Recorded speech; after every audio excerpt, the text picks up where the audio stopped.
Berenger gazed at Wyrd with a stoic expression. The little girl's smile sent shivers down his spine. This was not the pleasant smile of a normal girl, but that of a supernatural being intent on devouring his soul.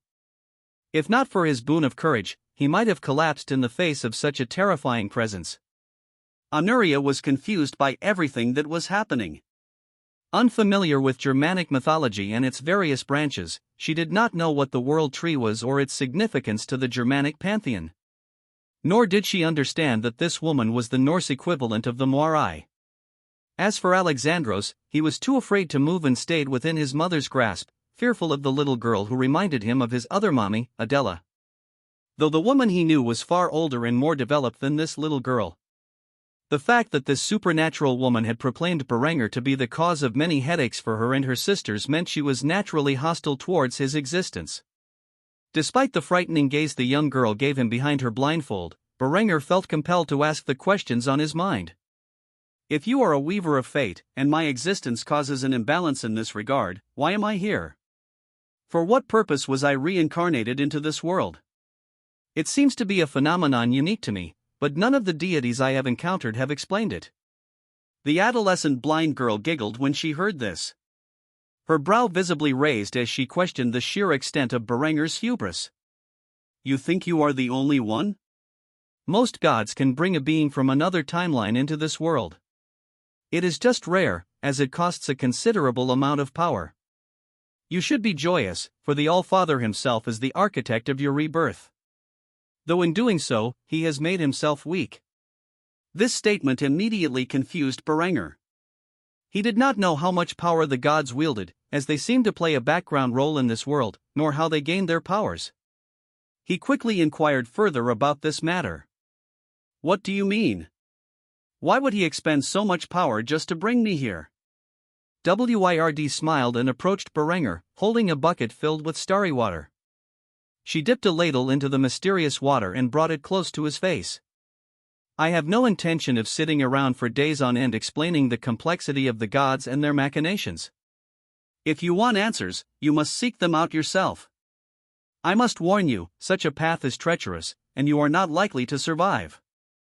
However, if you are hell-bent on hunting down the gods and compelling them to answer your questions, I can give you a gift to help you on your journey. But I will warn you, out of all the poor souls who have found their way to the world tree and drank from the water of the cosmos, none have remained intact. If your mental strength is not strong enough to endure the truth of the universe, your mind will fracture, forcing you to become nothing more than a rambling madman. Do you honestly believe you can endure such a thing?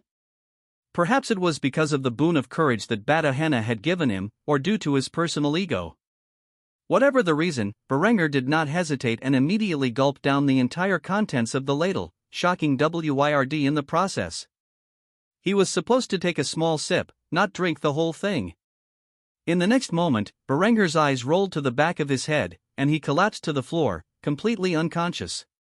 Though it startled Wyrd at first, she quickly broke out into a fit of laughter as she gazed upon the poor state of the man. By the All-Father! I can't believe it, he just drank the entire ladle. He's a goner for sure. What madness compelled him to do such a thing?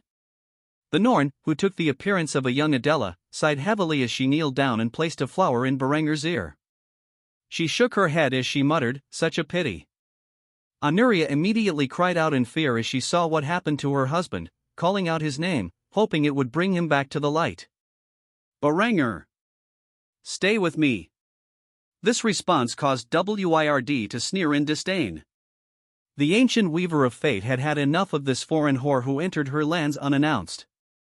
She quickly rolled up her sleeves and stood in front of Anuria with a cruel smile on her face.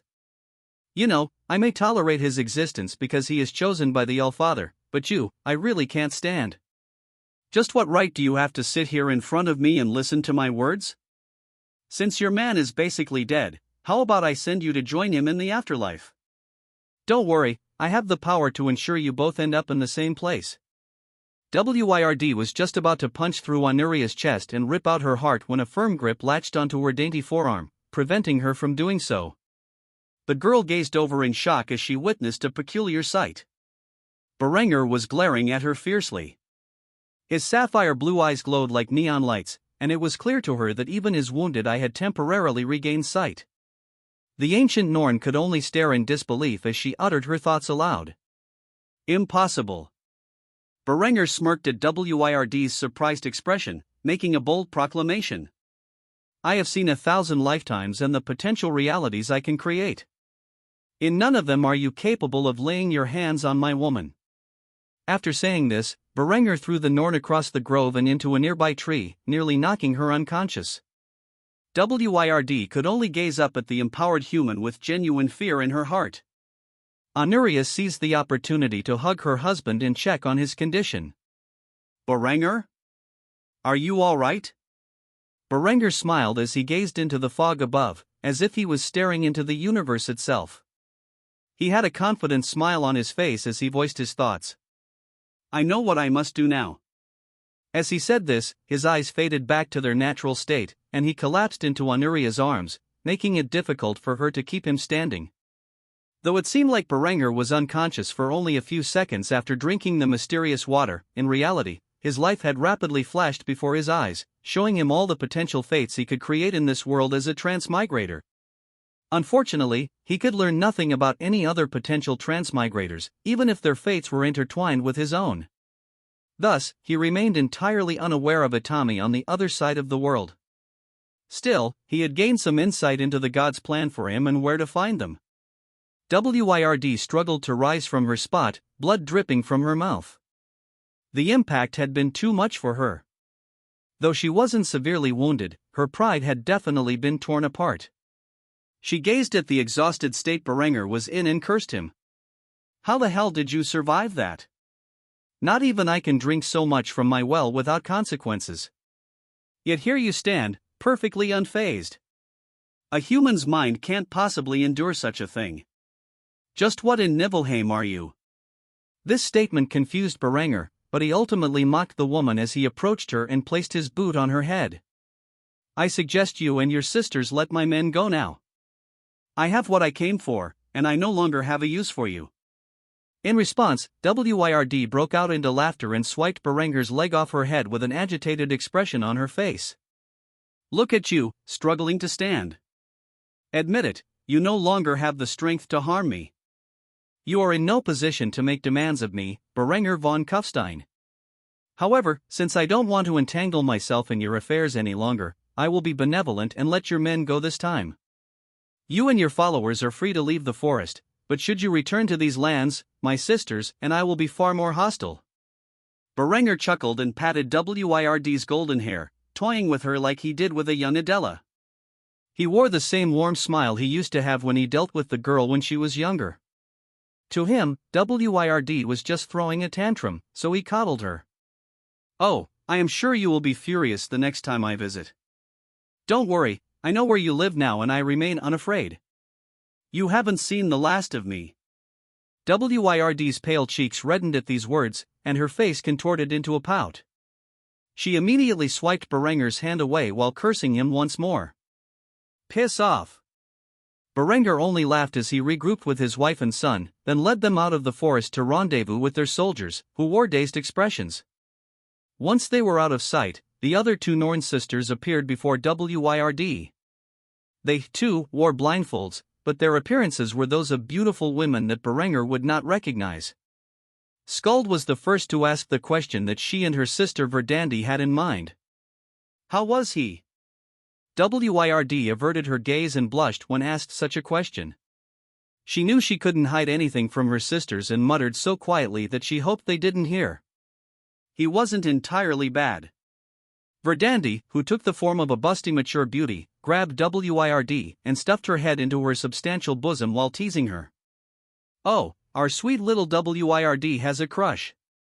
Wyrd immediately fought out of her sister's embrace and stormed off in a fit of rage, echoing the same sentiment she had directed at Berenger before he left. Piss off.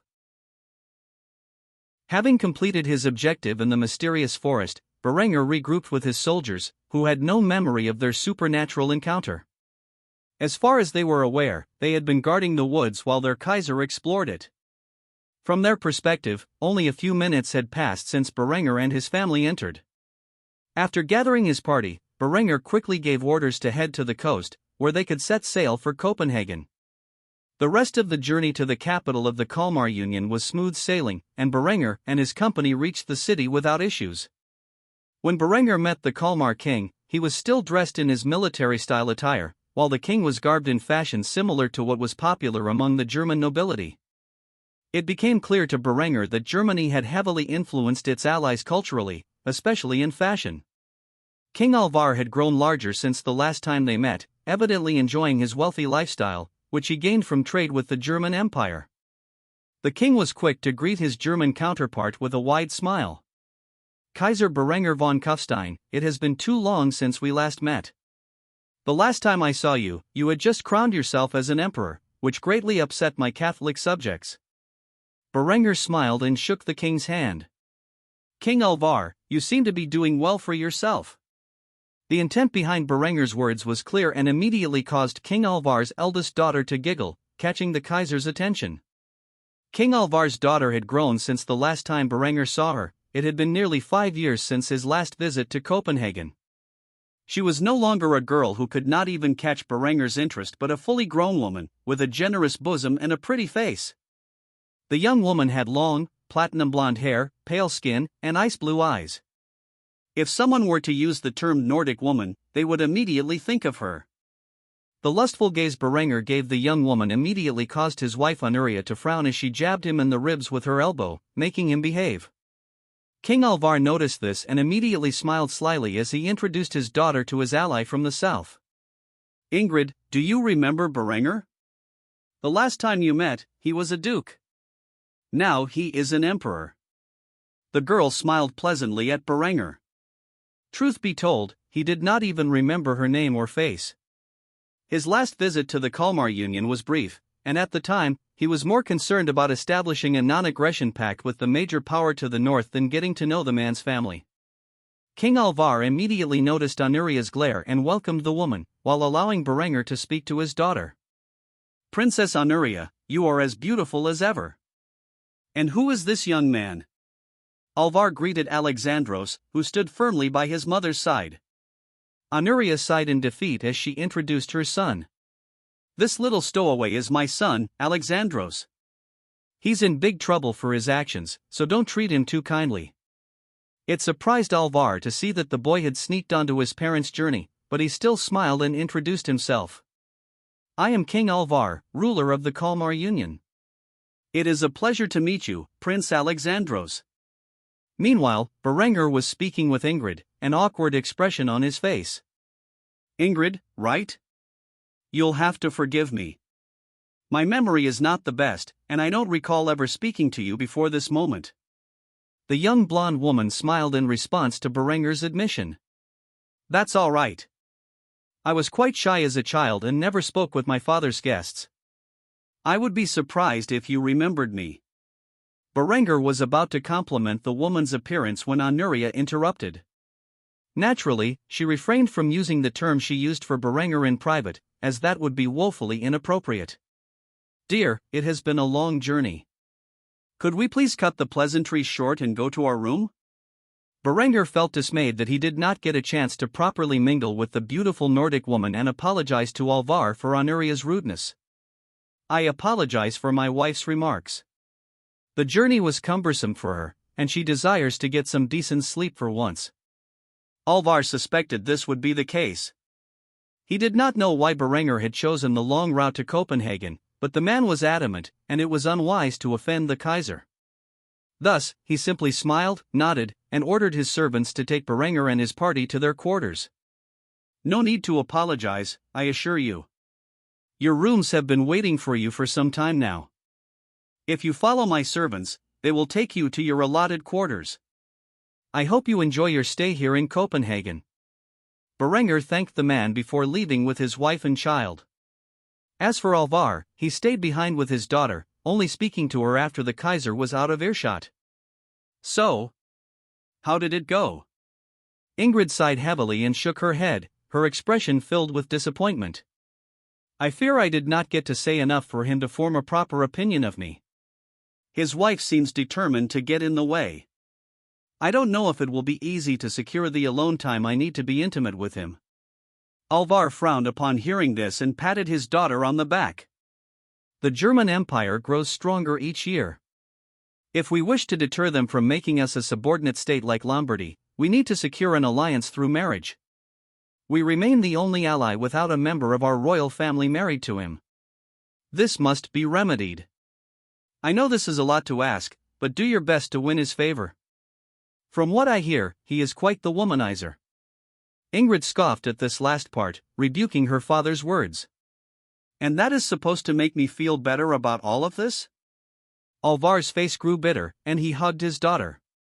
He understood her reluctance to marry a man with several wives, especially since she disagreed with that aspect of the German Reformation. However, she was the only one who could fulfill this role. I know you don't want this, Ingrid, but your sisters are too young to marry, and if we don't secure an engagement with him while he is here, we will likely miss the opportunity altogether. This is more than just your future we are talking about. It is the future of the Kalmar Union. Whether you like it or not, the balance of power in Europe is tied to Berenger von Kufstein and his dynasty. Once they defeat the Catholic Church, Germany will become the new hegemon in the region. If we do not secure a long-term alliance with this man, then we will fall behind the other kingdoms. Ingrid could only sigh as she heard this. Her father's words were true, and if she had to be the sacrificial lamb to ensure her family's power for generations to come, then so be it. After all, she wouldn't want to force this fate on her little sisters. Thus, she could only nod her head in agreement with her father's words. I will do my best, but I won't make any promises. This was the best Alvar would get from his daughter, so he patted her on the head. He had other matters of importance to attend to, like setting up a feast for Berenger. He was aware of the culinary culture that had risen in Austria and spread across the Reich. The Kalmar Union had fallen behind Germany in this regard, as in most other aspects of society, and because of this, Alvar was fearful that the Kaiser might be disappointed with the meal he prepared. Thus, he spared no expense in hiring the best chefs to prepare the tastiest dishes his kingdom had to offer. The future of his empire depended on this diplomatic visit. Either Denmark would rule over the Kalmar Union as a true imperial power for years to come, or the Union would collapse. It all relied on the influence of the German Empire over the other Scandinavian kingdoms. Thus, while Berenger was settling into his quarters with his family, the royal family of Denmark schemed to add their eldest daughter to the list of their guests' lawful wives. After relaxing in the quarters prepared for them, Berenger and Honoria made their way to the dining hall, where they were summoned to share a meal with King Alvar and his family. Alexandros was being punished for his actions and was grounded during their stay in Copenhagen. He was not even allowed to attend the meals. Berenger, on the other hand, was once more treated as an esteemed guest and given a prominent place at the table. Interestingly, Alvar had ensured that his daughter Ingrid was sitting by his side. Berenger felt comfortable with two pristine beauties sitting next to him, though Honoria was visibly vexed by this seating arrangement. Berenger quickly noticed a distinct lack of Catholic priests at the table. During his previous visit, the Kalmar Union was divided between their own reformists and the Catholic Church. Today, it appeared that every member of the clergy at the table was a member of the Nordic Reformation. Curious about this change, Berenger immediately voiced his thoughts aloud. Where are all the Catholics? The last time I checked, Catholicism still had a major influence in the Kalmar Union. Before King Alvar could speak, Ingrid beat him to it. With a pleasant smile, she shared the changes the Kalmar Union had undergone over the past few years. That was a long time ago. Since then, the Nordic Reformation has taken prominence in both state affairs and public life. The people have become increasingly aware of the corruption in the Catholic Church and their lies about reformist movements. As a result, the overwhelming majority of people in our kingdom are now reformists. You could say that the influence you had on Germany has spread to the Nordic kingdoms. The primary difference between the Nordic Reformation and its German counterpart is that we do not believe in polygamy. Such a thing is considered antiquated and outright sinful. Berenger scoffed when he heard this. It was clear that Ingrid was a devout Nordic reformist who considered the German Reformation's stance on polygamy to be blasphemous. Berenger quickly countered with his own arguments. Monogamy is a Roman ideal, not a Christian one. Though the Book of Corinthians does state that a man should have one wife, and a wife should have one husband, this is in reference to the leaders of the church, not the average man. Since I am not a Roman, I see no reason to abide by their ancient laws and traditions. Do not forget that our ancestors engaged in polygamy, at least at the highest level of society. 1,000 years ago, you would be but one of many wives of a powerful chieftain or monarch. Instead, you now preach monogamy as if you are a proper Roman subject, using an obscure verse as your defense. Such a thing is pitiful. You should embrace your Germanic heritage and take the most exceptional man you can find as your husband, even if he already has another wife. Ingrid wore a cunning smile on her lips as she used Berenger's statement as a gateway to proposition him. Tell me, O great Kaiser of Germany, are you implying that I should become your wife? After all, who is more exceptional than you, a man who rose from the position of a lowly baron to that of an emperor through your own force of will? A man undefeated in battle, and more handsome than any other man I have laid eyes upon. While Berenger smirked at this response, Honoria was livid. She stopped eating the moment she heard this and was about to make a harsh remark of her own when Berenger interrupted her. Though such a union would be beneficial to both our realms, I think it is a bit redundant, since my son Christopher is already engaged to a member of your house. According to German law, I am only able to lawfully marry one more woman, and I'm saving that for someone special. Not that your offer isn't enticing. After all, you are a beautiful young woman with a clearly educated mind. However, I fear our views on the world are too opposed, and we would only bicker if I invited you into my house. I'm afraid you must settle for a man who is lesser than myself. Though Ingrid was internally pleased at being rejected by a womanizer like Berenger, Alvar did not share the same sentiment. In his eyes, it was highly unlikely that Christopher would come to the throne. Rumors of Hans' superior intellect had reached Copenhagen, and Alvar felt it was only a matter of time before the child of Linda was named the crown prince. When that happened, his alliance with the von Kufstein household would be less powerful than those of Germany's other allies. This made him fear that his kingdom and those of the Union would become a client state of the Reich, like the Kingdom of Lombardy had. If he could not marry Ingrid to Berenger, he only had one other option to secure the future of his people. If you're uninterested in Ingrid, perhaps your son Hans would be? I hear you have engaged him to the Princess of Bohemia and Poland. What about my daughter Ingrid? Berenger gazed at Ingrid's figure and nodded silently. He was confident that his son Hans would grow up with a preference for older women. By the time Hans came of age, Ingrid would be 25, not too old to be losing her fertility. Honoria noticed Berenger's lecherous gaze and nudged his ribs with her elbow, scolding him for his behavior. Dear, you're being rude. Berenger looked up and saw Ingrid's flustered face. He became defensive, trying to explain himself. Don't mind me, I'm just thinking. My eyes tend to wander when I'm distracted. Anyway, it wouldn't be implausible to marry the girl to my eldest son when he comes of age. I'm sure he would be thrilled to have such a beautiful older woman as his bride. However, these matters would need to be discussed in great detail. The Kaiser's shamelessness was evident to every guest at the table. Even Honoria felt a bit embarrassed for him. Still, no one dared to speak of it. Instead, they enjoyed their meals, while Alvar discussed the idea of engaging his 16-year-old daughter to Berenger's 7-year-old son. Ingrid was actually relieved by the idea of marrying Hans. Even though it would be a polygamous marriage, she believed she could use her age and wisdom to shape the boy into the man she desired. What she didn't know was that Hans had inherited his father's brilliance and his mother's cunning. By the time he came of age, he would be a master manipulator, unlike anyone Ingrid had ever encountered. It would be she who followed the whims and wishes of Hans. The conversation between Berenger and Alvar continued for some time before they finally reached a proper agreement. They even signed the engagement into ink to protect Alvar's interests. Berenger did not mind this deal.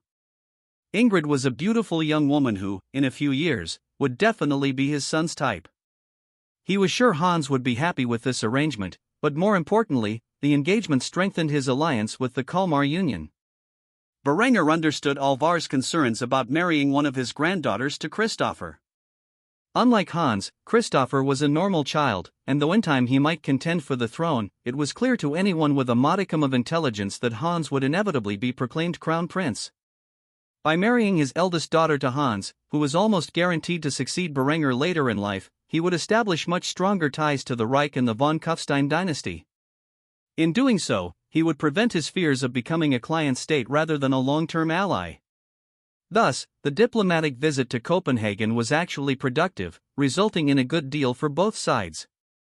Berenger ensured the loyalty and cooperation of his northern neighbors, and the Kalmar Union gained a much more secure political alliance with Berenger and his dynasty. Ultimately, Hans was the real winner of these negotiations. By the time he reached the age of marriage, Ingrid would be the ideal wife for the young man.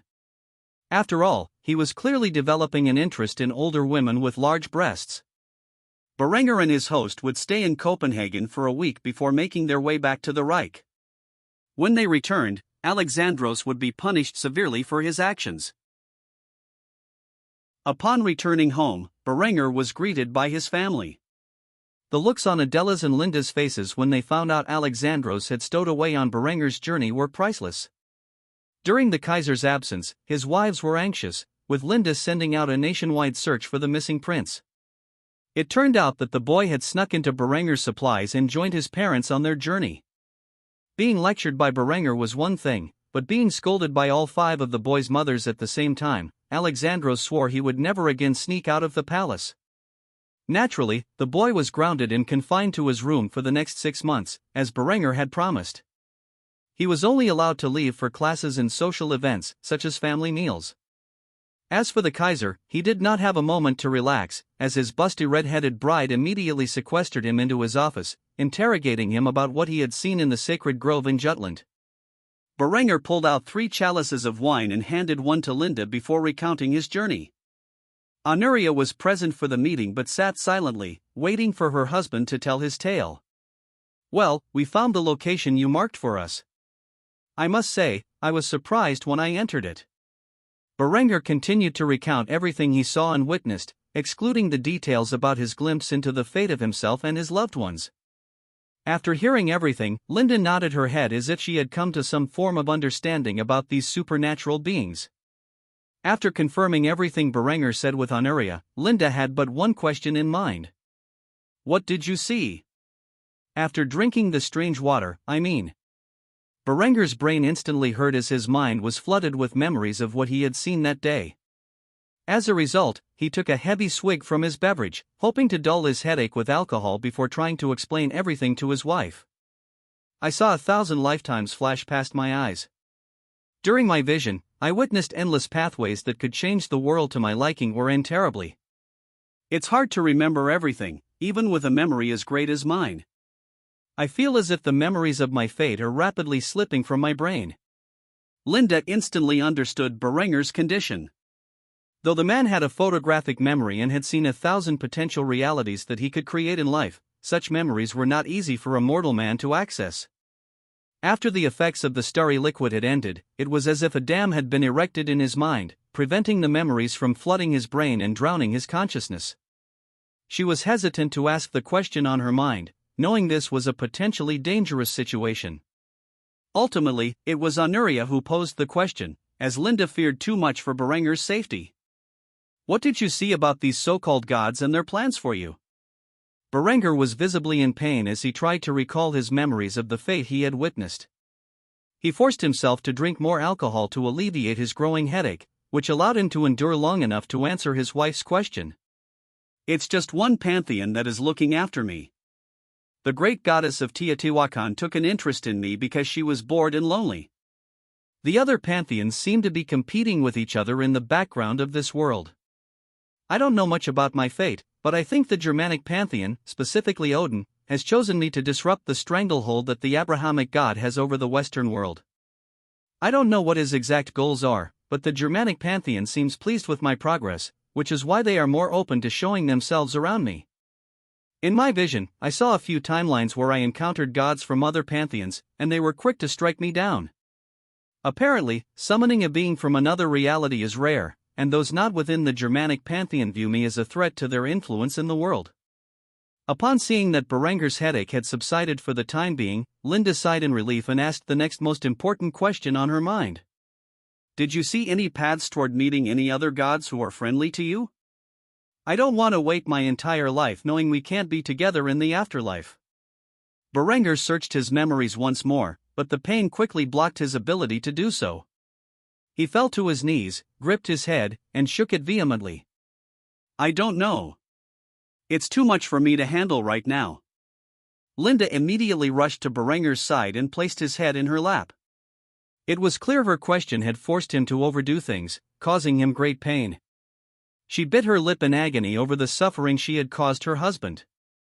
After resting in the woman's lap for a while, Berenger recovered his clarity and began to speak of an alternative option. I may not know how to find another deity at the moment, but I am sure the WIRD has the ability to release the claim that the Abrahamic God has over your soul. If I ask politely enough, perhaps she can help us. Linda smiled immediately when she heard this. Finally, there was a chance to end the chain that haunted her day and night. She planned to prepare a journey to Jutland right away, but Anuria dampened her spirits. Didn't WIRD say that the next time you visited, she and her sisters would be far more hostile? No offense, but I don't think it's a good idea to go back to the sacred grove. That girl was frightening. Linda pouted when she heard this and turned to question Berenger, who was still resting on her lap. Is this true? Why would you mention it then? Berenger chuckled when he saw Linda's worry and stroked her pretty cheeks before commenting on WIRD and her proclaimed hostility. I think WIRD isn't honest with herself. For a 1,000-year-old weaver of fate, she behaves like a child. She was just upset that I surpassed her expectations. I'm sure if she's given enough time to simmer down, she will allow us back to the World Tree. Linda immediately glared at Anuria when she heard this. Why must the girl mislead her during such a crucial conversation? Anuria noticed this intense gaze and responded by looking towards Berenger with a pleading expression. The man could only chuckle as he tried to dissipate Linda's fury by burying his head in her bosom. I missed these titties. Linda flushed with embarrassment. Though they were in private, she hadn't expected the man to be so shameless. However, she quickly lost her previous fury and smiled lovingly, stroking Berenger's golden hair while clutching him to her breast. Anuria gazed at the scene and felt a tad bit jealous. Not only was Linda getting all the attention from Berenger, but she also wanted to nuzzle her head against Linda's chest. She immediately responded to this two-sided jealousy by grabbing Berenger's head and stuffing it into her own chest. Ultimately, her jealousy about the attention Linda was getting from Berenger overcame her envy of the man. Linda scowled when her little pet stole her man right from the clutches of her bosom and responded by taking the man back while scolding Anuria's shameless actions. You thieving witch! Berenger is mine, now and forever. Anuria did not back down and quickly pressed her own chest against Berenger's head. The end result was the man using both women's sizable breasts as pillows, with a wide grin on his face. A brief thought flowed through Berenger's mind as he enjoyed himself. This is bliss. Linda and Anuria were glaring at each other, fighting over his affections. Anuria stood up to Linda for once in her life, possibly because she had Berenger by her side to defend her. He is not just yours, he is all of ours. Your possessiveness of Berenger is your worst trait. Linda scoffed when she heard this, speaking her own thoughts about her obsessive nature. I'm not possessive. I'm overly affectionate. Besides, Master loves that aspect of my character. Berenger noticed the two women were about to get into a catfight over him and decided to end things peacefully. Ladies, you're both beautiful. Now, we can either fight with one another or get along together. Which will it be? The two women broke out into laughter as they realized how childish they were being. Wasn't the answer to this question obvious? Thus, Berenger was given a king's welcome by two of his brides after returning home. King Aubrey sat upon his throne as his sister Sibylla ranted to him about the current state of affairs in their kingdom. I can't believe they betrayed you like this. Was this not a crusade to end the Saracens' control over the Holy Land? How could they do this? I am certain the Kaiser is behind this. Sibylla held an instinctive grudge toward the German Empire and its ruler due to the abuse she had suffered during her time in a labor camp. She felt she was unjustly accused and convicted. Though she had been a loose woman in her past, she never thought she would have to sell herself into prostitution to survive at any point in her life. Aubrey, on the other hand, knew his sister was not in her right mind, especially when misfortunes befell their household. Thus, he did not take long to correct her mindset. Are you daft? Why would the Crusader armies listen to the Kaiser? He is their mortal enemy. I was betrayed because an opportunity presented itself, and my rivals took advantage of it. I never should have sent my troops to the front lines. It was my own carelessness to believe these men had a single shred of honor. Who cares why it happened? What matters is how we proceed. My armies are destroyed, and I will have to empty out the fields to recruit more. Something I am not willing to do. Luckily, my enemies are more focused on their rivals in the Middle East and Germany to dare advance into my lands. However, once they finally turn their sights on France, it will end poorly for both of us. We have no allies, but we sure have a whole hell of a lot of enemies. Sibylla was flustered by her brother's thorough rebuke of her argument, but she did not dare continue insisting that Uroarbrunnr was responsible for their current predicament. She wanted revenge after what had been done to her, but she lacked the means to achieve it. Every agent she had dispatched into the Reich had been discovered and executed for acts of espionage. No one left in her employ was willing to take such a massive risk. All the woman could do was sulk and grit her teeth in rage. However, the moment her brother, the king, made his next suggestion, she nearly strangled him. We have no choice. If the Catholic world wishes to make enemies of France, then we must side with their enemies. If I had known I would be forced to such a position, I never would have attempted to seduce Uroarbrunnr. The man clearly will not tolerate my advances, and was offended by yours as well. I must settle this dispute with Germany if our dynasty wishes to have a chance of survival. The rage Sibylla felt when she heard her brother wanted to bow down to her tormentor was evident in her eyes. She rapidly approached Aubrey and slapped him across his pretty face. You incompetent faggot! Don't you dare go begging the Kaiser for protection. I swear to God, if you do such a shameful thing, I will do everything in my power to disrupt your negotiations. That bastard took a year away from my life. The things I had to do to survive. They are unspeakable. Aubrey was not fully aware of what Sibylla had suffered, as she never spoke about it. Even to her brother, who was her closest confidant. However, he knew whatever she had endured must have been brutal, for she was not the same woman he once admired. Upon returning to France, Sibylla had become paranoid, short-tempered, manic, and anxious. There was no telling what words would set her off and cause her to lash out at her subordinates or her king like a wild beast. Aubrey couldn't help but sigh, and he forced the woman to talk about her troubles. Sibylla, what exactly happened to you during your imprisonment? You are not the same woman you once were. Now, you seem more like a loose collection of character defects than a person. You are broken, and I can't help put you back together if you won't speak about your problems.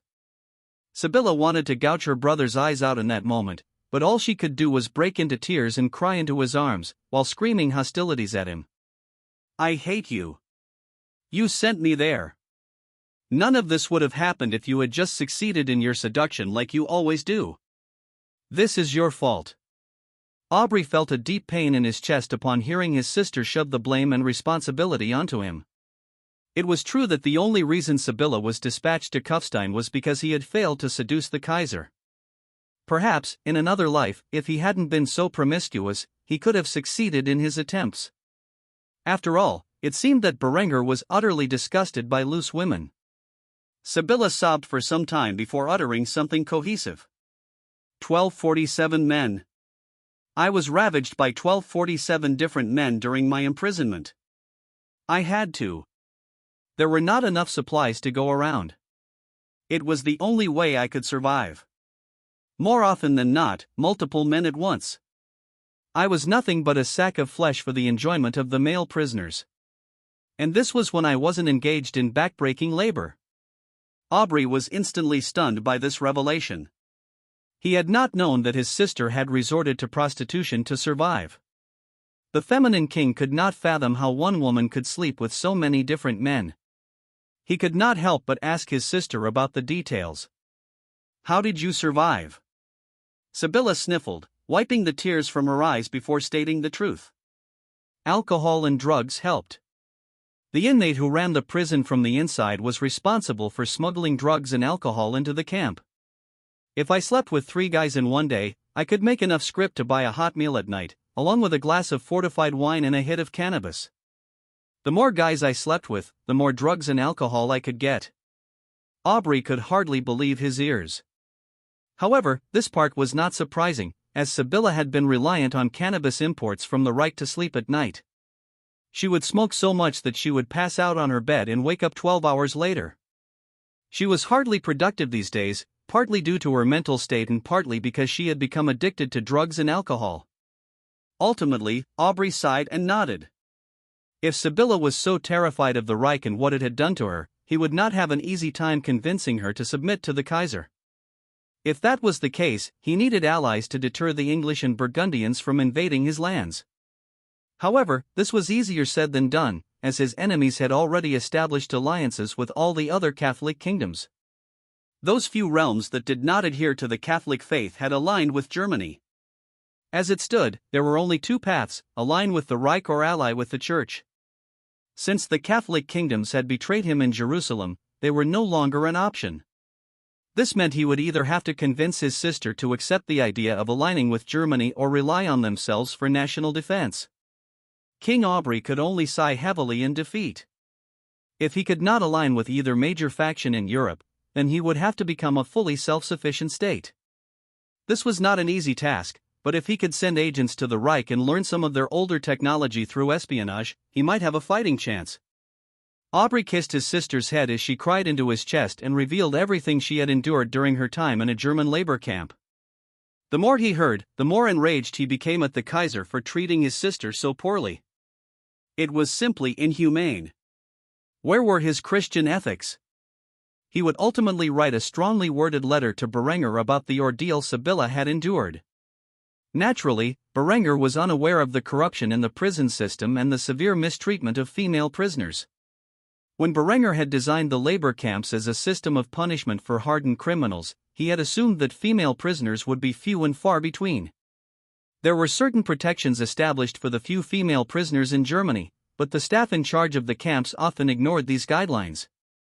After all, very little funding went toward the camps. The purpose behind the German prison system was not rehabilitation but punishment and deterrence. They were intended to be so brutal that any man released would think twice before engaging in crime again. When Berengar received Aubrey's letter, he would thoroughly investigate the labor camps and be forced to draft laws to establish better protections for female inmates.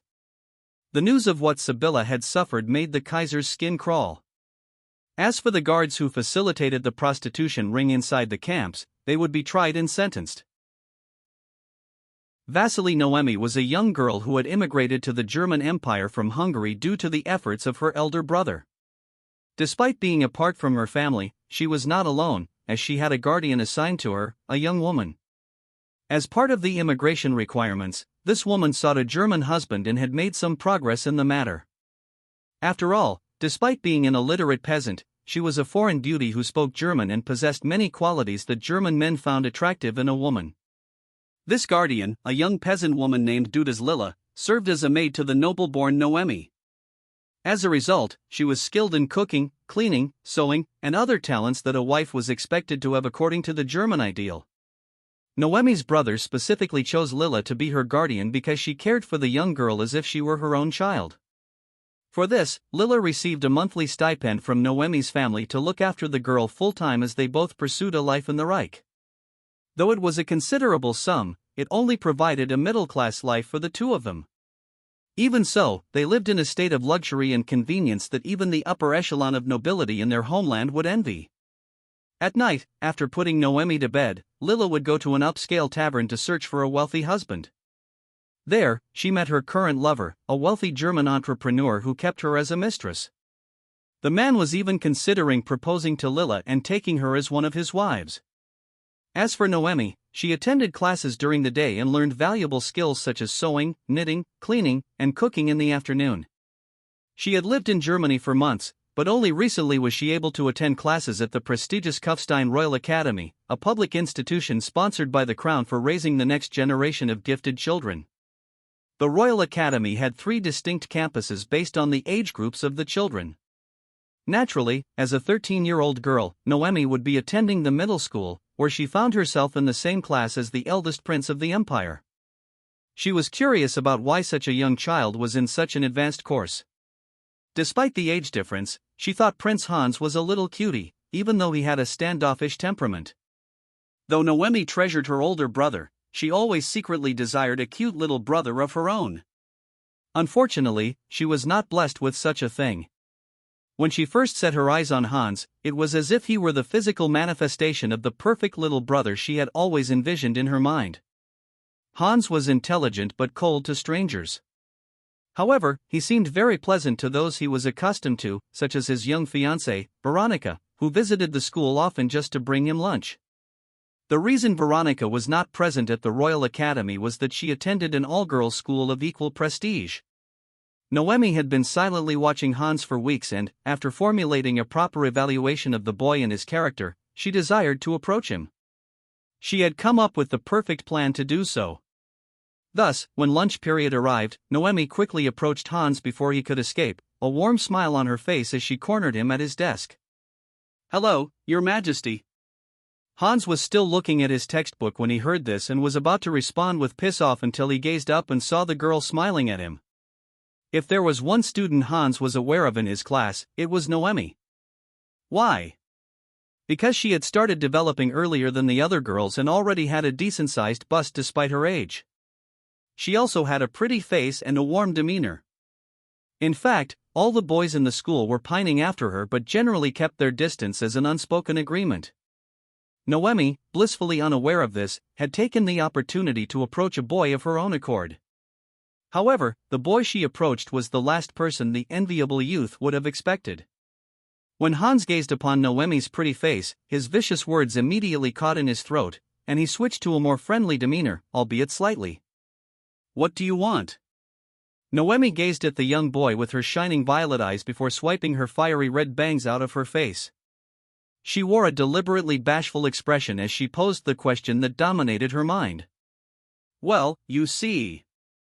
This morning, I got carried away in the kitchen and ended up making 2 sandwiches by mistake. I was wondering if you wanted one?"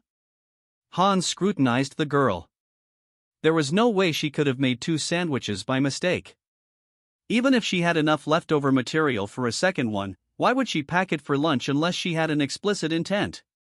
The boy's mind worked differently than others, and he immediately suspected a hidden plot by the girl. Still, he could see the envy in the eyes of the boys in his class as Noemi approached him, and decided purely out of spite to agree to her request. "Sure, I suppose I can spare some time." Upon hearing this, Noemi practically jumped with joy as she expressed her happiness. "Great, let's go to the cafeteria." With that, the young girl began dragging Hans away from his desk by the hand. She led him to the lockers, where her sandwich was neatly contained in a mini cooler. After grabbing her lunch, she led the boy to the cafeteria, where they sat at Hans's usual table. Noemi quickly handed one of the sandwiches to Hans with a smile. She had worked hard preparing the food. Having observed the boy and his lunches for weeks, she noticed he seemed to enjoy a tuna and onion sandwich on a sourdough roll. Hans only ate these sandwiches on Tuesdays, and today was Thursday, which meant one of his mothers had packed a casserole that he enjoyed less than the tuna sandwich.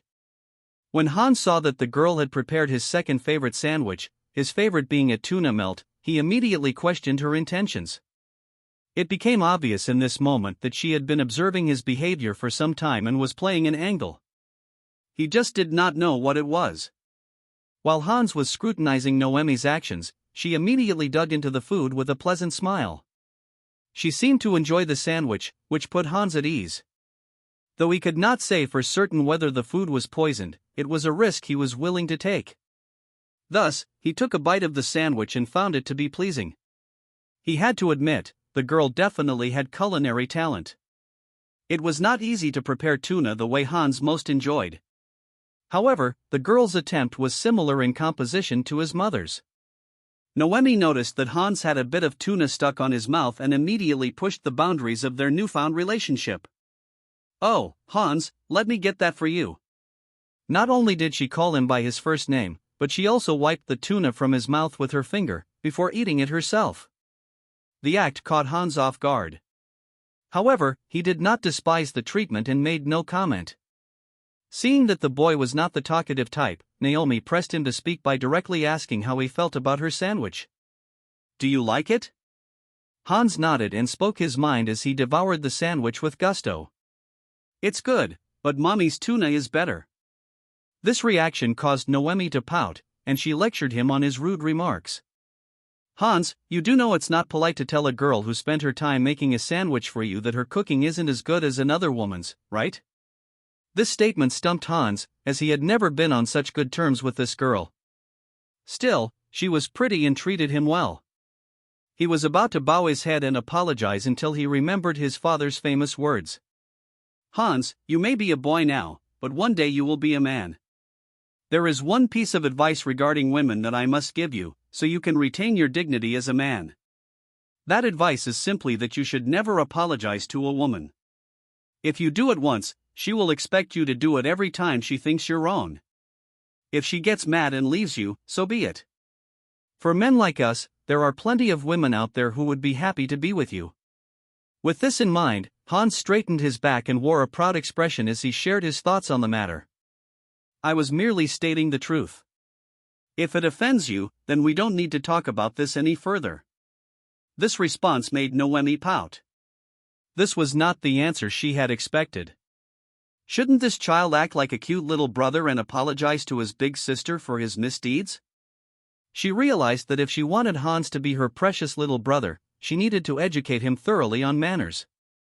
Thus, the two of them spent the entire meal arguing passive-aggressively about manners and etiquette, a topic Hans found dreadfully boring. Uroarbrunnr sat in his office with a stern expression on his handsome face.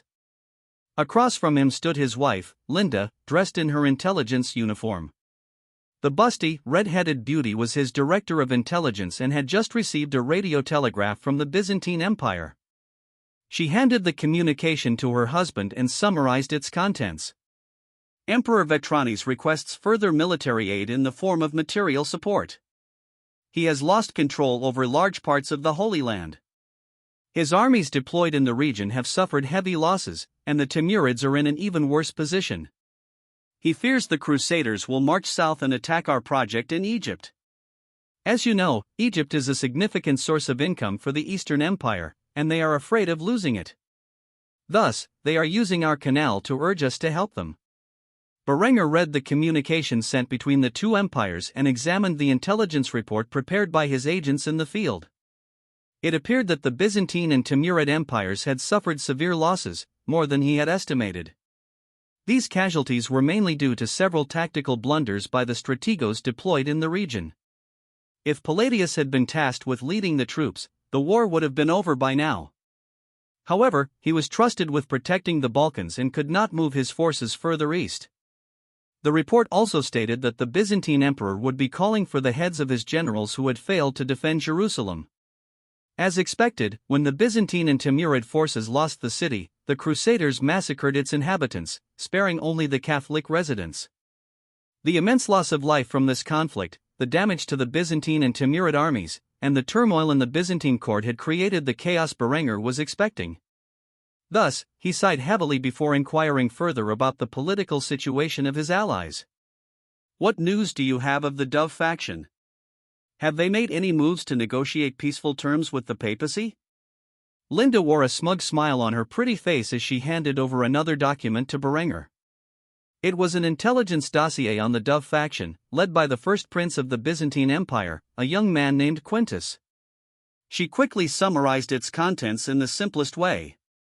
The Doves have caused quite a chaotic scene in the Byzantine court.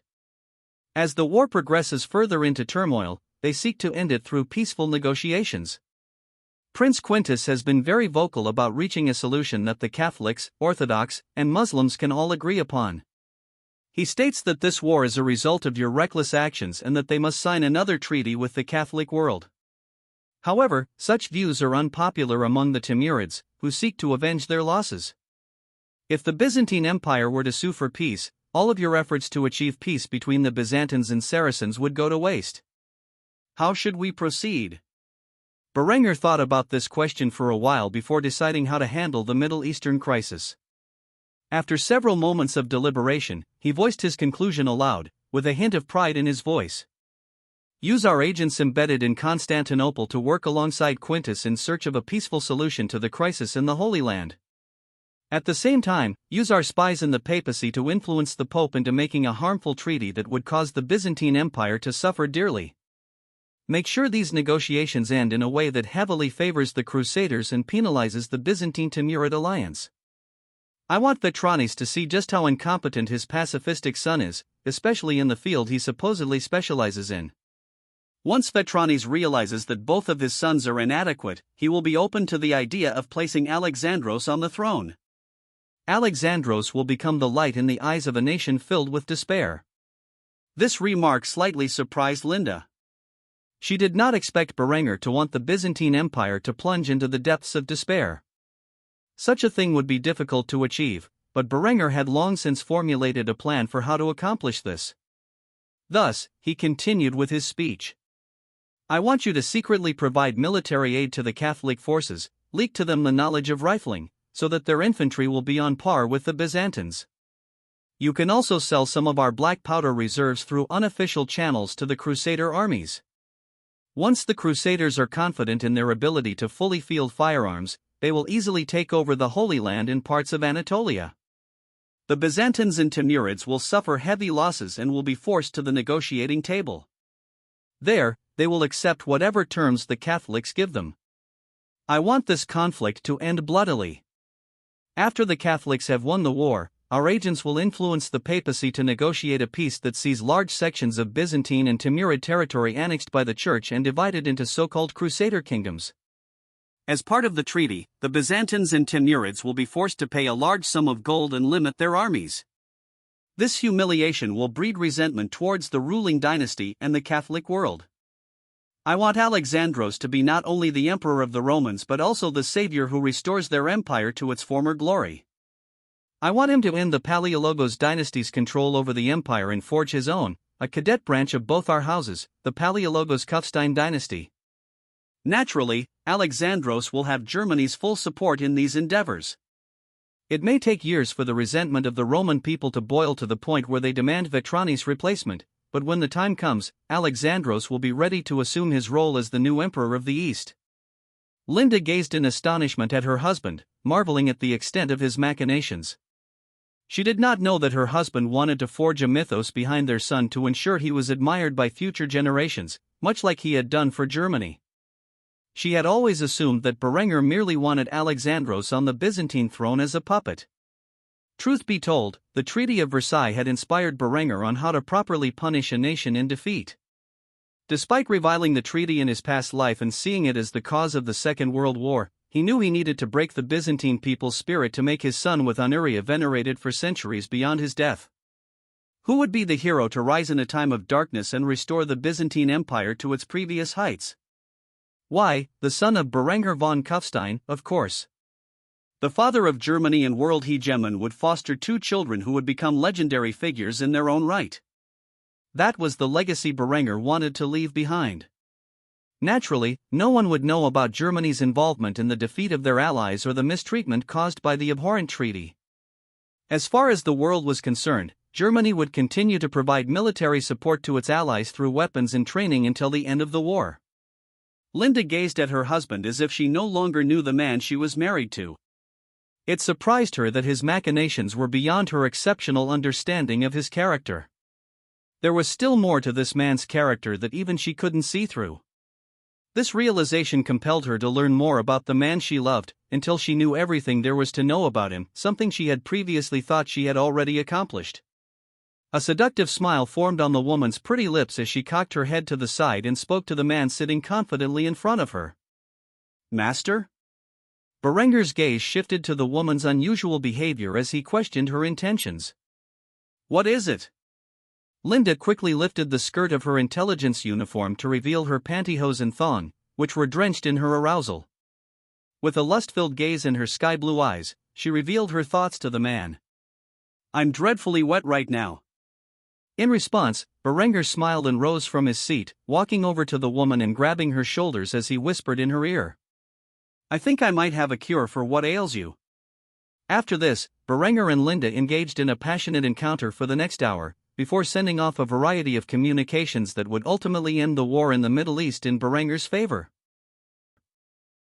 The morning sun shone through the windows of the Kaiser's office and reflected off the back of his leather chair. Sitting in front of him was none other than his wife, Adela, who had an excited smile on her face. She had spent a long time working with the nation's best architects to develop her newest idea of cultural unity. Adela placed the blueprints on the table and handed them to Berenger, who looked them over for a few minutes before questioning his wife's motives. "You want to build an arena? Not only is this stadium larger than the ancient Roman Colosseum, but it is also more opulent. What madness compelled you to design such a thing? Do you have any idea how much this will cost to construct? Why on earth would we need such a thing? The arena was designed to seat 75,000 people." The bold, new architectural design was unlike anything Berenger had seen before. If the Kaiser had to put a label on it, it was eerily similar to the Berlin Olympiastadion from his past life, with one major difference: it was a fully enclosed arena with a giant dome on top. Adela was proud of the design she had helped create and looked at her husband as if he were the one being foolish. Perhaps he had not had enough coffee that morning and was still drowsy. She sighed heavily before explaining her reasoning for making such a large request. "Berenger, you know that the sports you've introduced at a national level are growing in popularity at a shocking rate, right? No-holds-barred fighting, in particular, has a large following among our people, and there are several professional leagues. At the moment, these fighters have only small venues to compete in, and it's simply not enough to accommodate all the fans. I suggest that we build this stadium to show our support for sports and to bring together the various small fight leagues to form one national league. We can also create smaller feeder leagues for the less experienced fighters. Once the stadium is completed, we can host national-level tournaments and championship events, selling tickets to those who want to watch. With a national league, we can print the results in the newspapers and use it as a means to foster camaraderie across the various German states through a common interest. People all over the Reich will be able to display their love for our martial culture." Berenger had to admit, the girl made a persuasive argument. Though it would cost a considerable sum to establish the arena, it was only a matter of time before someone came up with the idea. Why wouldn't the Crown take the chance to personally profit from it? Thus, Berenger let out a heavy sigh and agreed to the request. "All right, but it's coming out of our own treasury. Also, look for investors. I don't want to bear the sole cost of constructing this thing." Adela had a wide smile on her face as she hugged him and kissed him on the cheek, praising him for his generosity. "You're the best." Berenger brushed off the compliments as he sent her on her way. He then proceeded to thoroughly review the reports he had gathered on the various fight leagues. In years past, Berenger had introduced combat sports such as wrestling, boxing, kickboxing, and submission grappling. However, no-holds-barred fighting was the most popular sport of all. He had even given the sport an official name, Kampf, meaning struggle. Over the years, the sport had taken off like wildfire, and many of its fighters had been refining the basic techniques Berenger had taught them. Though the fighters were not nearly the caliber of the professionals from his past life, they were rapidly improving their skills. Many of these techniques were being taught to the German youth and the Cadet Corps, thus fostering a new generation of talent for the sport. In Berenger's mind, a man who did not know how to fight was no man at all. Therefore, he emphasized martial training from a young age for the boys of Germany. The firearms and hand-to-hand combat training taught in the German Cadet Corps were a large part of Berenger's plan to foster a martial society, with the popularity of combat sports being the other major component. His own son was said to have high marks in the physical aspects of the Cadet Corps training. This was unsurprising, as Hans had a head start over other boys his age, having been trained in martial arts and shooting from the age of 5. Berenger sat back and sighed as he drank his coffee. Perhaps building such a monumental stadium in Kufstein would be a good idea after all. Still, he shivered at the expense. While he was reviewing the forms necessary to approve the construction, his wife, Yasmin, entered the room with their daughter, Zara, in her arms. Months had passed since the little girl's birth, and she was growing at a rapid rate. Berenger smiled and got up from his seat to greet his wife and daughter. He kissed the infant girl on the forehead first, and then kissed his wife on the lips. He was excited to see Yasmin, as he had not spent much time with her lately. "Sweetheart, what can I help you with?" Berenger was overly pleasant with Yasmin. Around her, he lost much of his domineering personality and instead behaved like a kind-hearted husband and father. For whatever reason, the woman had a unique effect on him, possibly because she was a few years older and far more mature than his other wives, who still acted like teenage girls in many ways. Yasmin smiled when she saw Berenger approach and greeted him with a proper hug and kiss before responding to his question. "Husband, it is good to see you. I was wondering if you had time to help our son Ghazi with some things. He is still young, and it is difficult for me to teach him how to behave like a proper ruler."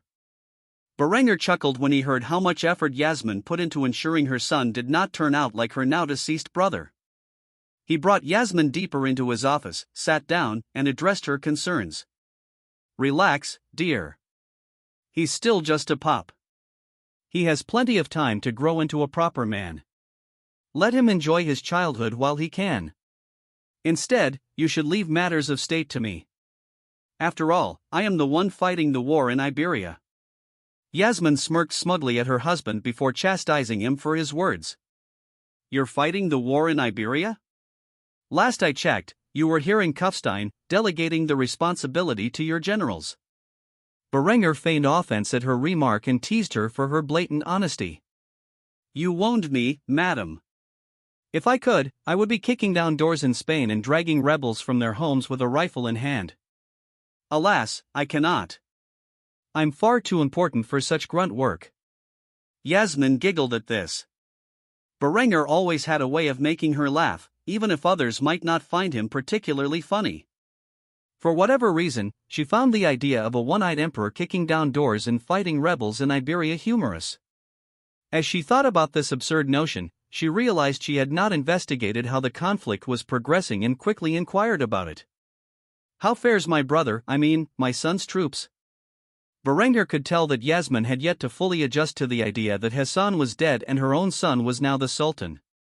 He took her hand and shared some good news. "Well, you'll be happy to know that the conflict is settling down. With the introduction of shotguns, our troops are far more efficient at removing rebels. The Granadan army is modernizing quickly and growing in numbers. That's about the extent of the good news, though. The presence of German troops in the region and the Muslim minority rule are two enormous powder kegs. Every time we wipe out one rebel cell, two more pop up in its place. If I can't find a way to bring the Catholic Spaniards to accept the rule of our son, I'll have to resort to some inhumane tactics." This line of thinking disturbed Yasmin. From the look on Berenger's face, even he doubted whether he should commit to such cruelty. She couldn't help but ask what terrible idea he had in mind. "What has you so concerned? You usually don't look so grim when talking about war." Berenger couldn't deny such a statement. What he was planning was more ethnic cleansing than war. He stood up from his seat with a grim expression and looked out the window at the peaceful metropolis below. Speaking in a tyrannical voice, he explained his plans to force the Spanish population into submission. "If the Spanish do not accept my son's rule, I will be forced to use chemical weapons. I cannot keep sending young men to their deaths in a foreign land. At this rate, Germany will be tied to this conflict for decades. So, if the Spanish and Portuguese rebels do not lay down their arms and submit to the rule of the Sultan, I will have no choice but to shell the city of Madrid with chemical weapons. Once every man, woman, and child in the city is dead, I will use it as a threat. Continue to resist, and you will suffer the same fate. I would like to see how many Catholics are willing to take up arms and resist the Sultan's rule, knowing that a simple command can turn their cities into wastelands completely devoid of life." The thought that such powerful weapons existed horrified Yasmin. She knew little about chemistry, but she was aware that Berenger's weapons were already terrifying. She did not doubt the existence of weapons that could wipe out all life in a city. She now understood why he was hesitant to take such action. The reality was that Uroarbrunnr was completely unwilling to lose Iberia. One could easily chalk it up to the sunk cost fallacy. He had invested too much effort, too many resources, and too many lives to unite Iberia under his authority to give up now. The Kaiser refused to allow Iberia to become his Afghanistan. If he had to purge every Catholic from Iberia, he would do so. He was determined to win his wars by any means necessary, and the Catholics could not resist his rule if they were all dead. Yasmin could see the determination in Uroarbrunnr's eyes and could only sigh in defeat before speaking the words in her mind. I hope it doesn't come to that. Uroarbrunnr nodded in agreement before speaking his thoughts on the matter. So do I. Mizuno AI sat in the library with a glum expression on her face. She was seated at the table where she and a peculiar young man usually sat across from each other. It had been 2 weeks since she met the arrogant bastard, and yet he still had not given her his name. While it was true that she had not volunteered such information either, the man seemed to have a leg up on her, as he had somehow learned her identity. Meanwhile, everyone she spoke to about the strange young man who read alone in the library responded with the same comment, who? She had figured that today would be the day she finally learned the man's name. Except he was nowhere to be found, causing her to be quite troubled. Why was she troubled? That was a question even she did not know. Since when had she become the type to get hung up on some asshole?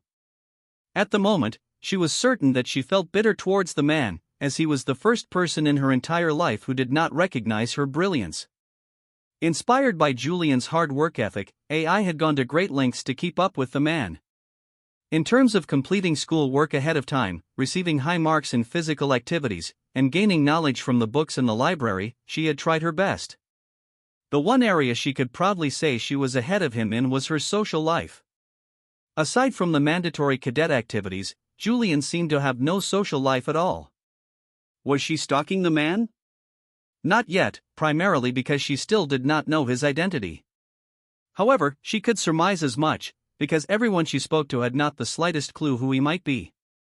If they did recognize who she was speaking about, they would only know him by the moniker that loner in the library.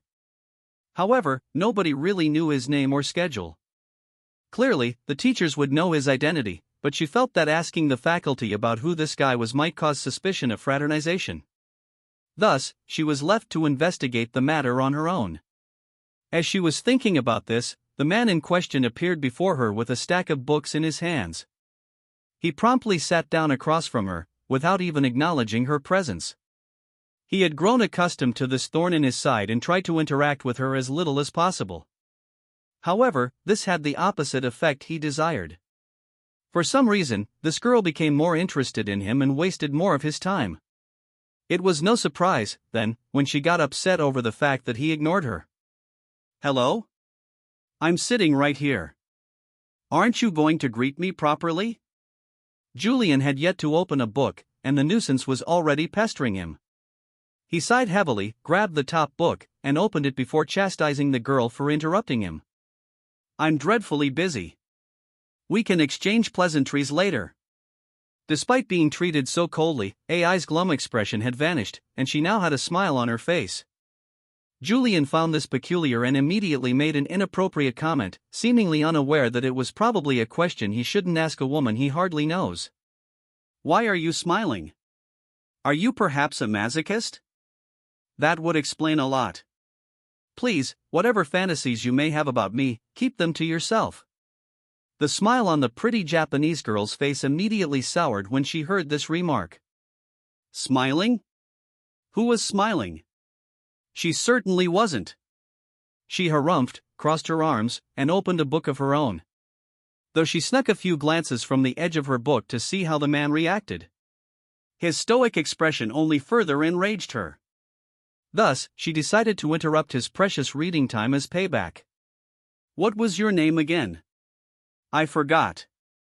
Julian sneered when he heard this. Such a trick might work on an average troglodyte, but for a man of his intellect, he clearly remembered never giving this nuisance a name. So, he responded with a smug expression. How can you forget something you never learned to begin with? This response only further outraged the young woman, who glared at the man sitting across from her before chastising him for his cruelty. Are you seriously not going to tell me your name? We've known each other for 2 weeks now. Julian responded to this question with indifference. Why would a stallion reveal its name to the fly that pesters it? AI looked at Julian in shock as he shamelessly said this. Did he really just compare himself to a stallion? No, wait, what was that about a fly? Oh, he was going to get it now. Her brow furrowed with rage as she mocked the man for his analogy. You consider yourself a stallion? What a joke. I bet you are still a virgin. Julian did not even look up from his book as he properly responded to this insult. A virgin stallion is still a stallion. Why do you care how many women I have had intercourse with? Are you perhaps propositioning me? I'll pass. I have no interest in loose women. AI immediately blushed at this response. How shameless was this man? Did he seriously just call her loose? She had lost all reason and immediately stood up, scolding him for insulting her purity. I'm not loose. I'll have you know I am still a pure maiden. Julian finally reacted, looking up from his book in surprise. This girl was the definition of he who lives in a glass house should not cast stones. However, more importantly, her outburst had drawn unwanted attention. Julian was not the kind of man who enjoyed being the center of attention and immediately tried to placate the woman as he scolded her for her unruly behavior. Ahem. You should really take notice of your surroundings before you make such a bold statement. AI immediately remembered she was in the library and looked around to see that all eyes were gazing at her and Julian. It shocked even the librarian that she had openly said such a thing.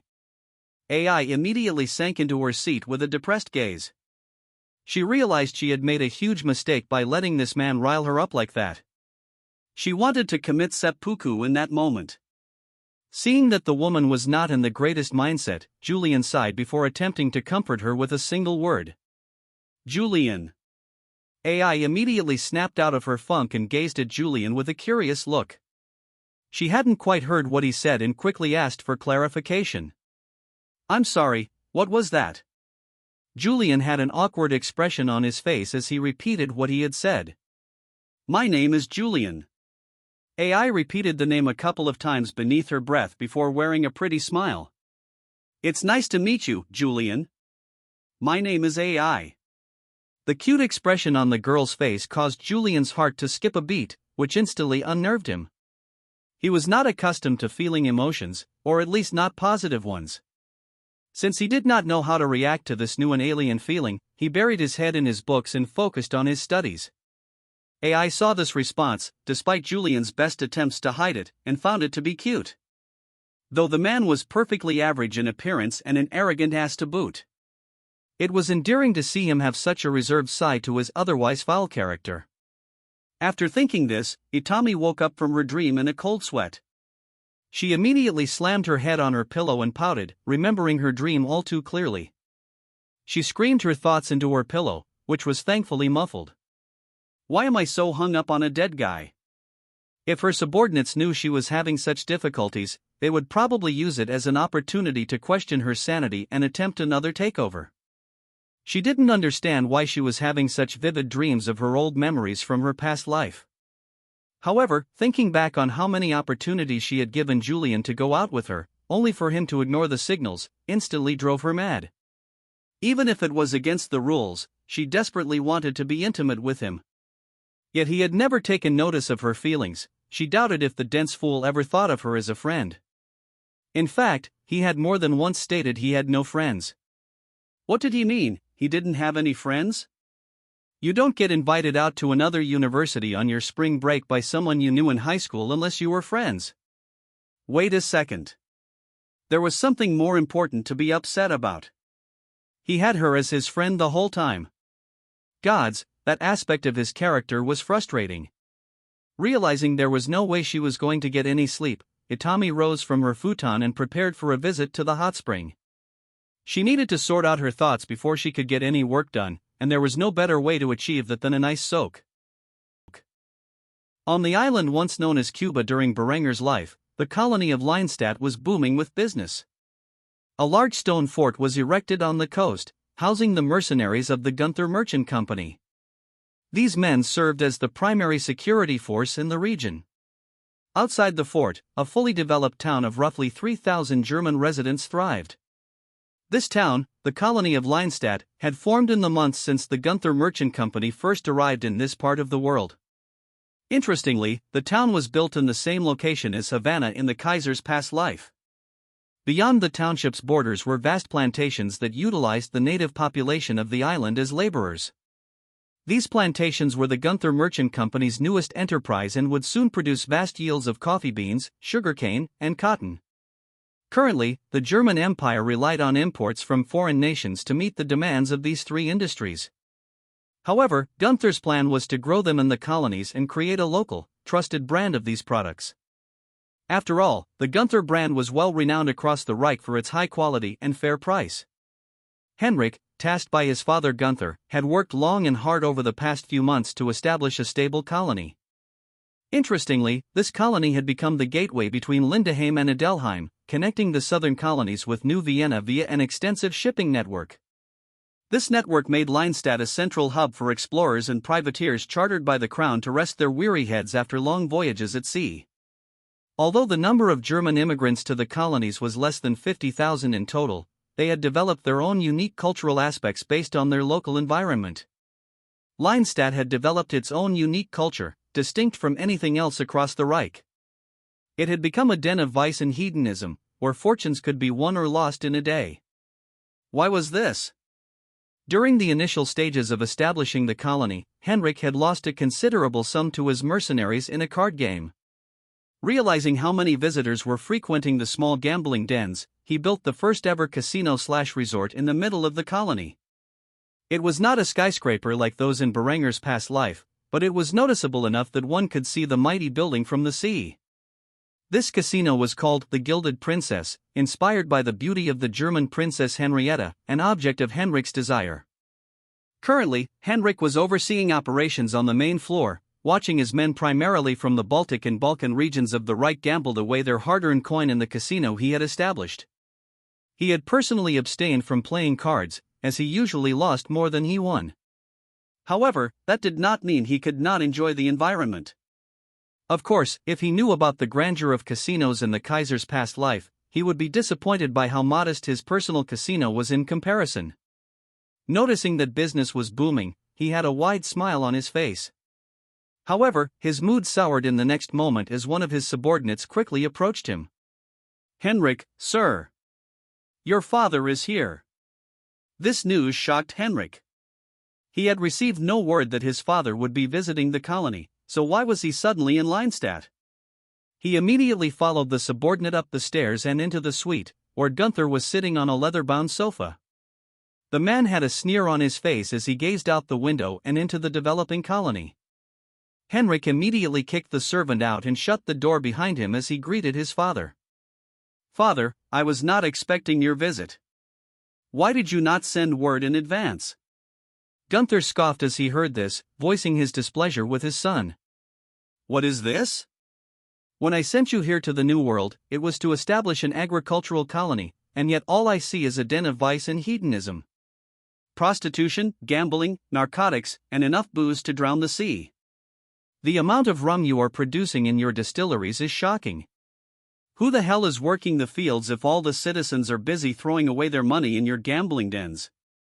His father's criticism shocked Henrik. He did not expect the man to care so much about such frivolous details. He quickly defended his actions with a stern expression on his face. "You sent me here to make a profit, and the businesses I have established here in Leinstadt would be producing an astronomical sum if the entire Reich knew of the New World's existence. As for the fields, they are being worked by the natives. It is a non-issue." Gunther was displeased with what he had witnessed for multiple reasons. Chief among them was that the colony was named after the second empress, but it was a den of sin. How would that reflect on a woman that Gunther deeply admired? He quickly pulled out a bottle of locally produced rum that was on the counter and poured himself a drink before scolding his son. "Either you cease your decadent enterprises, or you change the name of your colony. I will not have you tarnishing Linda's name or her reputation with your little den of vice here in the New World." As far as profits are concerned, there are more important things. For example, you are aware that prostitution is outlawed in the Reich? Henrik wore a smug smile as he countered his father's point while conceding to his request. Fine, I will rename the colony, but I will keep the name for the island. I don't want to confuse the sailors who come here. As far as the laws on prostitution go, they only apply to German citizens engaging in the trade. As you may have noticed, all of my girls are natives or, in rare cases, immigrants. Therefore, I am not breaking any laws. Gunther merely scoffed, placing his glass down on the table. He stood up from his seat and walked towards the door. When he was in the middle of the doorway, Gunther stopped in his tracks. In that moment, he decided to leave behind some choice words for his son. Your mother would be disappointed in you if she knew what you have done here. If this is how you run the first colony His Majesty has chartered us to produce, don't expect to inherit my position. You can stay here in exile as governor over whatever this town is. However, you will not be returning to the fatherland. I can't have your avarice staining my family's reputation. I will keep my mouth shut on the matter, so long as the agricultural yields continue to meet the standards I have set for you. Everything else is your own enterprise and cannot use my name as its brand.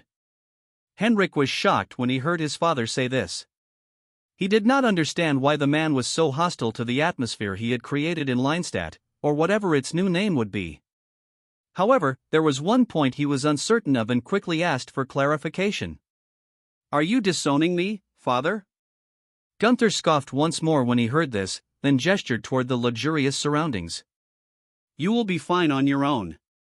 I am disappointed in you, son. You had such an excellent head for business, and this is what you did with it. I hope what you have created here brings you some happiness, because you won't get any support from the family from now on. The charter for the colony is still in my corporation's name. Remember that before you try to do anything foolish.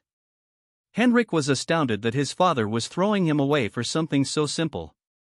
Truthfully, Gunther was a pious man who did not care for vice. He also looked up to Uroarbrunnr, believing him to be a man of virtue. If the man knew that this colony, which would later be renamed Nyhavn, would become Uroarbrunnr's favorite vacation spot, he would probably die of a heart attack. As for Henrik, he went on to form a prosperous corporation of his own called Backer Entertainment, using his surname to spite his father for abandoning him in the New World. This company would become the world's largest gambling corporation, later operating casinos across every land the Germans settled. However, Nyhavn would remain the premier destination for the world's wealthy elite. Uroarbrunnr sat in his office, examining a map that contained information about his upcoming expedition to South Africa. With his espionage efforts in the Middle East, he had ensured that the conflict would continue for a bit longer than initially expected. He hoped that his actions would lead to a military defeat for both the Byzantine and Timurid empires, forcing them into an unfair treaty that would cause economic depression and foster resentment towards the Catholic Church. In the meantime, he planned an expedition to southern Africa to establish his first colony on the African continent. Though Linda and the others might not be aware of the vast treasure trove that Africa held, Uroarbrunnr knew exactly what precious resources were waiting for him in those unconquered lands. The Kaiser specifically used the term unconquered because he did not recognize the Bantu or other tribes that inhabited the area as a true civilization. Instead, he considered them a loose collection of Stone Age tribes that he need not concern himself with. While he was examining the map, a knock sounded on the door of his study, and a familiar voice called from behind it. Uroarbrunnr, you wanted to speak to us? Uroarbrunnr sighed heavily as he rolled up the map, which had been charted by Honoria's crew, and concealed it within his luggage. He then called out to the feminine voice, his tone tinged with worry. Come in, darling, there's something we need to talk about. Uroarbrunnr had sent word to Adela and Henrietta that he wanted to see them before he departed for southern Africa. The two blonde women walked through the door with pleasant smiles on their faces. It was not every day that they were summoned to their man's office. They quickly sat down in front of Uroarbrunnr's desk, where he poured them a few drinks, as well as one for himself. It was times like these that Uroarbrunnr needed a stiff drink to calm his nerves. Though he had been gifted the boon of courage by the ancient Frisian goddess Batohena, it did not mean he felt no fear. Only that he had the means to overcome it. Because of this, he was quick and to the point as he discussed his secret with his sister and cousin. Adela, Henrietta, I asked you to come here today to share a story with you. A story about my past that neither of you is aware of. In truth, you are the last two I have decided to speak to about this, as you are the ones whose reactions I fear the most. The pleasant smiles on the girls' faces soured into grim stares. They did not know what Uroarbrunnr was about to say, but they suspected it was heavy. He rarely spoke to them in such a manner. Just as Adela was about to speak, Uroarbrunnr raised his hand, silencing her, and continued. I know what you want to say, so let me speak first. I will answer any questions after I have finished my tale. The girls had nervous expressions on their faces but nodded in silence, allowing Uroarbrunnr to continue. Uroarbrunnr gulped down more of his liquid courage before beginning his tale. Allow me to preface this by saying that though I have never lied to you about my past, I may have concealed some important things. The truth is, I am not the man you think I am. Henrietta, I owe you the biggest apology. You were the first person I saw when I entered this world, and you should have been the first to discuss this with. In a way, you were, but I don't think you fully understood my intent when I told you this. I am Uroarbrunnr von Kufstein in this world, but I have the memories of a past life from the distant future, where I was a man named Julian Weber. Adela didn't know how to respond to this information, but Henrietta reacted in shock. She remembered the bedtime story Uroarbrunnr had once told her during her early teenage years about a man from another world named Julian and the struggles he faced in life. She immediately knew where this story was headed but remained quiet. Uroarbrunnr continued his speech, taking sips from his alcoholic beverage between sentences. I suppose I should start from the beginning. I was born in the year 1996, in a country called the United States of America. By the 21st century, America had become a global superpower with no rivals, yet it was also a society on the path to collapse. Few people were aware of this reality by the time I died. In fact, one might have called me a conspiracy theorist if I had spoken these thoughts aloud. But I had done the calculations and could estimate that, had I lived another 30 years, I would have seen the complete and total collapse of my nation with my own eyes. In that life, I lived mostly alone, with no lovers, no friends, and an absent family. You see, I grew up impoverished, with no siblings. My parents each had to work 2 jobs to put food on the table. As a result, I ended up joining the military as an engineer and ultimately died in a pointless war in some godforsaken part of the world. Henrietta, do you remember the night I fell deathly ill about 8 years ago? You stayed by my bedside all night, and when I awoke, you were the first thing I saw. You were so dutiful and did your best to take care of me in my final hours.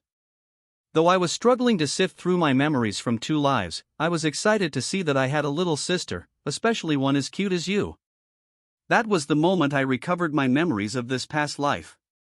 The knowledge I gained from these memories helped me build everything you see around you today. It took years, but eventually my power spread to all corners of Europe, and with it, I have finally been given the opportunity to search for the truth about why I have such memories. After much effort, I have found some evidence to support the idea that the ancient Germanic pantheon of deities is involved. For what purpose they have revived me in this world, I do not know. The reason I wanted to share this with you now is because I will be embarking on a dangerous journey soon, and I wanted you both to know the truth about me in case something goes wrong. Though I have 2 sets of memories from 2 very different lifetimes, I want you to know that it does not change who I am or how I feel about you. Especially to you, Adela, as you met me after this change had occurred. I love you both and hope you can accept this new information without much difficulty. Adela was in shock. She did not know how to react to this. Just when things were starting to get better between her and Uroarbrunnr, he had to drop this bombshell on her.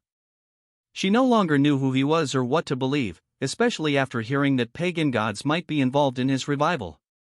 If not for the many unexplainable aspects of Uroarbrunnr's knowledge and personality, Adela would have dismissed him as a madman on the spot. She wanted to slap him and force him back to reality. However, the more she considered these unexplainable aspects, the more she saw the madness in his words as a possible truth. The source of Uroarbrunnr's futuristic knowledge was something no one could explain, not through science or religion. After all, he had introduced the modern concept of science to the world, and yet what he was saying contradicted it. Henrietta, on the other hand, had a more pressing question. Unconcerned with Adela's doubts, she asked what mattered most to her. "So you're not my brother?" Berenger wore a pitiful smile as he placed his hand on the young woman's cheek to comfort her. "I am your brother. I'm just a better version of him, one who accepts and responds to your love in kind." The old me never would have considered taking his sister as a lover. Henrietta stared at Berenger with tears in her eyes before hugging him. Being assured that he was still the brother she had known and loved for all these years was enough for her to make a decision. She did not care if he had a second set of memories, as long as he was still the man she cared for. As for Adela, she needed time to digest everything she had heard, to think it through, and to search through her emotions to come up with an answer. She was spaced out as she slowly walked out of the door, leaving Berenger and Henrietta behind. She mindlessly wandered off to her quarters. Berenger was immediately concerned when he saw this and got up from his seat to chase after her. However, Henrietta latched onto his arm, pulled him back down, and shook her head, lecturing the man. "She needs time to think things through. I'm sure if you give her some space, she will come running back to your arms eventually. This is not only a crisis of identity for her, but a crisis of faith. I'll keep an eye on her for you. Go and do what you need to do in Africa. Just promise to come back to me in one piece." Berenger smiled as he kissed his sister on the cheek and agreed to her request. "I promise." After saying that, Berenger left Adela and Henrietta and reunited with Honoria. The two of them set off for their dangerous expedition to southern Africa. While Berenger had set sail for southern Africa, Itami was back in her capital city, meeting with representatives from the Ming dynasty. She had prepared lavish gifts for these delegates and their emperor, with whom she wished to establish friendly ties. The men were dressed in exquisite silk clothing, while Itami wore a formal kimono of the same material. Her snow-white hair cascaded gracefully over her porcelain skin, like an avalanche. The delegates had become aware of Itami's rise to power and initially held her with disdain. However, upon witnessing her stunning beauty, they quickly changed their tune and began to curry favor with her, while maintaining the dignity of their position as representatives. One man, a bald, fat eunuch with a long mustache named Jean Fong, gazed lustfully at the stunning Japanese woman in front of him. She served him and his accomplice with rice whiskey. Upon tasting the unique liquor, he wore an excited smile and complimented her for her ingenuity. "Such delectable alcohol. I am amazed that you managed to create such a drink," he said. Itami maintained a stoic expression, using this ice queen facade to retain her dignity and show that she was not to be underestimated as a monarch. She responded to the man's compliment with a nod of the head and a grateful comment. "I thank you for your kind words, esteemed emissary. I hope you can enjoy your stay here in Heiankyo to the fullest. I have requested your presence because there is something I must request from His Majesty the Emperor. In the near future, I intend to march my armies into Joseon and conquer the land for myself. I know the Ming dynasty has interests in the region, and I assure you that under Japanese annexation, the Joseon dynasty will be far more fruitful in its production in tribute to the Emperor. The reason I have summoned you to my home is to convey my intent for peace to exist between our two realms. I have no desire to step on the tail of the dragon, nor do I wish to rob you of a client state without proper recompense." This statement caught Jean Fong by surprise. He did not expect Itami to desire to expand into the Joseon territory. He did not understand the reason for doing so, but such a move would be an insult to the authority of the Ming dynasty. Thus, he glared fiercely at the woman, trying to comprehend what grand ambitions she might have. "You wish to conquer the Joseon? Do you even have the means to do so?" For the first time since Itami met with the Ming delegation, she smiled. However, it was not the smile of a charming young woman, but that of a tyrannical despot. With such a wicked grin on her face, she laid out her plans for the Joseon with an overbearing tone. At the moment, such a venture would prove difficult. However, give me 3 years, and my armies will be unmatched in the region. At that point, conquering the Joseon will be a simple feat, not even worthy of notice. I assure you that it is due to my benevolence that I do not turn against you and instead have chosen to consult with you about my intentions before actually launching an attack. Jean Fong was surprised to hear the woman speak these words. The way she made it sound as if even the great Ming dynasty was beneath her notice instantly filled the man with rage. This was an insult to the power of the emperor. If a small island nation off the coast of the mainland could openly insult a Ming delegation, surely more powerful nations would choose to do so. Itami's words made it clear that she intended to invade Joseon regardless of the Ming's opinion. She was simply informing them beforehand as a show of common courtesy. After all, Joseon was practically a client state of the Ming dynasty. He was about to speak up against this insult to his authority when Itami snapped her fingers, and several armed soldiers entered the area carrying chests filled with gold, cosmetics, alcohol, and other luxuries she had created over the years. This was a simple tribute for the emperor, which the delegation would carry back to the Ming capital, or so Itami intended. The delegates gazed at the vast fortune in awe, not expecting Itami to be so wealthy.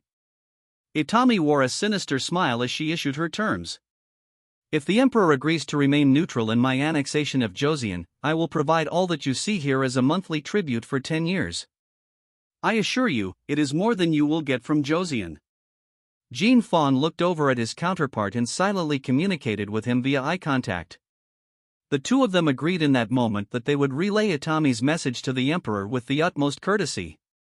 What was being gifted to the Ming dynasty was considerably more than they extracted in tribute from Joseon.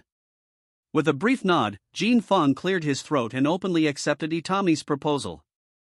I will relay your words to the emperor and do my best to convince him of the merit of such an arrangement. Itami's smile lightened from sinister to pleased as she nodded her head in agreement. After doing so, she motioned for the soldiers to leave, and in their place, a group of servants entered the room carrying the dishes prepared for this encounter. All the food Itami had introduced from her past life was present on the plates, their aroma enticing the two men into salivating. With a pretty smile, Itami announced the feast had begun. Please, enjoy the food of my land, and feast to your heart's content. I assure you there is more than enough food to go around. After saying this, Itami bit into a takoyaki ball with an excited smile on her face, moaning in pleasure. The Ming delegates did not hesitate and quickly consumed the food on their plates with satisfied expressions. They would continue feasting and drinking long into the night, discussing trivial matters with the Japanese empress. By the time Itami had sent her guests to their room, she was exhausted. She sat down in her personal quarters and sighed heavily before resting her head on her desk. She hated diplomatic visits more than anything. Socializing with people of a certain social standing was more exhausting in this life than it had been in her previous one. For whatever reason, in that moment, she thought about a conversation she had with Julian in her past life when she dragged him to an upscale social event. In her mind, she clearly envisioned the scene of Julian dressed in a tuxedo, hanging out at the snack table, and munching on food while ignoring the guests of the party. She approached him, wearing a lavish dress, and condemned him for his uncouth behavior.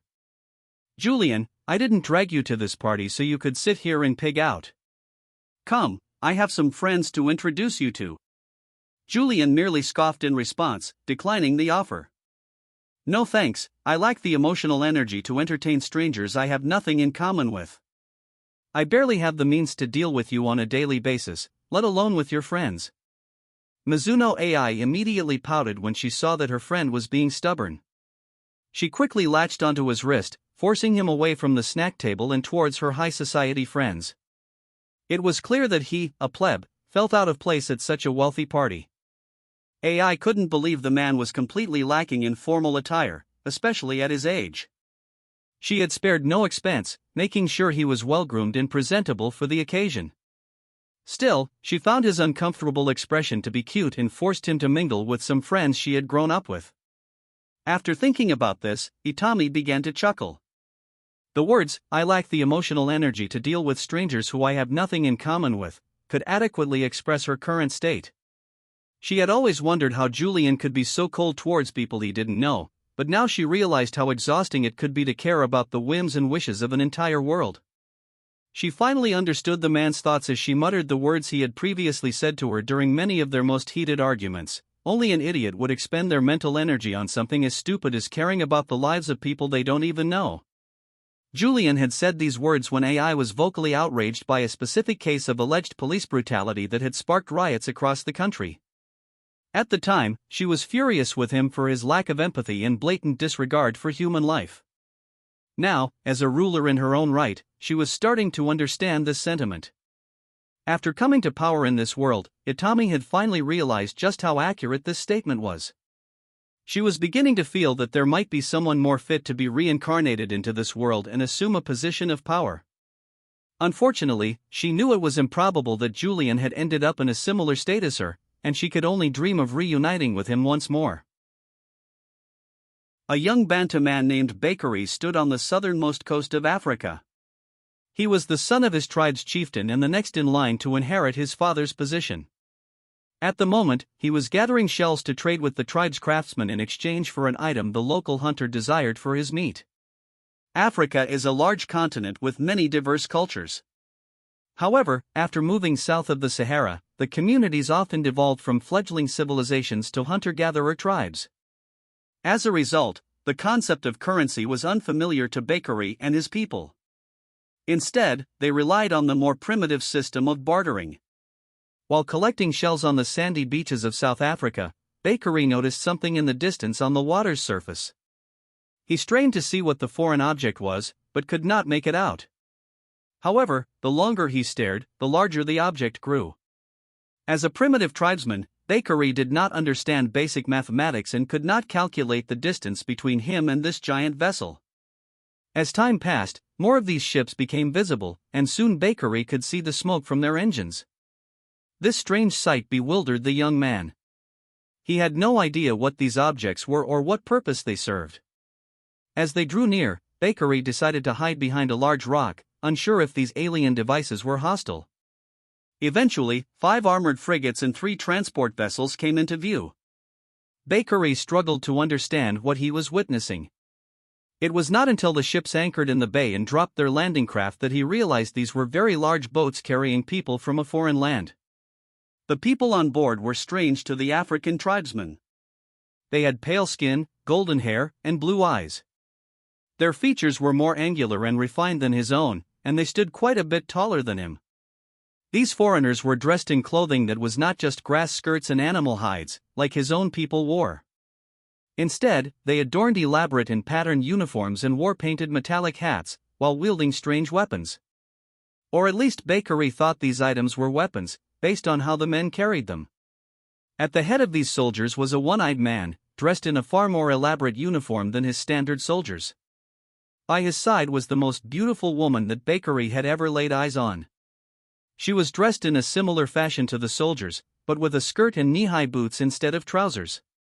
Bakary could hear the one-eyed man give orders to his warriors, though the language was unknown to him, and he could not comprehend anything they were saying. One thing was certain, judging by the weapons these men carried, they were not here for peaceful purposes. Thus, the young man used the first chance he could get to silently slip away and head toward his village, attempting to warn them of what he had witnessed. Uroarbrunnr commanded his troops with a voice filled with authority. He did not want to be surrounded by 1,000 screaming African tribesmen, and his first concern was establishing fortifications around their makeshift encampment. "I want trenches dug, and the sandbags surrounding them. Make sure to mount the Mk2s at the forward positions. If we get attacked by natives, I want them to fear the power of German steel." The soldiers were quick to follow Uroarbrunnr's orders, establishing a basic line of defense along the coastline.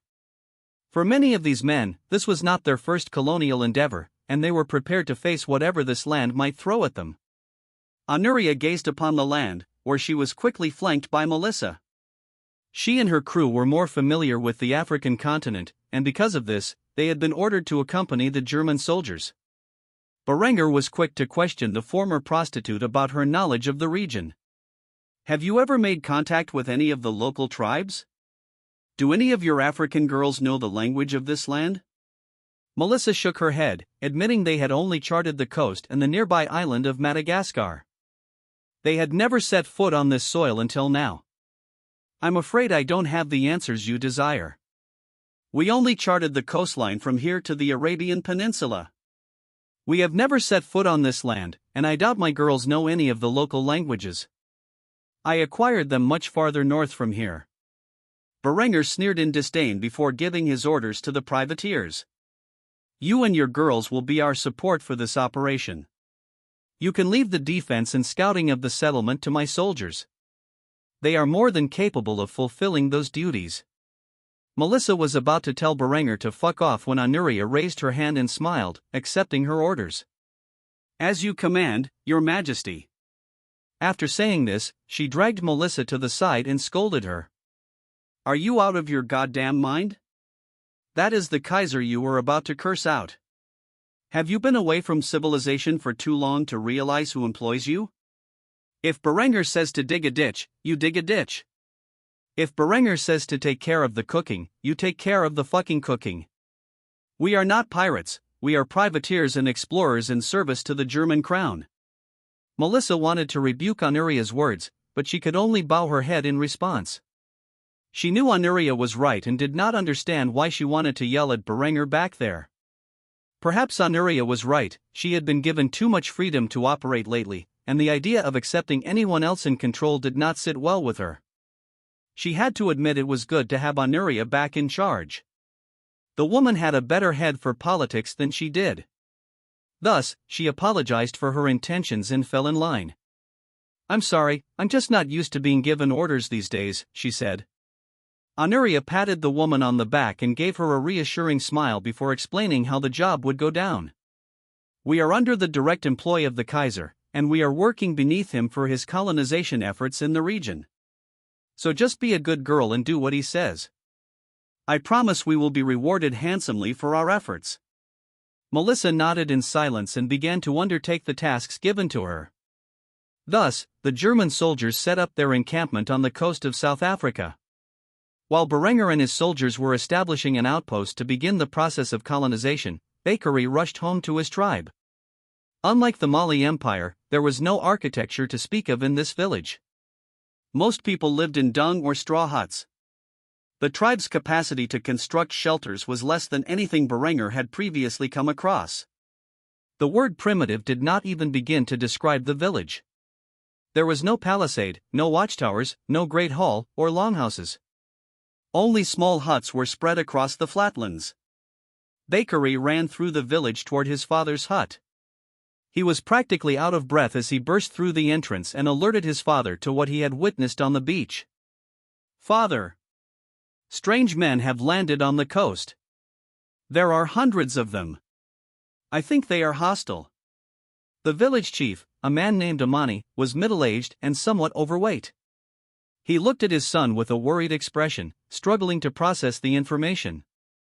"What are you talking about, son? Strange men on the coast? How did they get here? Where did they come from?" Bakary stammered, his mind racing faster than his words could keep up. "These men came from the ocean, on large boats, larger than anything I've ever seen. They wore strange clothes and carried unusual weapons. They had white skin, golden hair, and eyes as blue as the sky. They were tall, and their faces looked nothing like ours. I don't know where they're from, but their numbers suggest they didn't come here with peaceful intentions." Amani was deeply concerned. They had recently endured a war with a neighboring tribe, and now a large force of foreigners had arrived from the ocean. He needed to consult the village elders on how to proceed. For now, he didn't want to cause panic and instructed his son to keep this a secret. "Son, have you told anyone else about this?" Bakary quickly shook his head. "No, I swear." Amani nodded 3 times, then grabbed his son's shoulders. "Bakary, I don't want you to speak a word of this to anyone. I need to talk to the village elders. If you tell others about these strange foreigners, it will only cause panic.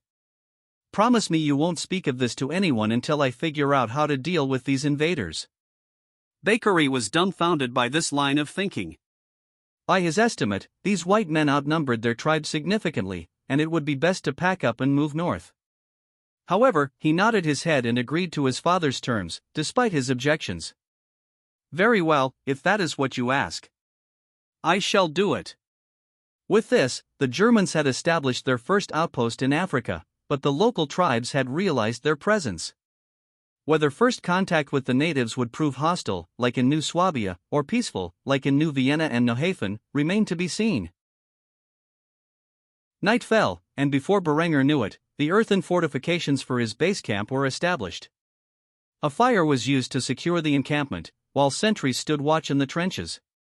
Despite the late hour, Berengar was wide awake, coordinating with his scouts on a potential raid of a nearby tribe. When Berengar and his men entered this uncharted territory, they treated it as a land without the rule of law, essentially a hostile zone. Of course, he would not immediately open fire upon first contact. Instead, he had dispatched his Jaegers to silently observe the tribes from afar. Equipped with camouflage gear, scoped rifles, and binoculars, the Jaegers gathered valuable information about the nearby native villages. Like the Jagged Commandos, the Jaegers were prioritized for modern equipment, including the most recently designed uniforms and weapons. Each platoon of Jaegers sent to Africa included a machine gun team operating a modified MG-25. This weapon, similar to the MG-08/15 from Berengar's past, was modeled after the Vickers, making it considerably lighter. The camouflage smocks and helmet covers, inspired by the Rhodesian brushstroke camo from Berengar's past, were modified to match the arid environment of South Africa. Berengar stood with the officers of his Jaeger Corps and several operatives of his Jagged Commandos, who described their observations in great detail. They had even charted the locations of the villages they spotted on a crudely drawn map. While the Jaegers surveyed the area, the Jagged Commandos were set to launch a night raid on the nearby village. Thus, Major Andreas Jaeger discussed the operational details and explained the plan to Berengar in great detail. To the northeast, roughly 5 kilometers from here, there is a native village. The Jaegers have reported that they are Stone Age tribes, much as you expected. From what we have gathered, they have a limited supply of iron, mostly used in their weapons. The most we will encounter are primitive flatbows, which will be incapable of reaching us. Surprisingly, their village has no defenses. It is amazing to see a village that is completely undefended. I can't tell if these natives have no concept of war or are simply too ignorant to construct a basic palisade. Either way, the easiest way to attack the village is to set up a few machine guns, a few mortars, and defend them with riflemen. We can fire indiscriminately into the night, and it will be enough to take out the majority of the village. With this hostile encampment eliminated, the borders of the territory we have claimed will become more secure. Berengar nodded in agreement with the plan before giving the orders to initiate the attack. Very well, proceed as planned, Major. I look forward to your results. By the time the sun rises, I want this village that threatens our encampment to be wiped out. If the other nearby villages do not get the message and refuse to withdraw from these lands, we will annihilate them as well. After this, Berengar saluted the squads of Jagged Commandos who would be undertaking this operation, then departed from the war tent, heading towards his own tent, where Anuria awaited him. While his soldiers massacred a local village, he would enjoy his time in the loving arms of his beautiful wife. Bakary was drifting off to sleep in his hut when he noticed a red glare through the entry hole. He quickly rubbed his eyes to see if he was seeing correctly before walking out of the building. In the sky above was a blinding red light. Though it was the illumination caused by a German flare, to him it was a foreboding sign of impending doom, as if the gods themselves had warned him that something bad was about to happen. Other villagers gazed in astonishment, wondering what such a thing could possibly mean. Nobody knew that the flare was used to help the German Jagged Commandos hiding in the brush see their targets. As everyone flooded into the village, the crack of gunfire ripped through the air, and a nearby pregnant woman was hit in the heart.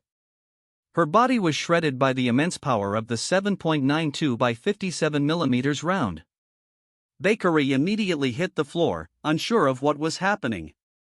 This was not a single shot but one of many fired from the 2 machine guns employed by the German soldiers. Upon remembering the strange weapons wielded by the pale-skinned foreigners, Bakary realized his village was under attack. These thoughts flashed through his mind as gunfire shredded the villagers around him. He could hear the whistle of bullets as they passed by and hit the surrounding ground.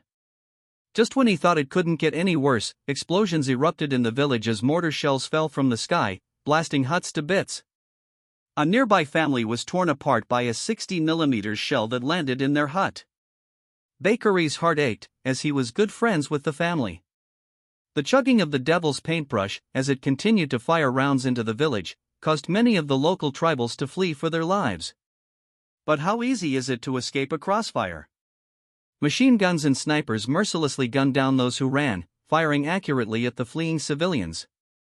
Realizing his village was doomed, Bakary mustered the courage to rush to his father's hut, trying to force the man to flee with the remaining people.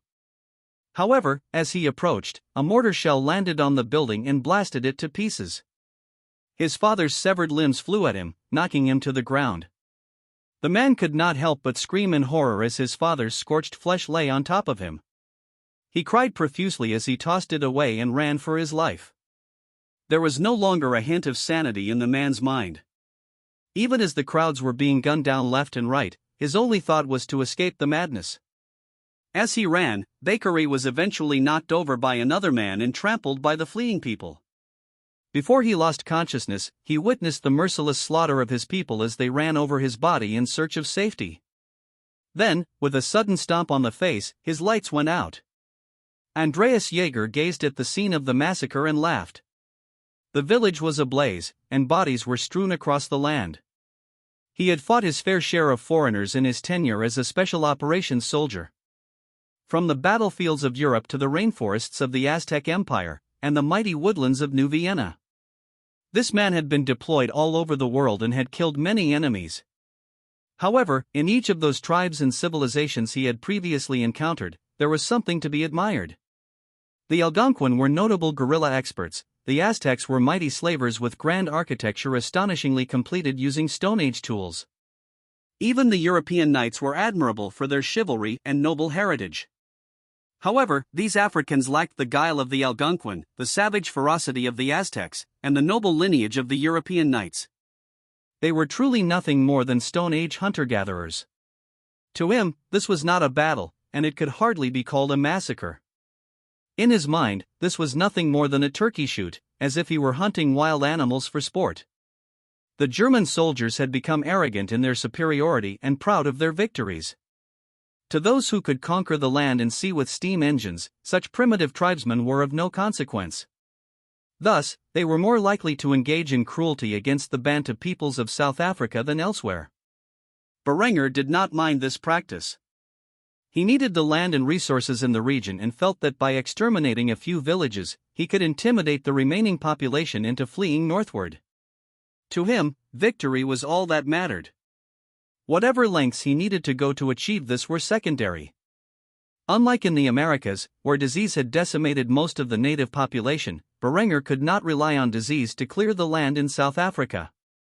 He would have to find other means to free up the land for settlement by his people. Ultimately, he decided to forcefully expel the natives from the region, and the best way to do this was through fear.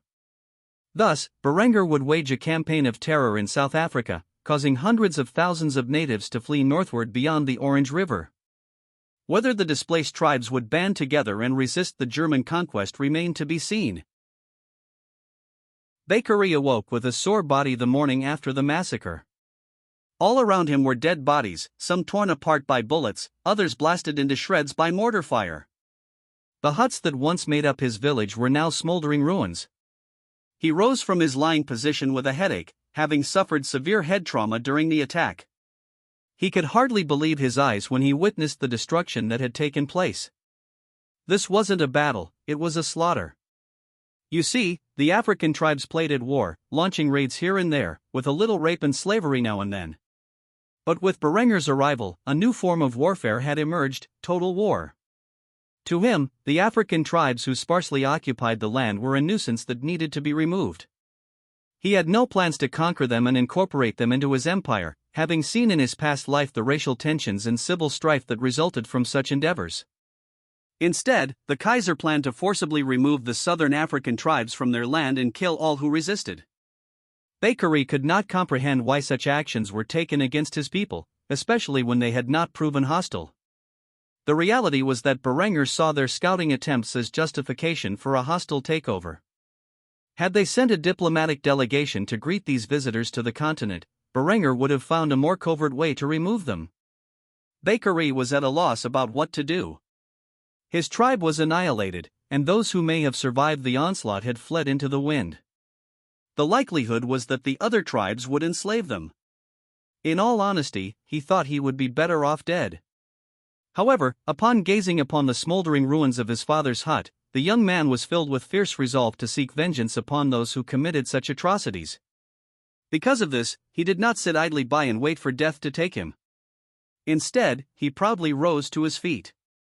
Though his tribe was the first to be attacked, it likely wouldn't be the last. He did not know how many men had attacked his village or what weapons they wielded, but Bakary believed that with overwhelming numbers, the African tribes could prevail. Thus, he began to walk off into the distance, away from his ruined village. Where did he intend to go? To the nearest tribe.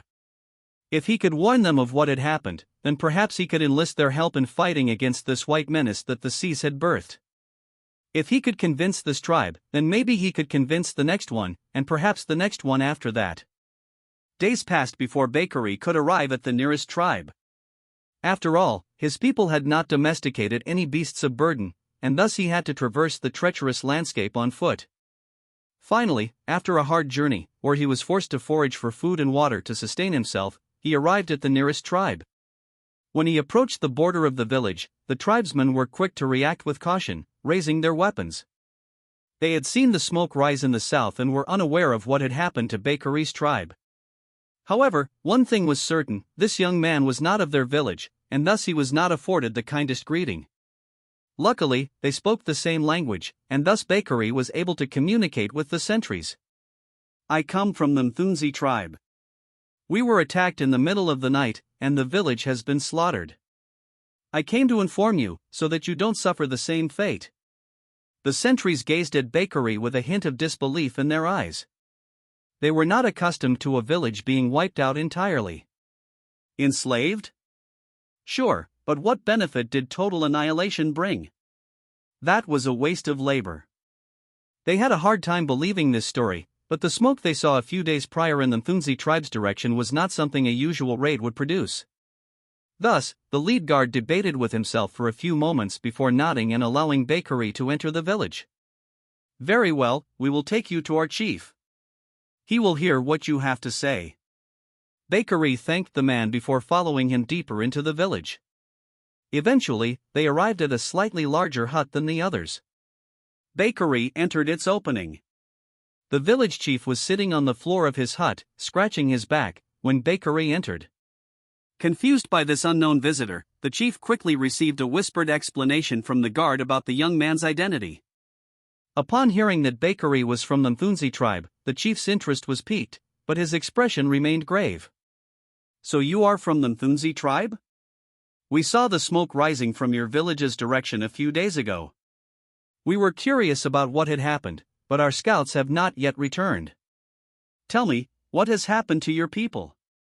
Bakary struggled to hold back the tears as he recalled everything that had happened. The attack was so sudden and random that he could not accurately pinpoint when it began or when it ended, but he did his best to explain the details. "A few days ago, I was on the southern shores searching for shells to trade for some meat. I witnessed strange white-skinned men descend from large boats, larger than I have ever seen. They came from the ocean, dressed in strange clothes, and wielded unfamiliar weapons. I immediately reported this to my father, the village chief, but he sent scouts to investigate. They never returned. By nightfall, the sky was dark, and they had surrounded our village without us knowing.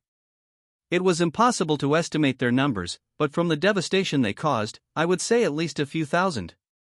In the middle of the night, a red glare that lit the sky above the village woke me. The moment I stepped out of my hut to investigate, I heard the sound of repeated thunder and saw my fellow tribesmen being torn apart by some unknown force. Flashes in the distance from the hills above suggested the enemy could somehow conjure the elements against us. After witnessing hundreds of my people fall in a matter of seconds, I rushed toward my father's hut, but it erupted in flames. I had never seen such a large blast before. He unfortunately did not survive. Shaken by my father's death, I panicked and ran from the village like many of my tribesmen. They were ruthlessly slaughtered as they tried to flee, and I only survived because I was knocked over and trampled. These white devils wield some form of unimaginable power, and I fear for the safety of the tribes in these lands if we do not unite against them. Mark my words, what happened to the Mthunzi tribe is only the beginning. Soon, these devils will spread and annihilate all who stand in their way. They aren't human, they are monsters born from the sea." The village chief listened to Bakary's tale, dumbfounded by what he heard. Strange white men from the oceans, wielding the power of the elements, and slaughtering everyone in sight. If this news was accurate, it did not bode well for his tribe. However, he could not easily believe the words of a man who might be suffering from delusions after witnessing a natural disaster. As a wise and prudent man, he would have to investigate these claims. Thus, he sighed heavily before laying his hand on Bakery's shoulder. "It sounds like you've seen a lot. You are welcome to stay in my village for the time being. As for your claims, I will investigate them thoroughly. If what you've said is true, then we must warn the other tribes of these sea people's existence. If they truly possess such unfathomable power and are bent on our destruction, then we can only band together to stop them." Bakery sighed in relief when he heard this. It was good that he was not outright dismissed as a madman.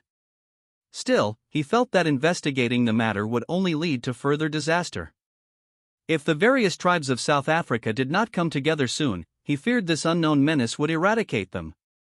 Just like that, the Germans gained the nicknames of Sea Peoples and White Devils among the natives of southern Africa. When Uroarbrunnr learned of this, he would laugh, remembering the history of the ancient Bronze Age, where an unknown force of raiders from across the sea, known only as the Sea Peoples, caused the collapse of most major civilizations across the Mediterranean through conquest. He felt such a term was appropriate for his German soldiers and would embrace it for propaganda purposes. In the days following their attack on the Thunzi tribe, the German Jaegers and Jagged Commandos were busy scouting the territory. They rode through the South African plains, searching for resources to seize and targets to attack. While the special operations units were out in the region, the individual German soldiers and members of the Imperial Guard conducted their daily operations, whether that involved sentry duty or construction. They all worked together to build a proper settlement on the shores of southern Africa. Henrietta and her crew provided support, handling tasks like washing clothes, preparing meals, and loading ammunition into stripper clips and machine gun belts. They continued to perform their duties, albeit with a bit of an attitude. Elfron was in the middle of preparing a meal alongside Henrietta and Melissa, using the rations they were given. She couldn't help but comment on the state of things and her disappointment with the expedition. "I can't believe we're being treated like a bunch of housewives by these damned soldiers. Where does the Kaiser get off, making us do laundry and prepare food? We are explorers and privateers, not maids." Henrietta frowned when she heard this and flicked the young woman on the forehead. Though she herself was disappointed with their assignments, she was displeased with Elfron's words. She sternly reminded the girl of her loyalties. "The Kaiser's orders are absolute. Remember, we are bound in service to the crown. If he wants us to do menial tasks as the colony is set up, then that is what we will do. Don't forget that we owe everything we have to Uroarbrunnr." Elfron pouted at the harsh rebuke but said nothing more.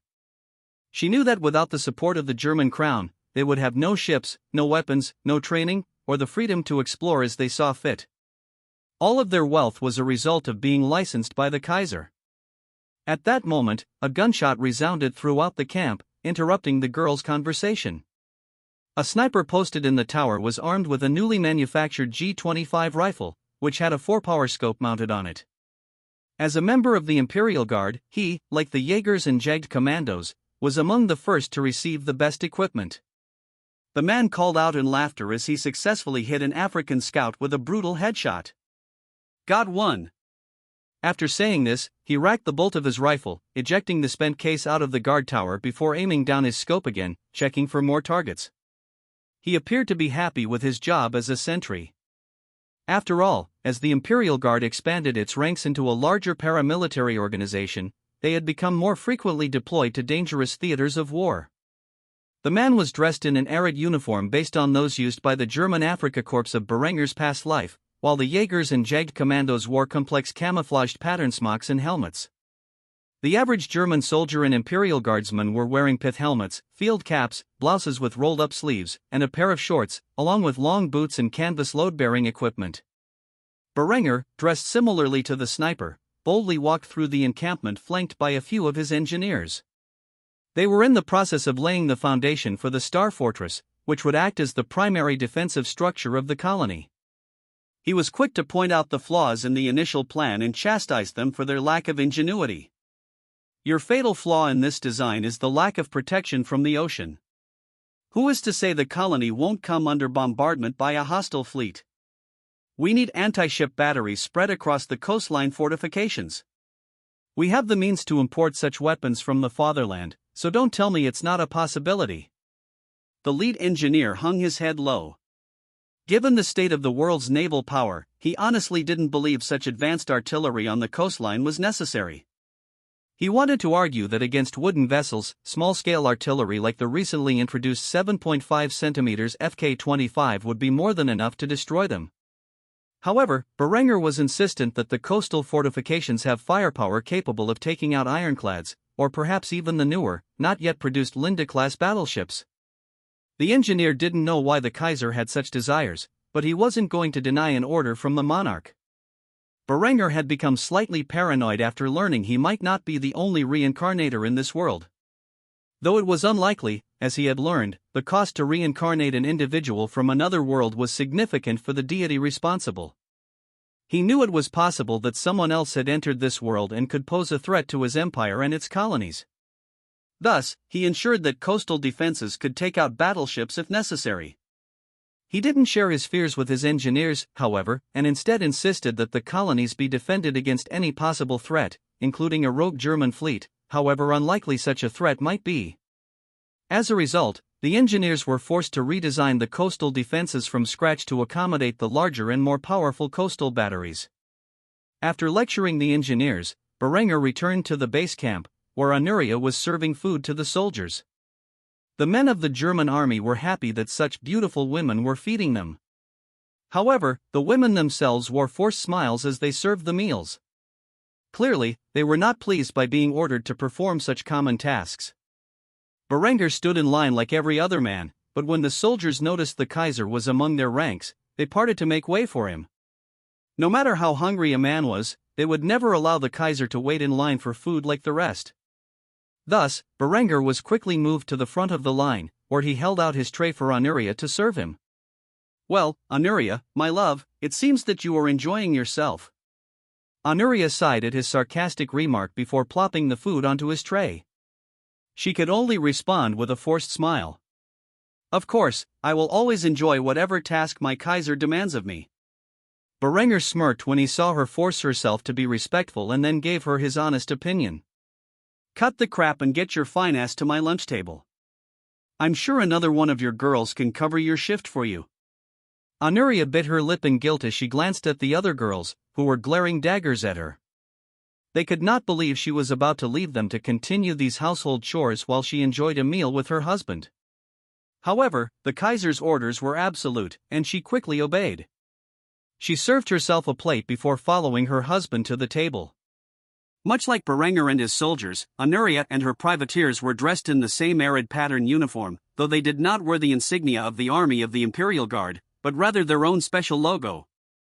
Uroarbrunnr sat across from Henrietta and dined on the food she had prepared, complimenting her for her efforts. "You have done well, Henrietta. I know it doesn't seem like it, but the jobs you girls are doing are great for morale. The men love having a pretty face perform their chores. We are far from home, in an alien land, surrounded by hostile savages. So, you girls should take pride in your work." Henrietta sighed when she heard this. She knew the tasks they were doing had a purpose, but she still felt like a housewife when she did them, a fate she had gone to great lengths to escape. Uroarbrunnr could tell she was disappointed with the expedition and decided to cheer her up with some good news. "I hope that trench gun of yours is well maintained, because I'm going to be setting out soon on a quest. I want you to be part of it." The word quest immediately intrigued Henrietta, and she quickly inquired about the details. "A quest? We have only just arrived, and you're already setting out. What for?" Uroarbrunnr smirked before taking a drink from his canteen. Afterward, he proudly declared his intentions. "Since I was a small child, there was one species I wished to take as a pet. Unfortunately, the laws and restrictions back home were not exactly kind to the idea. Thus, I was never able to achieve this dream. However, I have been reborn in a world where I can make my own rules. Now that I am here in Africa, I intend to take a leopard cub as my pet and bring it back to the fatherland where I can personally tame it as it grows." Anuria's jaw dropped when she heard this. She could not believe the man was talking about kidnapping a big cat cub and taking it back to the fatherland to raise as his own. That was a seriously stupid and dangerous idea. But, if anyone could achieve it, it would be Uroarbrunnr. The idea of traversing deep behind enemy lines to snatch a little kitten away from its mother filled her with excitement. It was certainly better than anything she had planned around the encampment. With this in mind, she nodded her head emphatically before agreeing to her husband's request. "Say no more, I'm in. Just tell me when we're heading out." Uroarbrunnr smiled when he heard this and spoke of his plans further. "The day after tomorrow, we will set out with a company of soldiers. 2 machine guns, 2 mortars, and a bunch of rifles, as well as a few supply wagons to maintain them. It should be enough to annihilate any savage war band we come across." Anuria nodded in agreement but also pleaded for a condition of her own. "Just promise me I can take some of my girls with me. They're dying for some action." Uroarbrunnr thought about it for a moment before lifting 2 fingers. "I will permit you to bring 2 squads.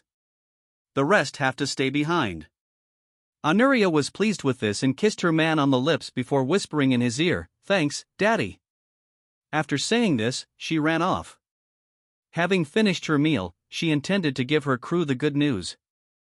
Uroarbrunnr could only watch as her finesse bounced as it hurried away from him. He gazed off into the horizon with a smile on his face. Finally, after 2 lifetimes, he would be able to claim his prize. Darkness descended from the sky as clouds covered the moon and its light. The only illumination came from the fires of the German encampment. In the distance, scouts from the tribe bakery had visited were searching for their missing comrades. Days had passed since the village chief dispatched men to observe the white devils and their actions, but they never returned. The reason was simple: they were spotted and shot by the snipers on the German watchtowers. Such was the fate of any African who approached the newly founded German colony. Uroarbrunnr had no tolerance for espionage and would eliminate anyone who came close to his borders without mercy. The African tribesmen searching for their lost scouts blended into the night with their dark skin, making it difficult for the German soldiers to spot them in the poorly illuminated landscape. Thus, they were lucky enough to escape the wrath of the snipers who served as the colony's first line of defense. The man in charge of these scouts was relatively tall and muscular for an African, but compared to the well-fed German soldiers with superior strength and conditioning, he was severely lacking. He wore the skin of a leopard as he stalked through the darkness, leading his men toward the German encampment. The German camp was well fortified, with earthen fortifications and a trench system. Static machine guns, a mix of newly produced MG-25s and older hand-cranked Mk2 Schmidt guns, were mounted in the trenches. The soldiers kept a watchful eye into the darkness, ready for any attack. The somewhat muscular African approached a nearby brush, where he found the corpse of one of the scouts they had sent earlier. The power of the 7.92 by 57 mm cartridge that had taken his life blasted his head into mincemeat. He was completely unrecognizable, yet the African knew him to be a member of his tribe. The man mourned the passing of his fellow tribesman before he glanced at the watchtower far from his position. The vast distance between him and the German camp was astonishing. If a German were to witness this, they would recognize that they were standing roughly 1,200 meters away from the camp. Of course, to the African, it was just a long distance, as precise measurements were an alien concept to his people. To him, there was no feasible way for the white devils to kill his tribesmen at such a distance. Because of this disbelief, he made a critical error and assumed the Germans had killed the scout in melee combat. In his mind, only the repeated use of a blunt weapon could inflict such grievous wounds. Regardless, he felt he had accomplished his mission, as he realized why the scouts had failed to report their findings. He quickly gathered the other warriors in his squad and informed them of his findings. "Lunga is dead. Whoever killed him smashed his head into pieces. I suspect the other scouts are dead as well. We should quickly report this news to the chief. It is clear these people from the sea are not here with peaceful intentions." The warriors nodded in agreement before slipping away into the night, back toward the village they had come from. They would not risk staying around in tempting fate. A few days later, the scouts arrived in the village and found the chief in a meeting with Bakery and the chief of another tribe. It appeared they were in a heated discussion about a recent conflict the other tribe had with the German soldiers. These white devils have been stalking and killing our hunters and foragers when they leave the village in search of food. We fear they intend to launch an attack on our village soon. I understand you are waiting to hear back from your warriors about your missing scouts, but we need to take action now. Otherwise, these sea people will kill us all. When a somewhat muscular African entered the room, the gathered chieftains fell quiet as the leader of the village spoke up, inquiring about what his warriors had learned. Any news on the missing scouts? The African warrior nodded, gritting his teeth. He explained the situation as best he could, though it was still a confusing prospect. I found Lunga, his head was smashed to bits. He was likely ambushed while observing the encampment from afar. His wounds suggest a blunt instrument was involved, such as a club or a rock. Bakery knew this was a bunch of hogwash. He had personally witnessed the range and devastation the German weapons could cause to human flesh and was not afraid to speak his mind. I doubt they used a blunt instrument. These people are capable of conjuring thunder and fire to kill their enemies. I don't know how far away the enemy was when they attacked my village, but the fire spitting from their position suggests their weapons have a far greater range than our bows. I wouldn't doubt if the enemy killed this Lunga from the safety of their encampment. With the attacks on the Mthunzi tribe and the Zama tribe's hunters, as well as the murder of your scouts, we can safely say that these white devils are a threat to our very existence. It is my suggestion that we contact the other tribes in the area and come together to discuss how we will expel these invaders from our lands. The chieftain of this village was a man named Ukuza, and his tribe was called Lwazi. He was skeptical of Bakery's claims, especially after his warriors rolled their eyes at the idea that the enemy could conjure the elements to fight for them. Clearly, they had not witnessed such a thing on their journey. However, it was undeniable that these invaders posed a significant threat to the local tribes. Given this, he might find it in his heart to negotiate a temporary peace with his long-standing rivals, so that they could drive the white menace from their lands. He sighed heavily before nodding in agreement. Though he did not want to do it, forming a temporary alliance with the rival tribes to resist the German onslaught was the best course of action. Thus, he responded to Bakery's claims affirmatively. Though I doubt your claims, I must admit that I can no longer deny the threat these foreigners pose to our collective existence. It is time we come together and put aside our differences for the time being, so that we can focus on a greater enemy. I will send word to the other tribes. By now, they too must have investigated the white devils. Surely they will have come to the same conclusion as us. Bakery was frustrated that nobody took him seriously, but at least the chiefs of the Zama and Lwazi tribes took the threat of the white devils seriously. He believed that together, the southern African tribes could possess the power to drive the Germans from these lands. Of course, he was unaware of the actual power of the German military or that Uroarbrunnr planned to use this colonial conflict as a testing ground for some of his more atrocious weaponry. However, if Bakery could unite the tribes south of the Orange River, he could command tens of thousands of warriors. With such a large military force, he believed he could overwhelm the small number of German soldiers in the region.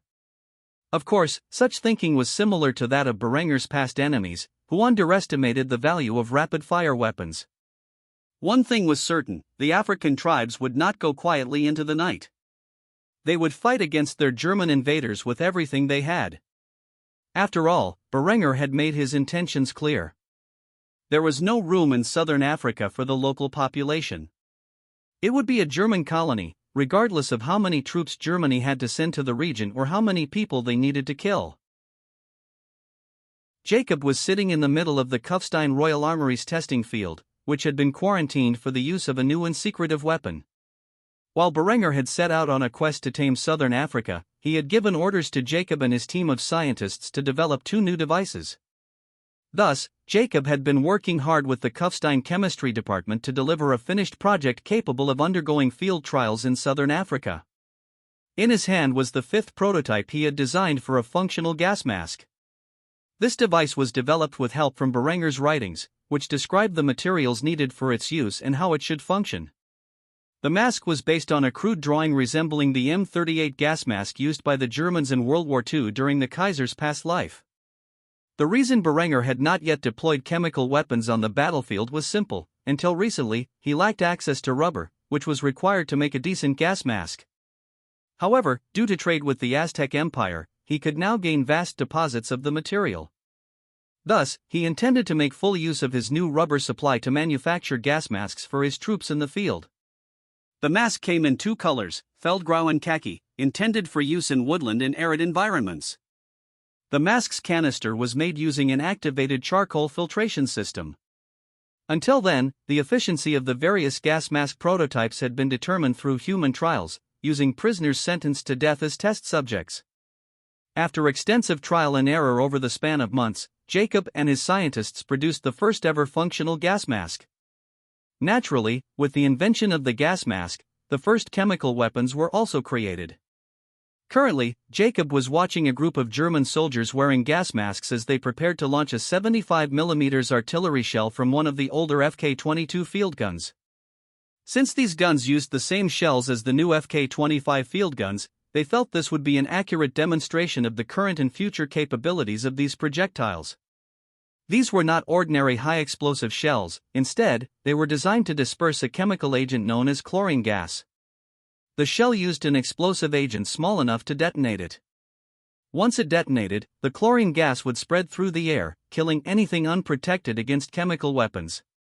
Despite the targets being far from the artillery crew or even the observers, everyone present wore a gas mask as they witnessed the first ever use of a chemical weapon. The target was a group of 12 prisoners who had been sentenced to death. With the wave of a hand, Jacob signaled for the shell to be fired. The artillery crew pulled the string, launching the shell toward its target. Using newly manufactured proximity fuses that allowed the shell to burst in the air, the chemical shell flew toward its target and exploded mid-air, spreading the poison gas around the prisoners, who were chained to nearby posts. Immediately after inhaling the chlorine gas, the prisoners suffocated as their lungs were poisoned by the chemical. They choked, sneezed, cried, and ultimately died a miserable death, with strained expressions on their faces. Before long, the toxic cloud dispersed with the wind, and only after the situation was deemed safe did the soldiers conducting the test and the observers take off their masks. Ludwig was present for the observation, despite being close to retirement. He wanted to witness one last demonstration before handing in his resignation to the Kaiser. He was truly astounded by the lethality of this weapon and how effective it would be in annihilating any enemy Germany encountered. If one did not wear special protection, they were as good as dead, and only Germany had access to this protection. It was the ultimate agent of death, and Ludwig, a man from a bygone era, feared it.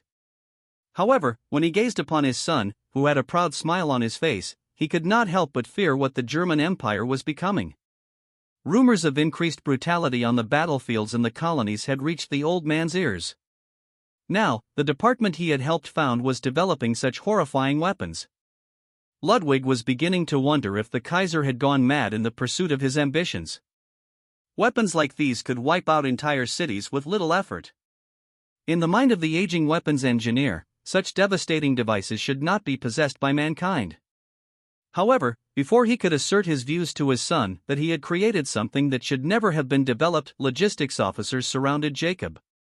These men, from the Army and Imperial Guard, wanted to congratulate him on his newest design and inquire about when they could field such magnificent weapons in their own branches. Mr. Schmidt, you have done a great service for your country.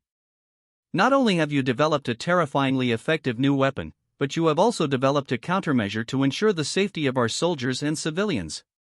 I must say, I am most pleased with this result. If I may ask a question? When can you begin mass production of these so-called gas masks and chlorine shells? Jacob had a proud smile on his face as he shook the logistic officer's hand and revealed his plans for these new devices. It is the intent of the Kufstein Royal Armoury to begin production of these devices in the coming weeks and to start shipping them to the South African theater in the next 2 months. The Crown has approved these gas masks and chemical shells for field testing within his current campaign. It seems he wants to rid the area of the local population as quickly as possible. I must say, as much work as I have done, none of this would have been possible without the expert findings of Count Aldo von Passau. He and his magnificent team of chemists have created the chemical agents necessary for testing the gas masks and to be employed in the shells. Aldo von Passa was nearby, sitting next to Ludwig. Though he had overseen the chemical weapons project, he was horrified by its outcome. He had started learning alchemy at a young age to save lives, and his efforts in the field of chemistry since swearing his loyalty to Uroarbrunnr had done just that. However, this was the first time his research was used to such a chilling effect. He now regretted offering his assistance in this endeavor, knowing Uroarbrunnr intended to use it on the battlefield against both military and civilian targets. Ludwig could tell by the look in Aldo's eyes that the man had the same thoughts as him, but unfortunately, the two old men could only smile and wave. The development of chemical weapons came at the behest of the Kaiser. If the monarch wanted to use these weapons against civilian targets, no amount of protest would stop him. Not that anyone outside the scientific community would even protest the use of these weapons. Uroarbrunnr was revered among his people, practically a living god. He had led them to such great progress that the people no longer doubted his judgment.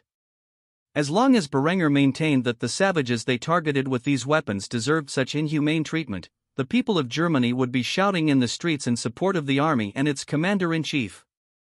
On this day, January 7, 1426, in the year of our Lord, approximately 9 years after Julian Weber had reincarnated into this world, Germany had created the world's first weapon of mass destruction.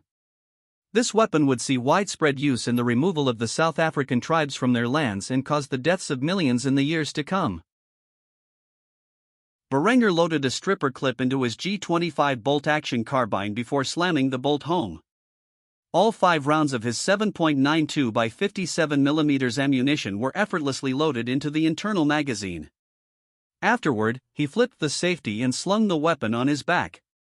He was dressed in an arid pattern uniform, with a khaki blouse that had its sleeves rolled up, a pair of khaki shorts, and a pair of brown leather ankle boots with canvas ankle support. His load-bearing equipment was made of a mixture of canvas and brown leather and housed his ammunition pouches, canteen, bayonet, and entrenching tool. Adorning his head was a khaki pith helmet in the style used by the German Afrika Korps during his past life. He was not the only one dressed in this fashion. The soldiers of his Imperial Guard who were selected to accompany him on this journey were also dressed in this uniform. Honoria, too, skillfully adorned her pith helmet over her chocolate-colored hair with a cutesy smile on her face. She struck a fashionable pose and asked her husband for his opinion on her appearance. "How do I look?" Uroarbrunnr smiled as he gazed upon the beauty of his Byzantine princess and nodded his head 3 times before making a joke he had heard from an old cartoon from his past life. "Like a cheap French harlot." Honoria's smile immediately soured as she gazed at him with fury in her mint-green eyes. Uroarbrunnr was forced to calm her wrath, assuring her he was only joking. "I'm only kidding. In truth, you look like a beautiful war goddess." Despite his shameless actions, she was pleased after hearing his true thoughts and latched onto his arm with the same smile she had worn earlier. Uroarbrunnr was forced to shrug Honoria off, as his soldiers were glaring at him. Why couldn't they bring a pretty girl to accompany them in their tents during campaigns? Such were the thoughts on their minds as they gazed at their emperor in envy. After shaking Honoria off, Uroarbrunnr made sure their supplies were properly packed. Unlike Uroarbrunnr, Honoria favored the trench gun. She had packed several powerful slugs in case they came across some particularly large game that needed to be put down. It wasn't a 700 Nitro Express, but if she slam-fired her entire tube's worth of slugs into a rampaging elephant's skull, Uroarbrunnr doubted it would survive. After ensuring that he and his troops were properly prepared, Uroarbrunnr mounted his steed and snapped the reins, propelling him out of the encampment and into the South African plains. He had no idea how he would find a leopard cub or how he would snatch it from its mother's protection, but he was determined to do so. Thus, a company of soldiers and 2 squads of female privateers rode off into the prairie with no support from the forward operating base that had been established along the coastline. As they rode through the plains, they noticed all sorts of wildlife that was completely alien to the German soldiers. The sight of giraffes astounded Honoria in particular. She did not know how the animals had grown such long necks. Uroarbrunnr simply smiled when he saw the splendor of the young woman's face. Despite traveling all over the world and seeing many sights, the woman could still admire the beauty of nature when she saw it. Many of the more hostile creatures, such as African wild dogs and hyenas, maintained their distance from the large group of humans. Perhaps they were fearful of the strange creatures these humans rode, or perhaps they simply knew they were no match for the humans, but they generally sprinted when they saw the German host pass by. That is, aside from one particular pack of hyenas who appeared to be stalking the German host throughout their journey. Perhaps it was because he had watched too much The Lion King when he was a child in his past life, but Uroarbrunnr was not particularly fond of hyenas. Thus, as he witnessed the mutt stalking him and his party, he decided to take a few potshots at the beasts through his scope. The crackle of gunfire and the whizzing of the bullets as they passed over the creatures' heads was enough to spook them off. Henrietta frowned at Uroarbrunnr when she saw him deliberately intimidating the local wildlife and chastised him for his behavior. Why would you do that? Uroarbrunnr could not openly admit that he always hated hyenas, as his soldiers might overhear and jump to conclusions. Thus, he simply scoffed before making an excuse. Something about the way those beasts look pisses me off. Henrietta could already guess that it had something to do with his past life and didn't question him any further about his hostile actions. The party continued on their journey, searching for any sign of a leopard. Unfortunately, they ended up traveling aimlessly into unexplored territory. After several hours of wandering in the wilds, Uroarbrunnr decided to give the horses a rest and establish a camp.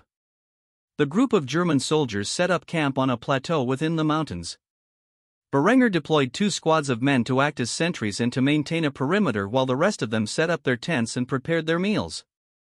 While the German soldiers dined in the darkness, a pair of blue eyes flickered on the rock cropping above.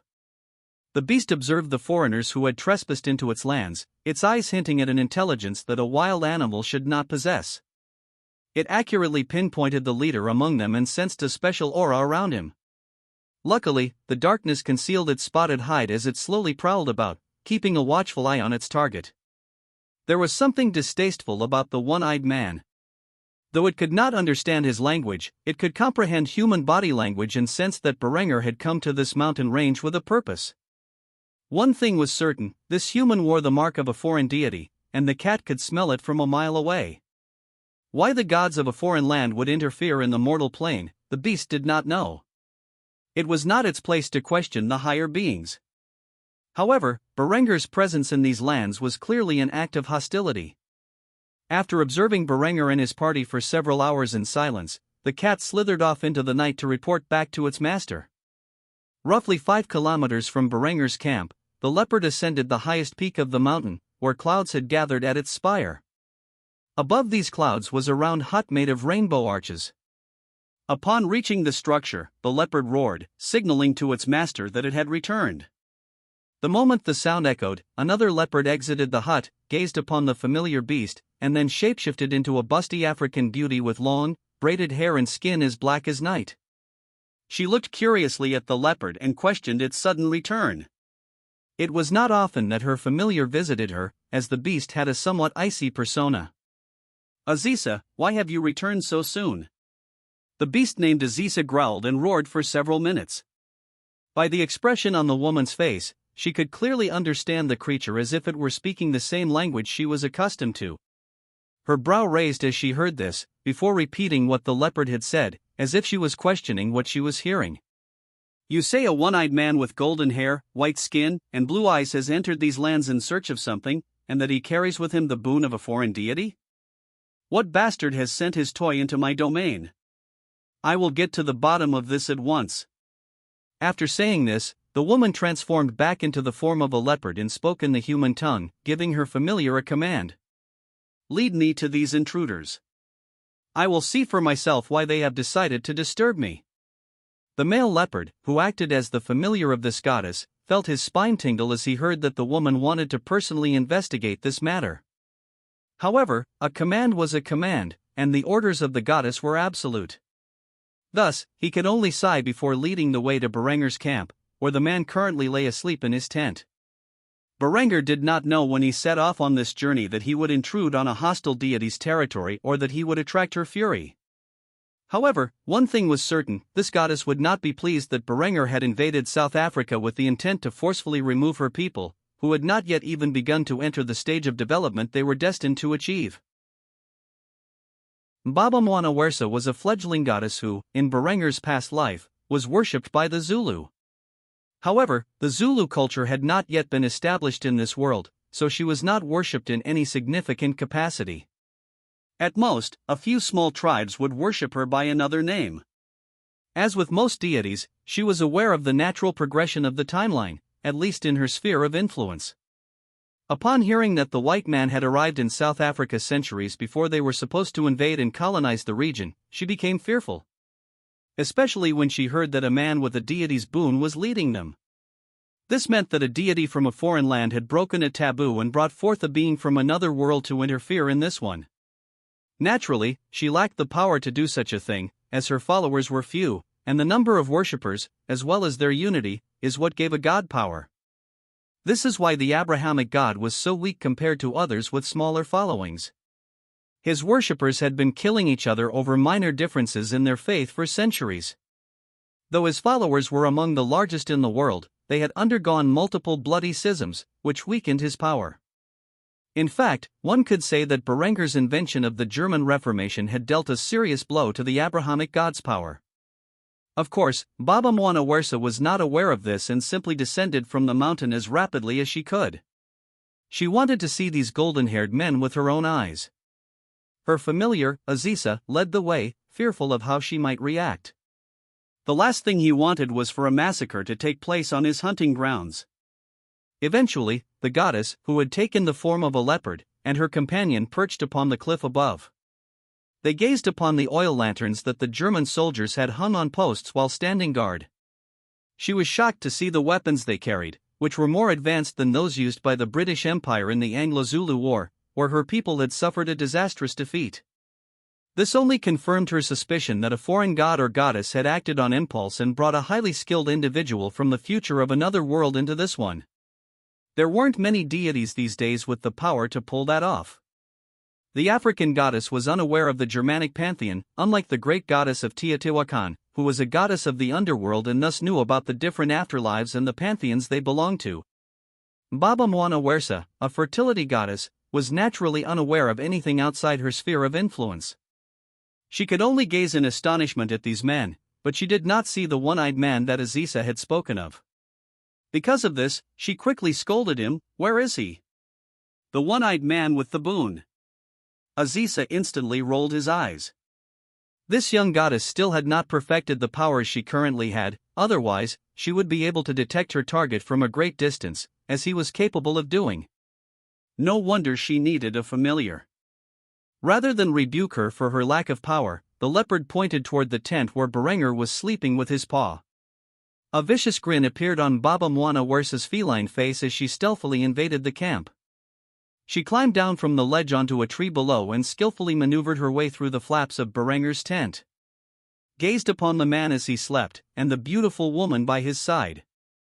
She had found her target. If she could eliminate this man, she might prevent whatever plans he had for her land and people.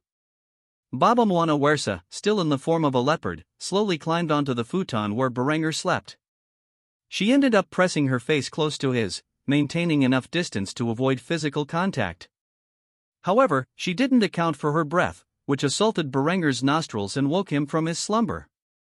The Kaiser gazed at the leopard staring into his eyes with a flash of surprise. He had been searching for a leopard, and yet one had found its way into his tent. Luckily, his sudden awakening startled Baba Mwana Wersa, or she would have ripped his throat out before he could react. Instead, Berenger instantly grabbed his rifle, which lay next to his futon, and blocked the woman's attack. Baba Mwana Wersa gazed in shock as she bit onto the wooden stock of the rifle with all her strength. The goddess, inexperienced in combat, continued to latch onto the rifle, thinking she could bite through it. This gave Berenger enough time to use it as a fulcrum and wrestle the leopard beneath him. It was only after Baba Mwana Wersa found herself pinned beneath the naked Kaiser that she realized how badly she had messed up. She quickly released the rifle with her jaws, allowing Berenger to use its stock as a weapon and smash it against her teeth. Though she was immune to mortal weapons, she could still feel the sting of the attack and yelped instinctively, transforming back into her human form. Berenger gazed in disbelief as he realized he was suddenly sitting atop a naked African beauty. He could hardly fathom what was going on and immediately screamed at the woman in his native tongue. "Who the fuck are you?" This awoke Uroarbrunnr, who had surprisingly slept through the entire conflict. When she saw her husband sitting naked on top of an African woman who was also nude, she began to scream at him. "What the hell is going on here?" Berenger did not know how to explain the situation, nor did he know what to do now that he had the woman pinned. Unfortunately, while he was distracted, Aziza had heard the commotion and rolled his eyes, knowing that his young master had completely botched her assassination attempt. He immediately forced his way into the tent and bit Berenger's arm. Berenger screamed in agony as he tried to wrestle the beast's jaws off him. However, the beast was determined and bit deeper into Berenger's biceps. This gave Baba Mwana Wersa the opportunity she needed to flee, and she quickly shapeshifted back into a leopard and hopped out of the tent. Berenger was just about to stab his bayonet into the leopard's eye when the beast let go and ran off toward its master. After being released from the leopard's jaws, Berenger winced in pain, and Anuria cried out for the nearest medic. "Medic! Help!" The medic who had accompanied the party awoke from his slumber upon hearing these screams and rushed into the Kaiser's tent with his kit in hand. He immediately diagnosed the issue and began to dress the wound. As a veteran field medic, he knew how to stop the bleeding from punctures and lacerations and did his best to ensure that Berenger's wound was both sanitized and sealed. Truthfully, Berenger got off easily. If the leopard had wanted to, it could have shredded his biceps. However, all it wanted was to get Berenger off its master, so it only punctured his arm. With enough treatment, Berenger would make a full recovery. What needed to happen now was to ensure he did not get an infection. While Berenger was being treated, Baba Mwana Wersa and Aziza fled a great distance. It was only after they had run a few kilometers and made sure they were not being followed that the woman shapeshifted back to her human form and cursed out loud. "Holy fuck, what the hell? How did I mess that up so badly? I should have ripped out his throat with my teeth when I had the chance. I'm so stupid." The African goddess paced back and forth, muttering her confusion aloud. She seemed particularly focused on the fact that Berenger was naked, especially the size of his member. "I saw everything. His thing. It was right in my face. Are they supposed to be so big? What am I even thinking? I will kill the bastard the next chance I get." Aziza glared at his master as if she were an idiot before roaring loudly. Evidently, whatever he said offended the goddess, who immediately kicked the leopard and scolded him. "Don't you dare insult me!" The familiar yelped as it was kicked aside, then dusted itself off and gave its master an aloof expression. After this, it walked off, leaving Baba Mwana Wersa by herself as she struggled to comprehend everything that had happened in such a short time. Upon seeing that she had angered Aziza, Baba Mwana Wersa called out to him. "Aziza, don't be like that. Come back here." Unfortunately for the goddess, it was too late to apologize. The beast needed some time alone after being so mistreated. He saved the woman's life, and she responded by kicking him? He had better things to do than entertain the petty tantrums of a fledgling goddess. Thus, both parties were left wondering what had happened afterward. Berenger sat within the medical tent at the forward operating base established on the coast of South Africa. His right bicep, punctured by the sharp teeth of the highly intelligent leopard, was being treated by the doctors who accompanied the German expedition. After the attack, Berenger and his hunting party were forced to withdraw to the coast. He was still confused about what had happened the night before. However, what troubled him most was that, out of the thousands of lifetimes and their possibilities he had perceived when he drank from the Norn's well, none of them included these events. The reason for this was that, though Berenger could see many possible timelines resulting from his actions, he failed to perceive information regarding deities or other reincarnators. This, combined with the fact that the African woman was a shapeshifter, led Berenger to believe she was a local deity. However, he was puzzled about why she was so hostile to him. Was it because of the village he had massacred? Was she their local deity? If so, he would retaliate swiftly and decisively. An attack on his life, no matter the source, was not something Berenger took lightly. In the past, such actions would have faced severe repercussions, but the vengeance he had in mind now would surpass those past responses in severity. The camp doctor had prescribed antibiotics to fight the infection and ensured that his wound was cleaned and bandaged properly. His arm was placed in a sling, as he could barely use it without causing further damage. This was not a good look for morale, and because of this, Uroarbrunnr needed a scapegoat to enact his vengeance upon. Naturally, he could not inform his men of the supernatural nature of his attacker. Instead, he could only pin the blame on the local tribes.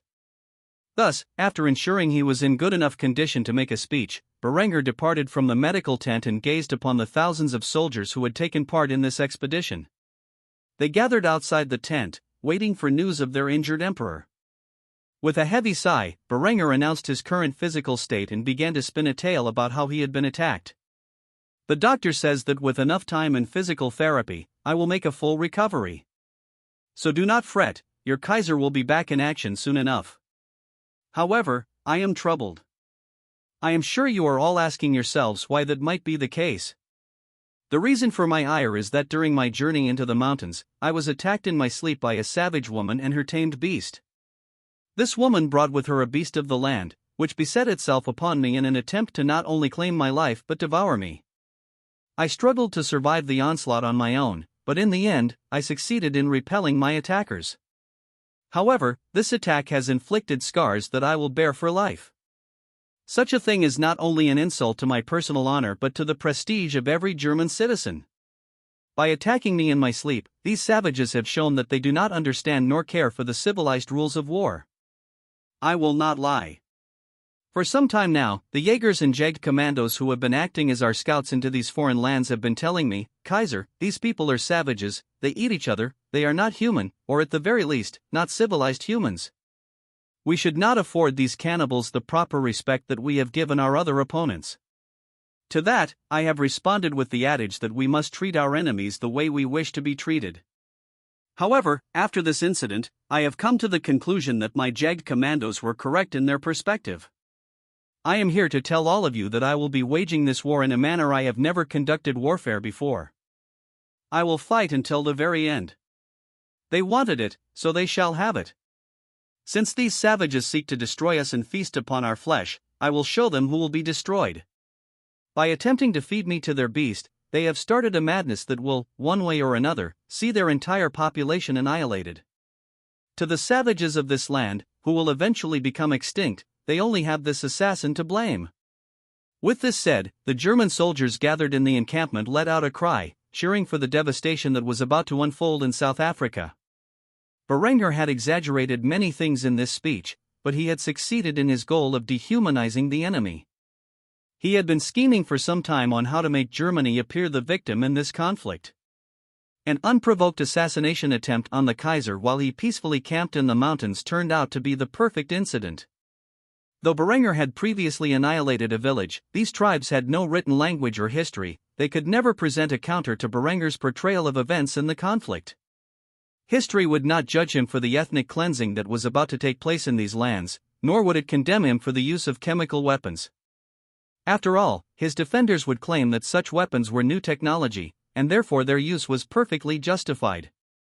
After walking back into the tent, where Henrietta stood with a worried expression on her pretty face, Uroarbrunnr smiled and stroked her chocolate hair before informing her that everything would be all right. I'll be fine. There's no reason to worry. In fact, this attack on my life has given me the perfect excuse to act with excessive cruelty in this conflict. As far as the world is concerned, this was an unprovoked attack on my life. They can't blame me for being merciless when the Africans tried to feed me to a leopard, now can they? Henrietta shook her head. She knew the sinister look on Uroarbrunnr's face, it was the expression he had whenever he was about to engage in a massacre. She could only sigh as she questioned exactly what he had in mind this time. What do you intend to do with the natives? Uroarbrunnr chuckled when he heard this, before reprimanding Henrietta for her curiosity. You should know better than to pry into my affairs. However, I will be generous and inform you just what I have in mind for this conflict. There are new weapons currently undergoing development in the Royal Kufstein Armory. I intend to use this war to explore the depths of how effective these weapons can be. I shall push those who survive my onslaught back beyond the Orange River. This should give us more than enough space to colonize these lands in the coming decades. In his past life, chemical weapons were labeled as weapons of mass destruction and were banned in warfare by the international community. Should someone break this rule, they would immediately find themselves listed as a war criminal and would undoubtedly be executed upon capture. Truth be told, Berenger had limited information on how much destruction chemical weapons could actually cause. After all, they had seen their most significant use in the Great War, but that was a war fought among peers, who were quick to develop countermeasures to protect against the new style of warfare. Thus, in his past life, the full catastrophic effects of chemical warfare had never been fully realized. To Berenger, South Africa was more than just a treasure trove of natural resources. It was a place where he could act with impunity and conduct trials to see just how effective such weapons could be in battle. Whoever this goddess was, she had made a grave mistake by attacking Berenger. His wrath was something she could not afford to endure as a fledgling goddess of a culture that did not yet exist. The prospect of these new, experimental weapons frightened Uroarbrunnr, especially with how Berenger spoke about them. She did not know what terrifying device he had created, but whatever it was sure to cause many casualties. She could only ask the question that appeared in her mind. Should I be worried about these new weapons? Berenger shook his head when he heard this and assured her that she would be perfectly safe. Not at all. With the creation of these weapons, I have also developed countermeasures to ensure that our troops are safe from their effects. However, without these countermeasures, anyone who comes into contact with these weapons is almost guaranteed a brutal death. Berenger did not know that while he was planning to amass a chemical weapons stockpile to easily drive the South African tribes from the region, the tribal leaders were holding a conference to discuss how to deal with the Germans who had trespassed on their lands. A great African confederation was about to be born, and it was a direct result of Berenger's interference with the timeline. Months had passed since Mizuno AI first started attending West Point, and since then, her budding friendship with a young man named Julian Weber had stagnated. Though the two spent a lot of time in the library, Julian still considered AI a nuisance who constantly interrupted his study sessions. Currently, Julian was eating from a cup of microwavable noodles, the only thing he could really afford on his budget. AI gazed at him with curiosity, noticing how he seemed to tolerate the meal. She couldn't help but ask the question on her mind. Julian? The young man sighed heavily at this interruption to his reading and slowly put down his book, begrudgingly answering her question. Yes, AI? AI wore a pretty smile as she continued. Have you ever had real ramen before? Julian shook his head before responding to the young Japanese woman's question. No, it's too expensive. At this moment, AI learned something interesting about Julian's background. He appeared to be very poor. She saw an opportunity to get closer to him and quickly suggested something he hadn't expected. Then it's settled. Friday night, you're coming over to my parents' house, where I'll cook you some real ramen. It's a crime to only eat cup noodles every day. Julian responded in a way AI hadn't expected, quickly rejecting her offer. No thanks. I'm busy on Friday. AI was dumbfounded by his comment. Was he kidding right now? A pretty girl asks you to come over and eat her home-cooked meal, and you refuse? How dense was this guy? She forced herself to remain calm and insisted. I'm not taking no for an answer. I will treat you to a home-cooked meal, and you are going to like it. The woman's sudden aggression startled Julian. He was not accustomed to such behavior from the girl and sank back into his seat awkwardly. After receiving an intense stare from her for several minutes, he sighed heavily before agreeing to her request. Fine. AI's expression immediately changed from a glower to a happy smile as she pressed her hands together in excitement. Yay! I am sure you will enjoy it. It will certainly be better than that mass-produced crap you're eating right now. Julian gazed down at his cup of noodles and shrugged. Food was food. He did not have the luxury of eating fancy meals at restaurants and was used to cooking his own food when he had the chance. However, he had to admit that it would be nice to eat something other than microwavable noodles for once. Thus, he sighed and nodded before getting back to his work. The week came and passed, and finally, it was Friday night. Julian had finished his schoolwork at the beginning of the week as usual and was free to do as he pleased. Normally, he would spend Friday night in the library, learning about something that interested him. However, he had been invited over to a freshman's family home so that she could cook him a nice meal. West Point was strict about living arrangements, and as a freshman, AI was forced to live in the barracks.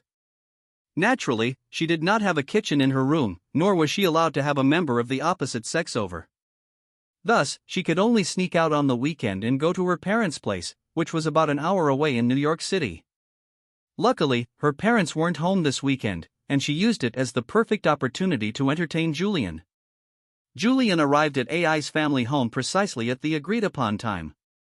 The girl had been kind enough to send a car to pick him up, so he didn't have to spend his meager funds on a cab ride to the city. Despite visiting a girl's home while her parents were away, Julian thought nothing of it and certainly did not consider this evening to be a date in any shape or form. On the other hand, AI had gone all out with her appearance. She picked her cutest clothes, styled her hair attractively, and applied just the right amount of makeup to make an impression. She had properly set the table for the two of them and had already begun preparing the meal when Julian knocked on the door. AI came from a wealthy family and naturally had servants, whom she dismissed for the evening to avoid them informing her parents that she had a boy over. When Julian gazed at the large mansion, he was shocked. He didn't know that the girl who had been pestering him for some time was a spoiled princess, but it made sense to him after a moment of thought. When the door opened to reveal AI, whose appearance was more stunning than usual, Julian was surprised. He had expected a butler or maid to greet him in a palace like this. However, AI thought nothing of it and wore a pretty smile as she dragged Julian into her house, making a joke about his arrival. "You're actually here. Welcome to my family's home." Julian's brow raised when he heard this, and he questioned the girl's choice of words. "What do you mean, I am actually here? I promised to be here, didn't I?" AI merely stuck out her tongue playfully and chastised him for his usual behavior. "Hey, I thought for sure you'd make some excuse to bail on our arrangement. I'm glad you didn't, though. Make yourself at home. The ramen is cooking, and we'll eat soon. Do you want a beer or something?" Julian felt out of place as he gazed around the luxurious mansion. He had never been in such a large and opulent home before. It took him a moment to process what AI was saying, but he eventually nodded in agreement. "Sure, what do you have?" AI led him to the kitchen, where she pulled a few beers from the fridge. They were a popular brand from her parents' homeland. After popping the bottle caps, she handed one to Julian and took a carefree sip of her own. "My father enjoys imports from his homeland, so the only beer in the house is Japanese. I hope you don't mind." Julian took a sip and felt as if he had reached enlightenment. He could never afford such premium alcohol and had only ever drunk cheap light beer that tasted like water. However, this beer had a masterful flavor, and he instantly found himself enjoying it. "It's really good." AI was happy to see that Julian enjoyed it and quickly got back to cooking. Before long, 2 bowls of miso ramen and a side of takoyaki were on the table. Julian had heard of these dishes but had never tried them. When he tasted the fruits of AI's labor, he nearly broke into tears. It was among the best things he had ever tasted, and he savored every bite. AI noticed the expression on his face and quickly asked how he felt about her cooking, slightly afraid of the answer. "Well, how is it?" Julian looked up at AI with an awkward expression on his face, struggling to find the right words to express his thoughts. Ultimately, he was afraid to tell her it was the best thing he had ever tasted, so he wore a distant look and brushed it aside. At the very least, it is better than microwavable noodles. The forced stoic expression on Julian's face made AI giggle. She knew he wasn't willing to tell the truth. It was clear from the way he ate the ramen and takoyaki that he enjoyed it very much, but for some reason, he couldn't be honest. This was another aspect of Julian's character that she found endearing.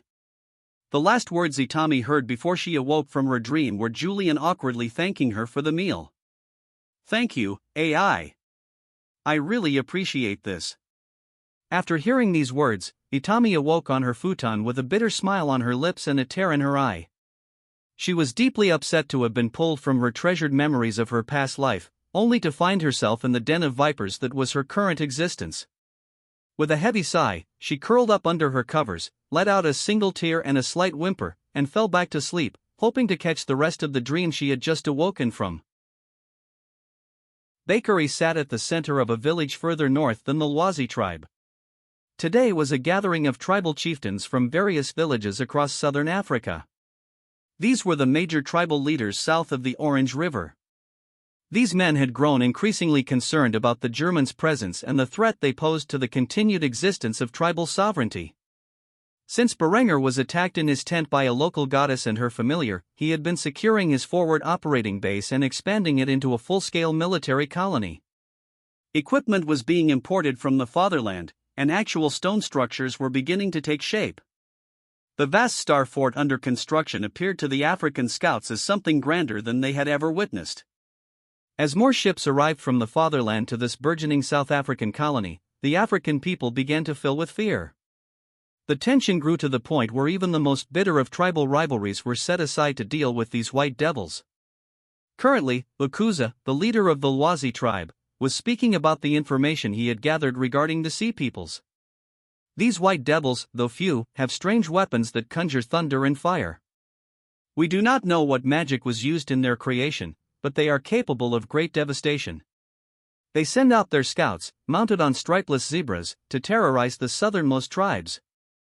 They leave no survivors in the wake of their destruction.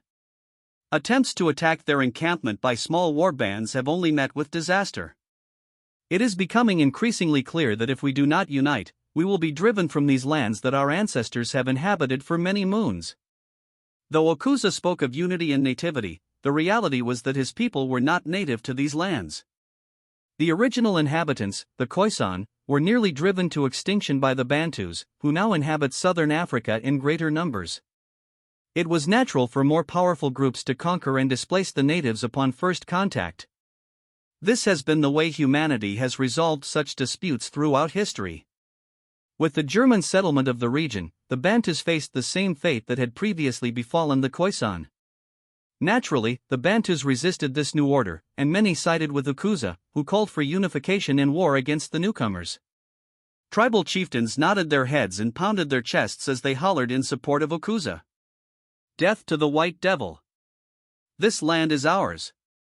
These invaders must die. Bakari listened as the chieftains unanimously agreed that war was the most viable option to settle their dispute with the German settlers. Bakari spoke up on behalf of his tribe, which had already been annihilated. The white devils have wiped out my village. As far as I know, I am the only survivor. If we do not work together, you will all suffer the same fate. We need a leader, a great warrior who can lead this coalition of tribes against these white devils. The moment Bakari said these words, the tribal chieftains immediately began to argue among themselves about who should lead the proposed coalition. A particularly large man, wearing the skin of a leopard, rose from his seat and volunteered himself for the position. I, Ndansa, recommend myself for the position of war chief. Ndansa had a fearsome reputation among the tribes south of the Orange River, but he was not the only one. Suddenly, a much smaller man rose from his seat and began to argue that he should lead the coalition. Bah, Ndansa, your greatest claim to fame is killing a leopard with a bow and arrow. I should be the leader. You all know how many men I have killed with my spear. There is no one more obviously fit for the position than I, the great Sayabanga.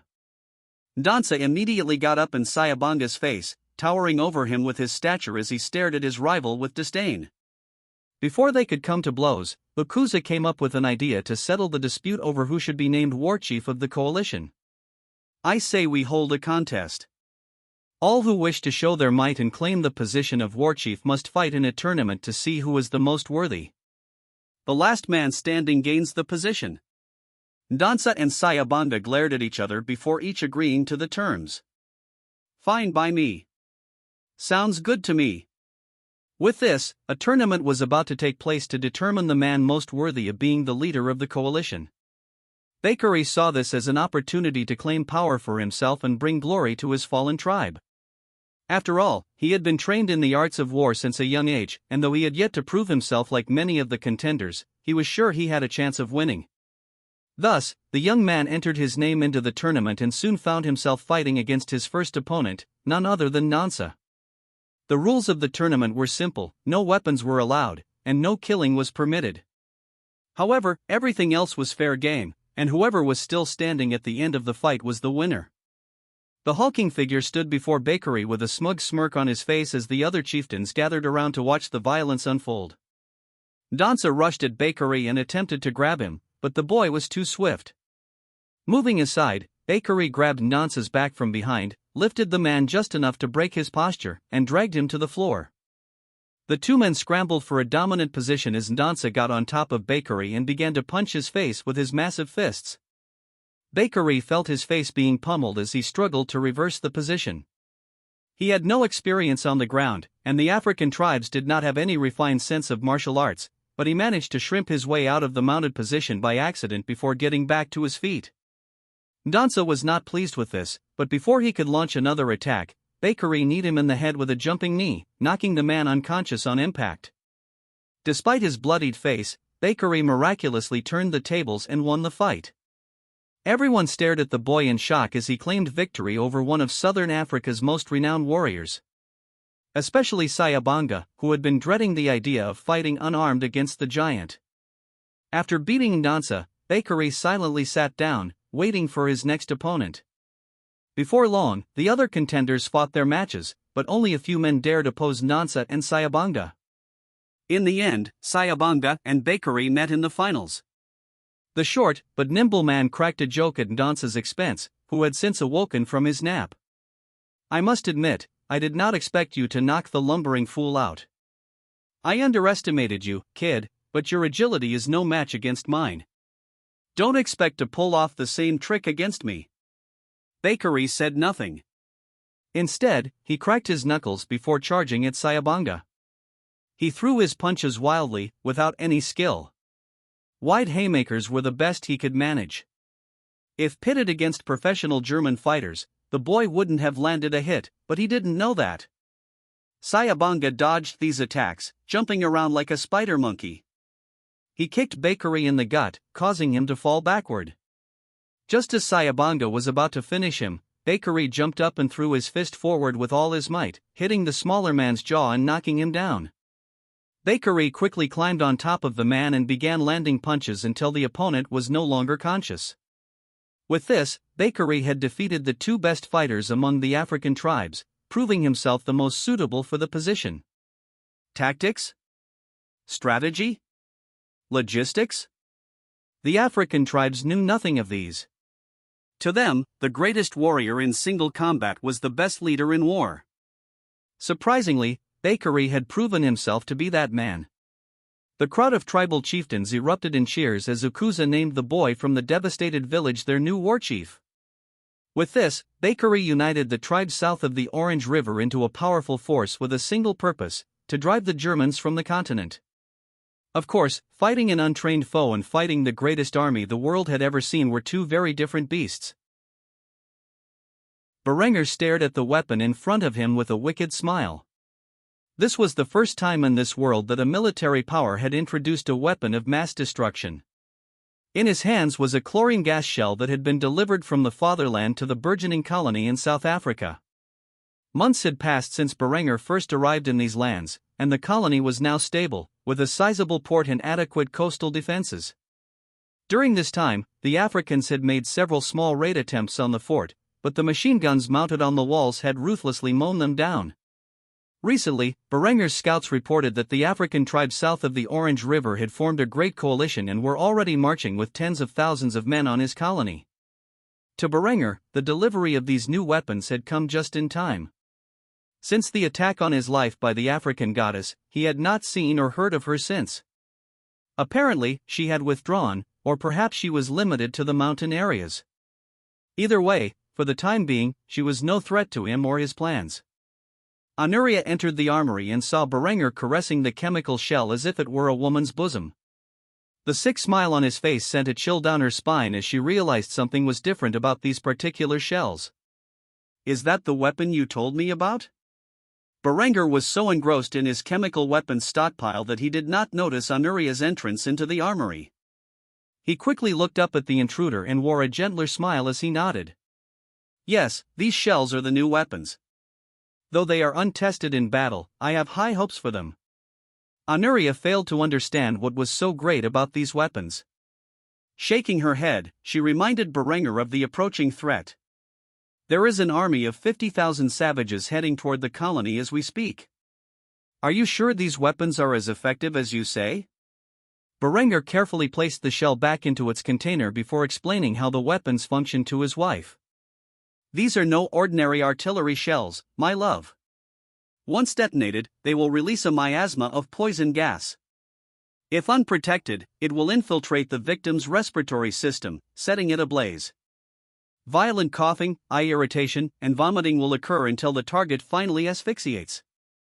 These shells not only cause certain death but also debilitate their victims, leaving them incapable of fighting back. Honoria gazed at Berenger in horror as she listened to the description of these weapons of mass destruction. Instinctively, she took a few steps back, afraid that the shells might detonate and cause her to suffer such a tragic fate.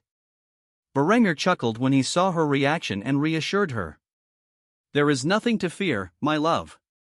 These shells operate with a proximity fuse. They will not detonate by mere handling. Besides, I have developed countermeasures to protect our soldiers from their effects.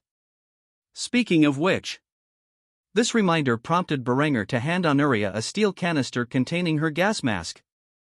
Since he lacked aluminum, he couldn't create a proper container like those used by the Germans in World War II. However, he had replicated it with steel, though it was much heavier. The container held the GM-25 gas mask, as Berenger labeled it. It was essentially a functional replica of the WW2 GM-38 gas mask, but with a superior filter that did not contain harmful substances like asbestos. Honoria quickly followed Berenger's instructions and attached the steel canister to her load-bearing equipment, where it hung gracefully from her back. The Kaiser had already distributed gas masks and canisters to his troops and instructed them on their proper usage. Now, all that remained was to teach Honoria, and he immediately put her through a brief crash course. After a while, Berenger was approached by an officer of his Imperial Guard, who alerted him to the presence of the enemy army. My Kaiser, the savages are approaching. What are your orders? A wicked grin spread across Berenger's face as he gave the order he had planned for some time. Load the chlorine shells into the artillery and instruct the men to equip their GM-25 gas masks. I want this enemy army annihilated in a single battle. The soldier immediately saluted the Kaiser in the manner most common among the German army before rushing toward the colony's defenders to issue the orders. Soon, logistics teams rushed into the armory and carried the 50 chlorine shells out of the bunker, distributing them to the artillery crews. Berenger himself climbed out of the armory and made his way to the colony's defenses, wanting a front row seat to the carnage that was about to unfold. Sure enough, over 50,000 African tribesmen were gathered outside the colony, armed with short iron spears and cowhide shields. They danced around, waiting for the opportune moment to attack. Berenger wore a wicked smile as he donned his gas mask and helped Honoria with hers. On one side were the African tribesmen, wearing animal skins and dancing around with primitive weapons. On the other side were the fortifications of the Imperial German Army, dressed in modern uniforms with gas masks, wielding bolt-action rifles, static machine guns, and rifled breech-loading artillery. For this endeavor, Berenger had gone all out, ordering the deployment of the new 10 cm FK-25 recoil-operated artillery on the colony's walls. The German artillery crews loaded 105 by 504 mmR chlorine gas shells into their guns, then adjusted the range. The enemy was well within firing range, and they wanted to ensure the poison gas cloud was far enough away from their position to avoid affecting them. Berenger had ordered his men to wear gas masks as a safety precaution in case the winds did not favor him that day. Bakery gazed upon the massive star fortress and the German defenses with awe. He did not understand how they had built such a structure in just a few months. To him and his people, it was a completely alien and unfamiliar sight. Despite this, he remained undeterred. He gave the order to attack the colony to the men under his command without a hint of fear. Attack the white devils, leave no man alive, he shouted. The horde of African tribesmen then charged toward the German colony, screaming their war cries into the air. Berenger saw this and sneered in disdain, though his expression was hidden by his khaki gas mask as he gave the order to launch the world's first instance of chemical warfare. Open fire, he commanded. With that, a barrage from 3 separate batteries was unleashed. The shells traveled a distance of over 2 kilometers, though they were capable of reaching nearly 5. the Africans reacted to the thunderous sounds of artillery with fear in their eyes. However, unlike the stories Bakery had told them, this thunder was not accompanied by fiery explosions. Instead, a yellow-green cloud dispersed as the shells burst in the air. Bakery was at the front of the formation and was naturally hit by the attack when it occurred. His eyes itched unbearably, and his lungs felt as if they were on fire. He and the men alongside him began to cough violently, finding themselves incapable of breathing. He started to vomit on the ground, keeled over, and fell, physically incapable of standing. He gazed in disbelief, trying to see beyond the yellow-green miasma that was suffocating him, but in the end, all he could see was his life flash before his eyes as he questioned everything he had strived for over the past few months. He had come so far after the Germans massacred his village and was so close to the vengeance he desired.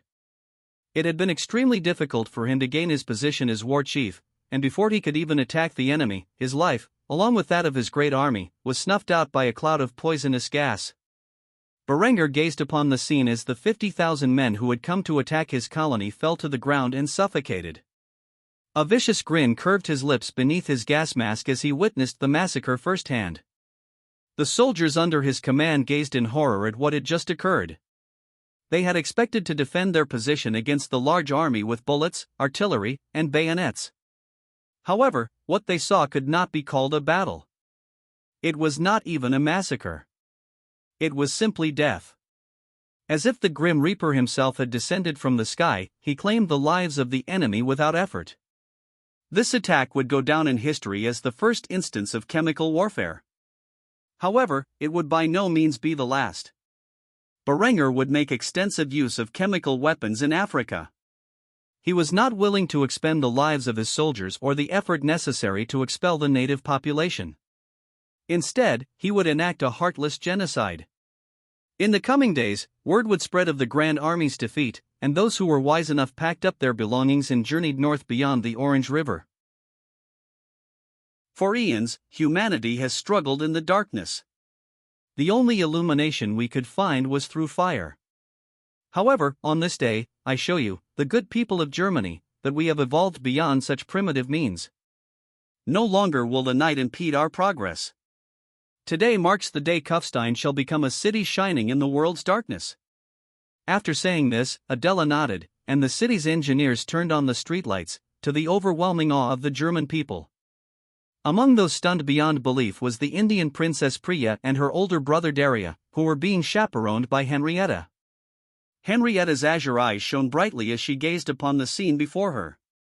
The statue of Berenger, a place where the citizens of Kufstein often paid tribute, faced eastward toward the rising sun, symbolizing the glorious tomorrow Berenger had paved the way for.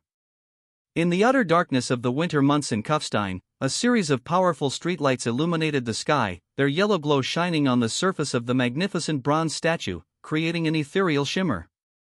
Not only was Henrietta overwhelmed by the sight of this marvel, but so too were the citizens of Kufstein, many of whom bent their knees to the glowing visage of their Kaiser.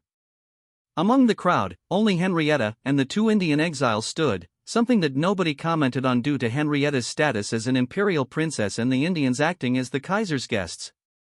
Priya's emerald eyes glistened with excitement as she gazed upon the miracle of electricity and, after a long silence, pulled on her brother's sleeve with great enthusiasm.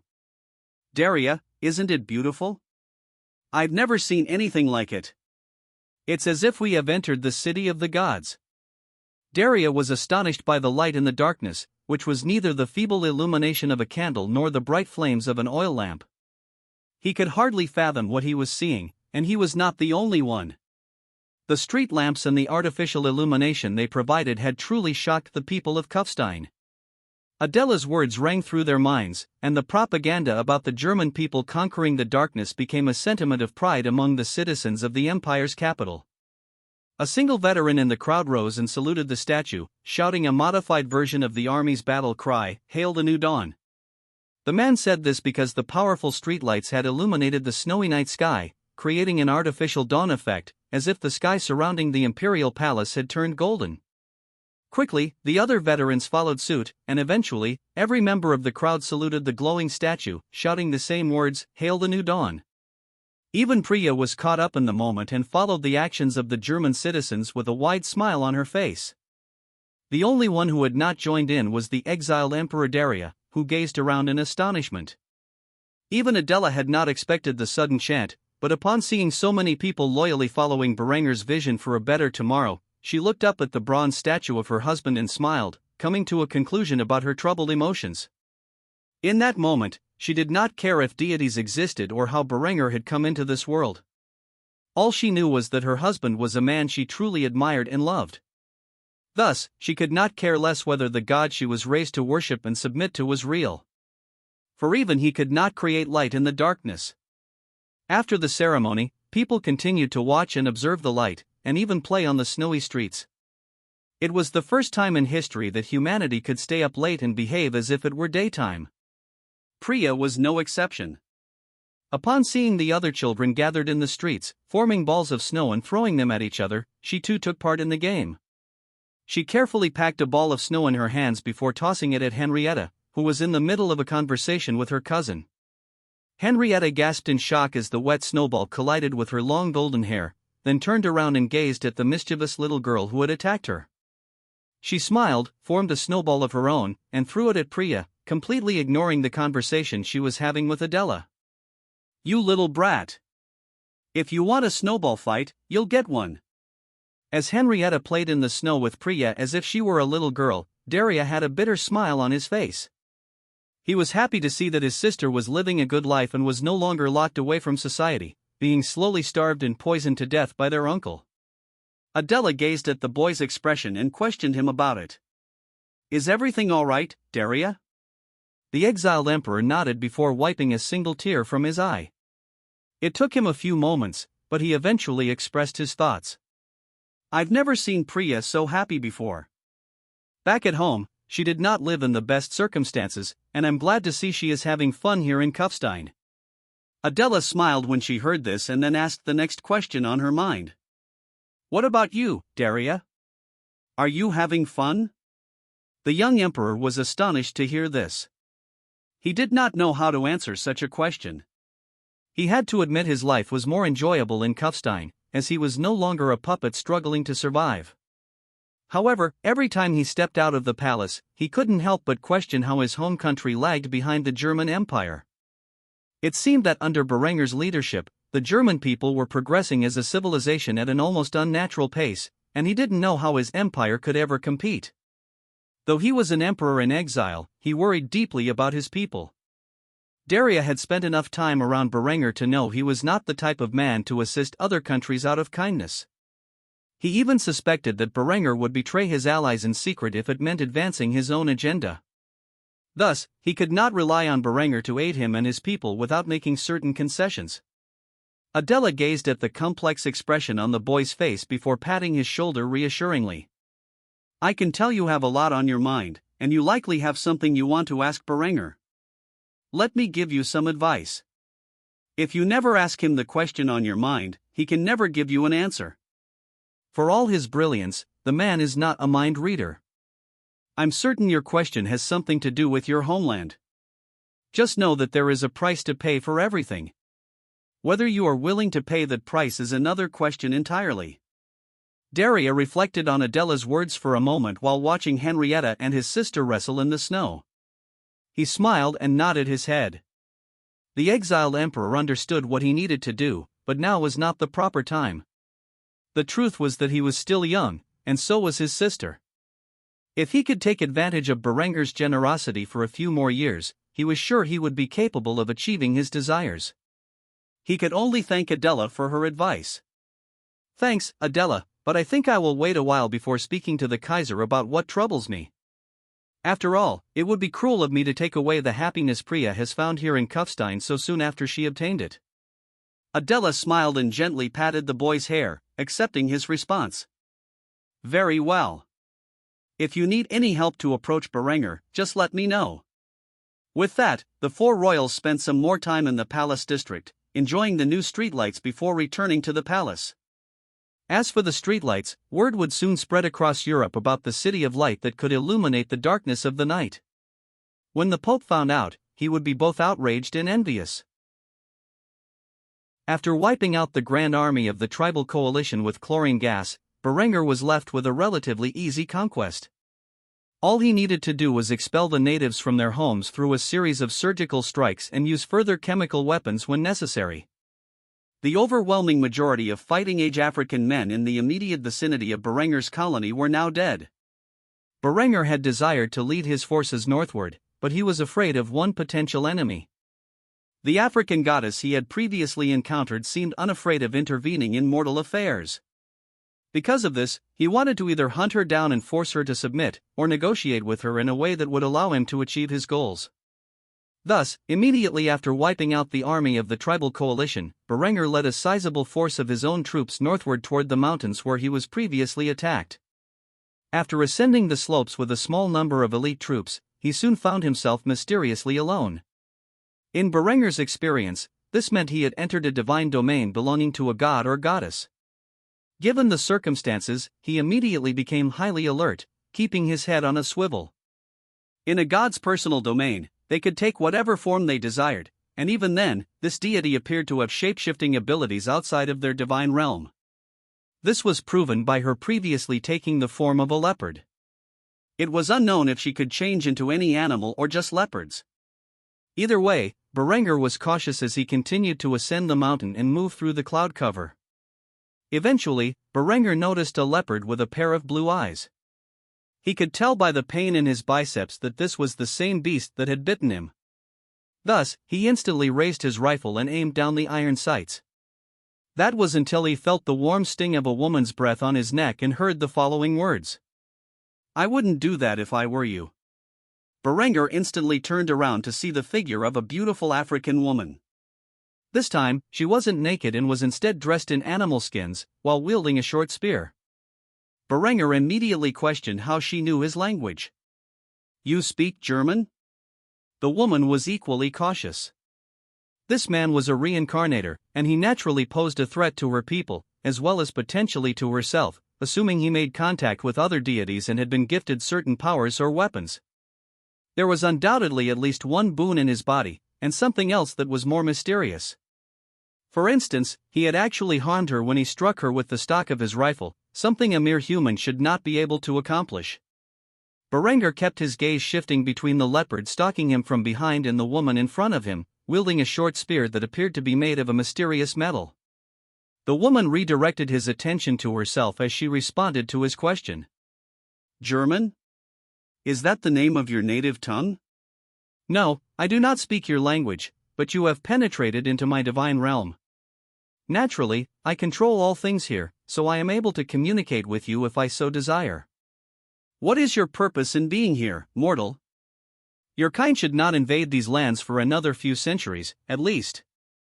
Berengur's brow raised slightly as he heard this before asking the question most important to him. "You are aware of the future?"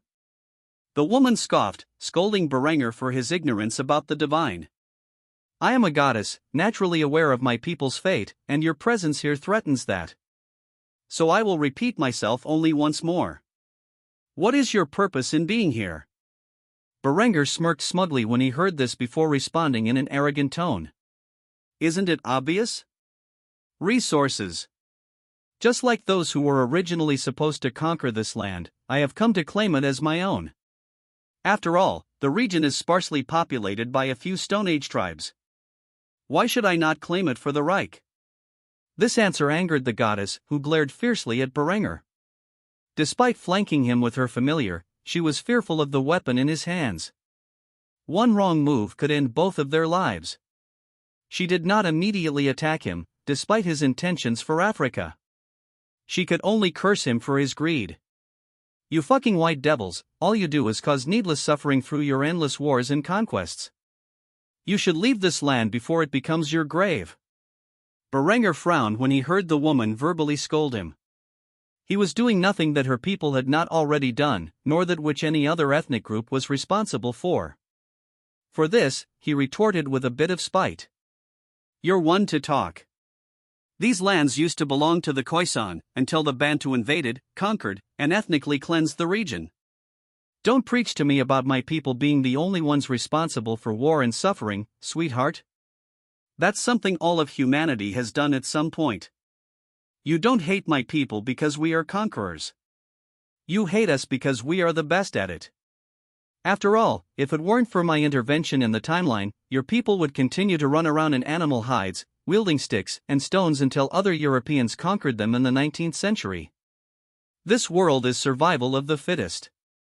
You and your people are sitting on valuable resources, and it is only natural for a more powerful force to come and take them, whether that force is German, English, Asian, or Arab. You only have yourselves to blame for being so primitive compared to your potential rivals. Now, why don't you be a good little goddess and tell your people to withdraw beyond the Orange River so I don't have to waste ammunition on removing them myself? Berenger's words immediately outraged Uroarbrunnr. While part of her anger stemmed from personal animosity towards him, most of her frustration came from the fact that Berenger spoke the absolute truth. The people who worshipped her were neither pacifists nor saints. Their ancestors had invaded these lands and purged the local inhabitants. Few of the natives still existed in southern Africa, and they would never be able to reclaim their lands. She also understood the principle Berenger was speaking of: even if the Europeans never set foot in southern Africa, sooner or later some other more powerful force, like the Asians or the Arabs, would come and claim the land for themselves. The Africans were too primitive to compete with nations that could mass-produce firearms and artillery. However, despite the reality of Berenger's words, she was still upset. What he had done in Africa so far was unforgivable, especially by the standards of the world he came from. She would not easily use her limited powers to compel her people to withdraw beyond the Orange River. After all, it was entirely unlikely that Berenger only planned for colonial expansion into such territory. Sooner or later, his people would invade further inland. Berenger noticed that the goddess was becoming more aggressive as she circled him and responded by smacking her across the face with the stock of his rifle. She fell backward onto the floor, where Berenger then pointed the bayonet at her neck. Before her familiar could pounce, Uroarbrunnr had become a hostage. Berenger snickered as he gazed upon the goddess's pitiful state and made a sinister comment. "The fact that I can hurt you with my weapons means I might be able to kill you. Do you want to test this theory?" Uroarbrunnr did not know whether Berenger had the ability to kill her, but she was not willing to test it. She had been beaten before she could launch an attack, and so she called out to her familiar. "Stand down, Adela." Upon seeing the mighty leopard back off, Berenger smiled. Uroarbrunnr sighed and asked the only question she could. "What do you want?"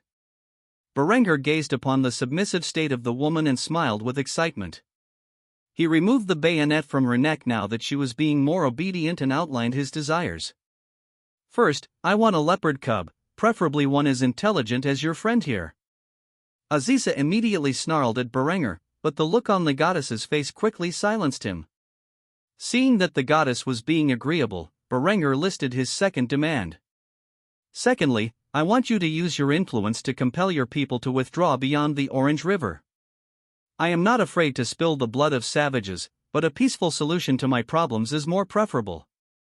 Uroarbrunnr sighed as she heard this and stated her terms. "The leopard cub, I can guarantee. After all, Adela has more than a few. However, very few of the tribes south of the Orange River worship me. Only a small portion of the Nguni do so. Because of this, I can only ensure that those who follow me hear my words and make an exodus beyond the Orange River. The remaining tribes, you will have to deal with yourself. However, the question remains, what do I gain from these two things? You're certainly not going to suggest something as dastardly as my life, are you?" Berenger smirked when he heard this, then helped the woman to her feet. After doing so, he informed the goddess of how he would aid her if she complied with his demands. "If you go the extra mile and withdraw your people beyond the Zambezi, I will give them the means to carve a mighty empire of their own in East Africa. They will worship you as their primary deity, and your power will expand beyond that of a minor goddess. What do you say? Interested in my proposal?" Uroarbrunnr was not the slightest bit shocked that Berenger intended to conquer all of southern Africa for his empire. However, the prospect of becoming a mid-level deity centuries earlier than she normally would have definitely appealed to her. She also didn't care what Berenger did with those tribes who did not worship her. Thus, after thinking about it for a few moments, the goddess nodded her head in agreement, sealing the fate of southern Africa. "Very well, so long as you keep your promises, I will do as you ask. Berenger smiled as he heard this, then assured the woman that he would honor their arrangement. Not to worry, I always fulfill my agreements. With this, Berenger had come to an agreement with an African deity that would see her people moved further north into what was once known as Rhodesia in his past life. Under the tutelage of their German allies, they would carve a mighty Zulu empire far north of where it should have been established. As for the Germans, their purge of the non-compliant tribes began shortly after this divine agreement was made. Berenger did not offer the same terms to another group in the region, and the death toll rose rapidly as the Germans secured more territory for their future colonists. Berenger left the mountain with a leopard cub in his hands. He gazed down at the little creature and smiled. Though it had been taken away from its parents, the cub did not seem to mind. Instead, it appeared excited to be leaving the mountain for the first time in its life. It playfully nibbled on Berenger's finger as he walked down the mountain. Berenger found this adorable, as it did not break his skin. Had it done so, he would have disciplined it. Instead, it was acting like a little kitten, sizing up the Kaiser with its golden eyes. Berenger decided in that moment what to name the creature. He wanted a strong, Germanic name, and thus he thought of great heroes from the ancient world. Ultimately, he chose a name that was perfect for the little male leopard cub and smiled as he announced it to the cub. "Little guy, I'm going to name you Genseric, after the ancient German king of North Africa. You come from a proud lineage, and you deserve a distinguished name. From this day forward, it will be your job to guard the imperial family of the Reich. I hope you show the same ferocity in battle as your namesake." This beast was of the lineage of a goddess's familiar, and because of this, it had enhanced intelligence and human-like characteristics. Thus, Genseric was able to understand what Berenger was saying with little effort. Though it had yet to comprehend the German language, it could tell by Berenger's expressions that he was giving it a mighty name. Berenger noticed the intelligent gaze in the cub's eyes as it nodded its head in agreement with the name he had chosen. This caused the Kaiser to reflect on another highly intelligent creature, one he had known for years. Though the eagle Heraclius had taken a more background role since becoming a father, the beast was still the most intelligent creature Berenger had ever encountered. Without a doubt, it displayed aspects of a human's personality, leading Berenger to believe the creature had some form of connection to the ancient Greco-Roman gods. This was just a mild suspicion. He had no real evidence aside from its heightened intelligence to support this theory. It was entirely possible that it was simply descended from a god's familiar and had no personal connection to the Greco-Roman pantheon. Still, he would investigate this upon his return from Africa. In the months since his arrival, Berenger had established a foothold in southern Africa. He had negotiated with a local goddess to secure her non-interference. He had obtained the pet he most desired, and his armies were now in a position to dominate the remaining local tribes. The time had come for him to return to the fatherland. As Kaiser, he could not personally oversee these colonial campaigns for more than a few months. There were more important aspects to his position than simply being the Reichsmarschall. Because of this, he needed to return home. By now, he had a large enough stockpile of rubber to make many new inventions, and he intended to do so. Thus, he departed with his army back to the colony. On the journey, the Jagomando commander, Andreas Jäger, rode by the Kaiser's side, securing him from any possible threat in the vicinity. Berenger had not taken an exemplary general with him on this journey and knew that he needed someone with military and colonial experience to hold down the fort until a replacement could be made. Conveniently, Major Andreas Jäger was actually the best man for the job, and because of this, Berenger spoke to the man for the first time in a long time. "Major, I have a question for you." The special operations soldier snapped to attention as he heard his emperor speak. "How can I help you, sir?" Berenger smiled when he heard this and then informed the man of the next task he had in mind. "Now that the enemy army is dead and the tribes are ripe for conquest, I have decided to return to the fatherland. It will take some time to fully complete this campaign, and we have been here for months. I need a man familiar with colonial conflicts and military matters to assume command of the expeditionary force in my absence, at least until a proper replacement can be appointed as governor of our newest colony. I hope you will fulfill this position." Andreas Jäger was slightly surprised by this remark. He had not expected to be given such a position of command. Yet, after some thought, it made sense. He had fought wars on 3 separate continents, in multiple colonies, and in the fatherland. If anyone knew how to conduct the campaign while Uroarbrunnr was away, it would be him.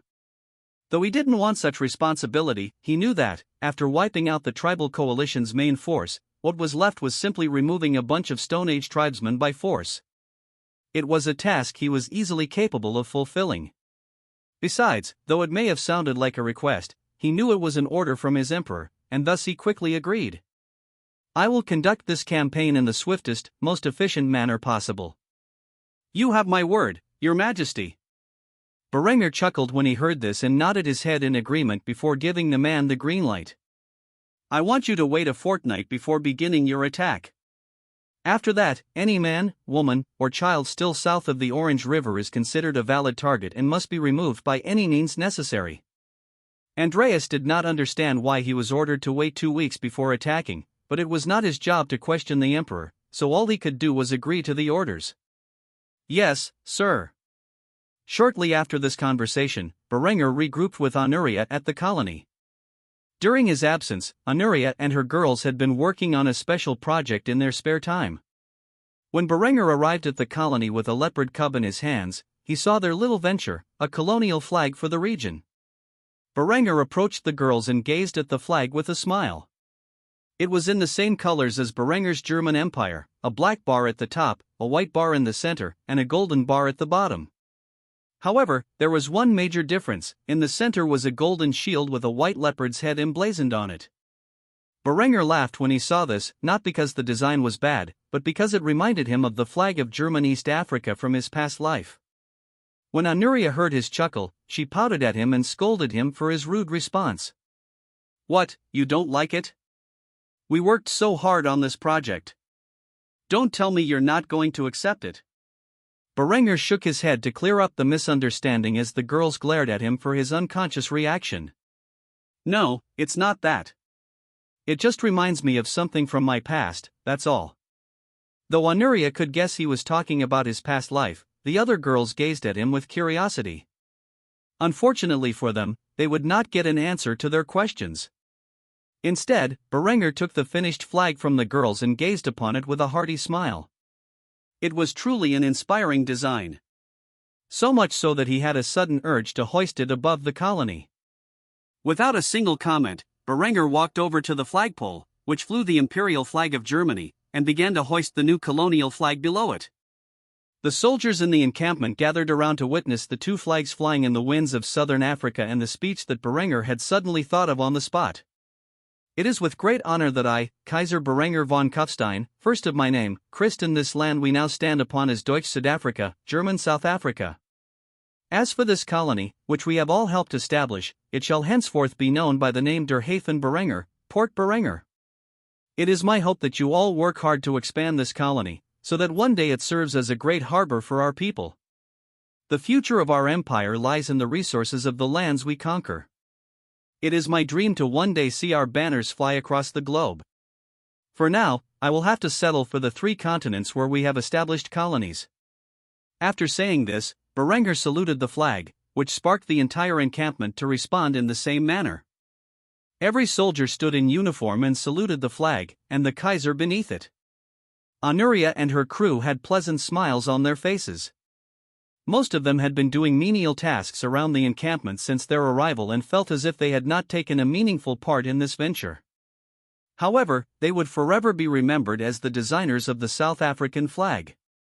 After making this speech, Uroarbrunnr returned to where his wife was sitting and informed her of his intent to return to the fatherland. Though it would take a few days to prepare for the journey, Uroarbrunnr planned to depart from Port Uroarbrunnr within the next 3 days.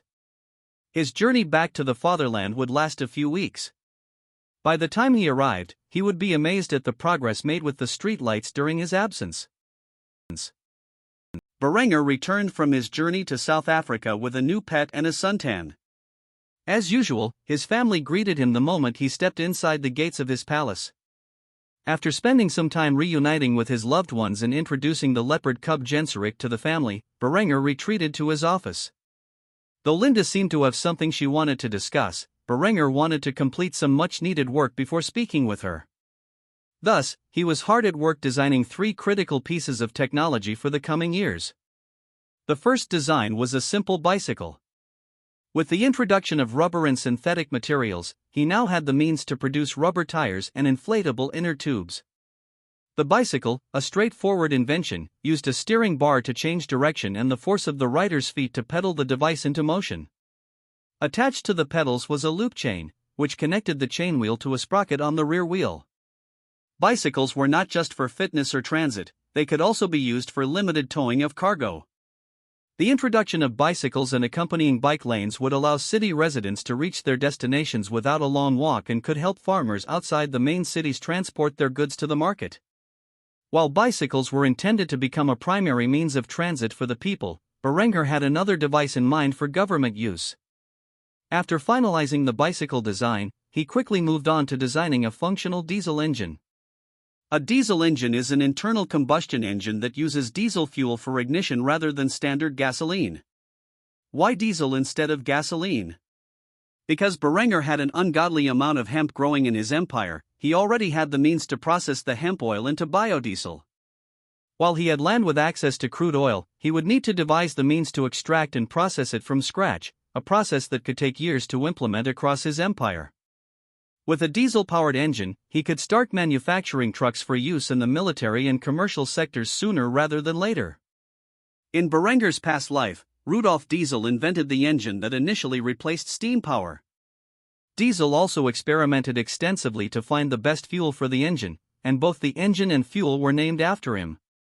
At the time, Diesel and other inventors were focused on replacing the steam engine with a more efficient thermal engine. The steam engine's inefficiency stemmed from the constant temperature difference between the boiler and the pistons. In contrast, combustion engines create a large temperature difference in concentrated bursts, allowing the engine's pistons to generate more power with less energy.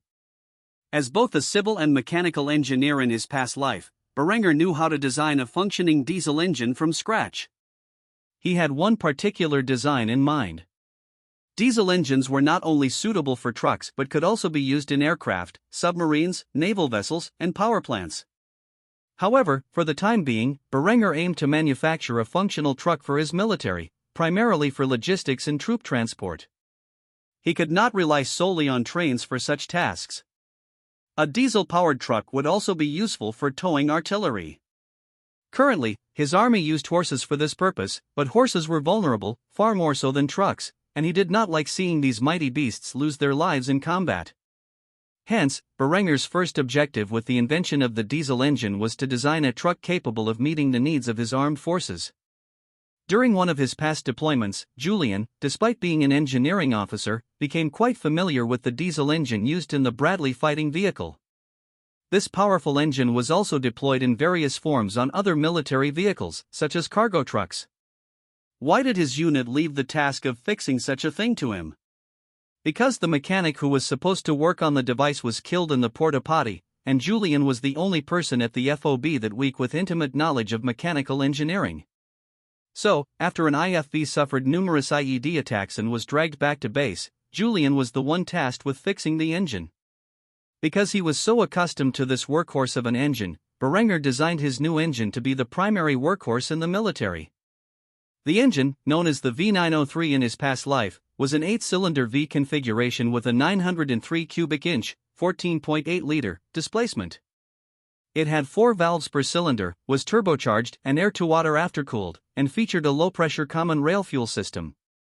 It could produce 660 horsepower and a maximum torque of 1,930 Nm. To Uroarbrunnr, this diesel-powered engine was not just the answer to his nation's transport needs, it was the answer to his future armored vehicles. Although the likelihood of needing such things within the next few decades was slim, for the time being, he would focus on adding critical pieces of technology, such as mechanized vehicles, to his army for logistics, not combat. After designing the diesel engine, Uroarbrunnr moved on to the next crucial invention he needed to create, the truck. With his new diesel engine complete, he now focused on a transport vehicle before anything else. He decided that the standard for his military would be a 5-ton 6x6 truck. Though it was the size of a modern military truck, its design mimicked the style of German trucks from the Second World War. He spent a considerable amount of time and effort designing this truck before setting down his pen and paper. With these three inventions, Germany would enter a new era, one that he looked forward to witnessing with his own eyes. Having finished these blueprints, he stamped them with his seal of approval and sent them off to the appropriate R&D departments for refinement and production. Just as he was about to break out the hard liquor he had stashed away in his desk, a knock came at his door. He did not know who was disturbing his moment of relaxation, but he sighed before answering the mysterious visitor. "It's open." The door opened to reveal Yasmin, holding their son Ghazi.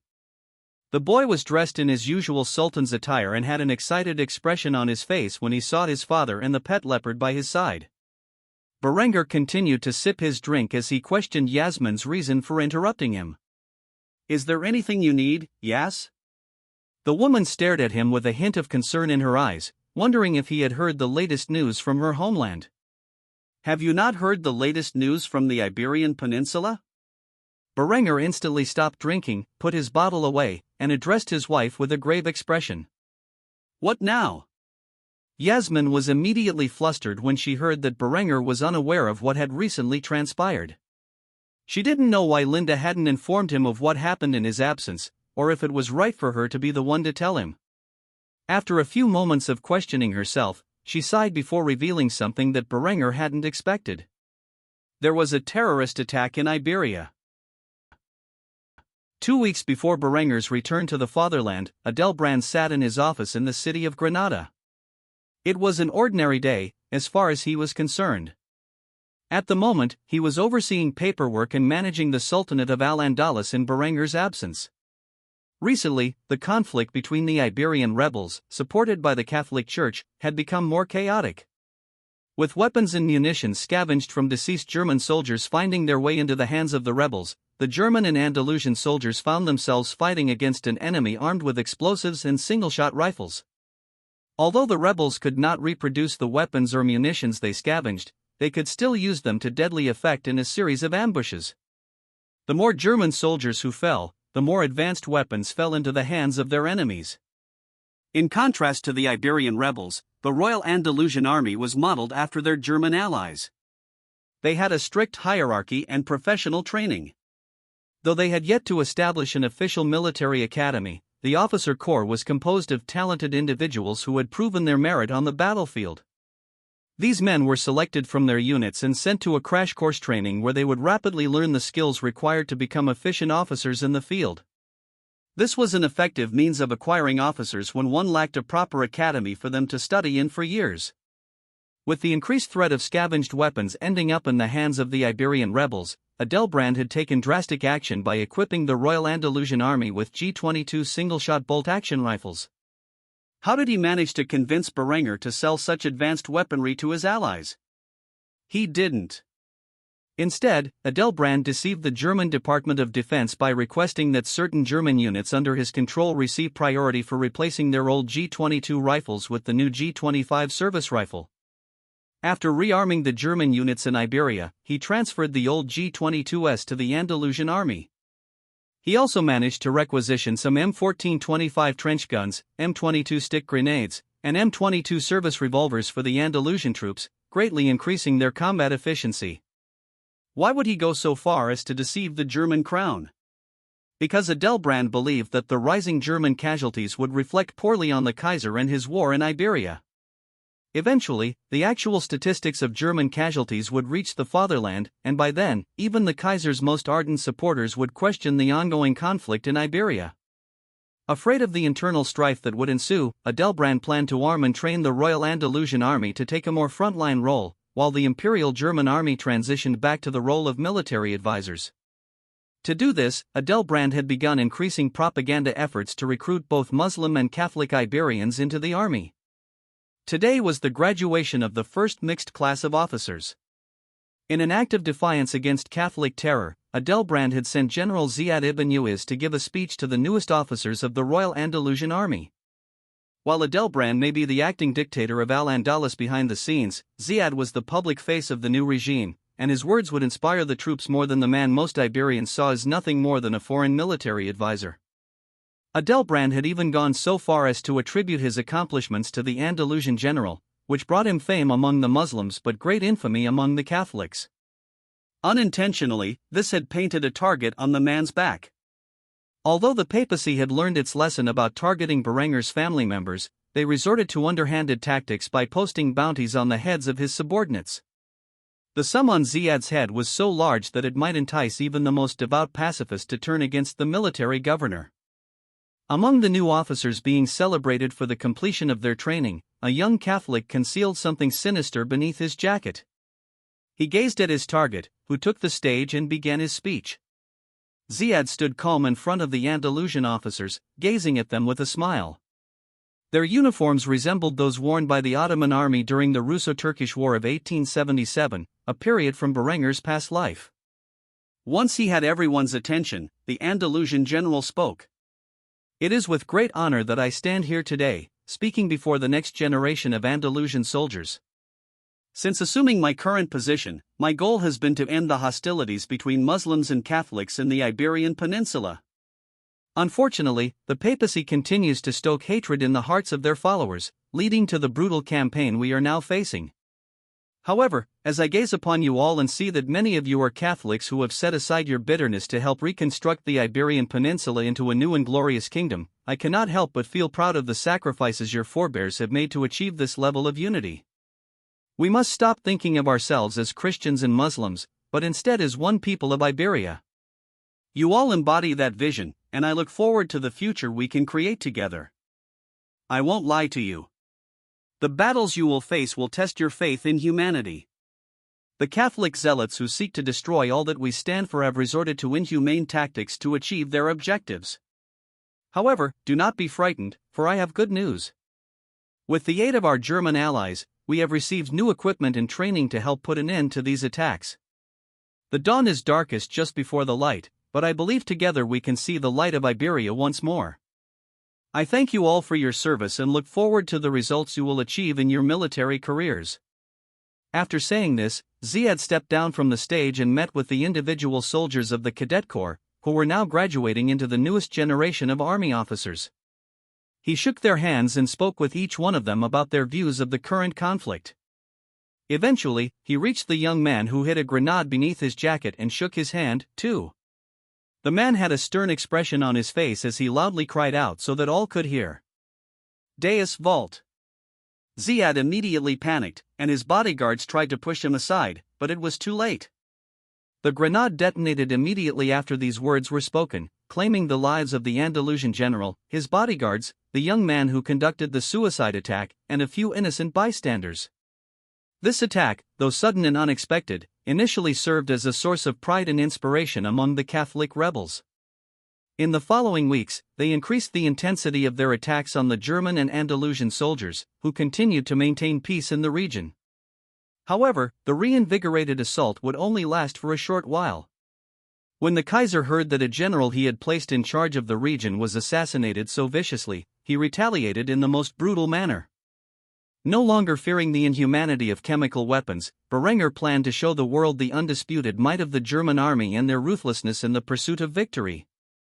Unknowingly, the Pope, by instigating these suicidal attacks on German soldiers and Andalusian officers, had brought upon the Catholic people of Iberia the worst fate they could suffer. For those who resisted the will of the Kaiser, only a painful death awaited them. Berengur sat in disbelief as he heard the words Yasmin had spoken. He was unsure why such news had not been reported to him sooner.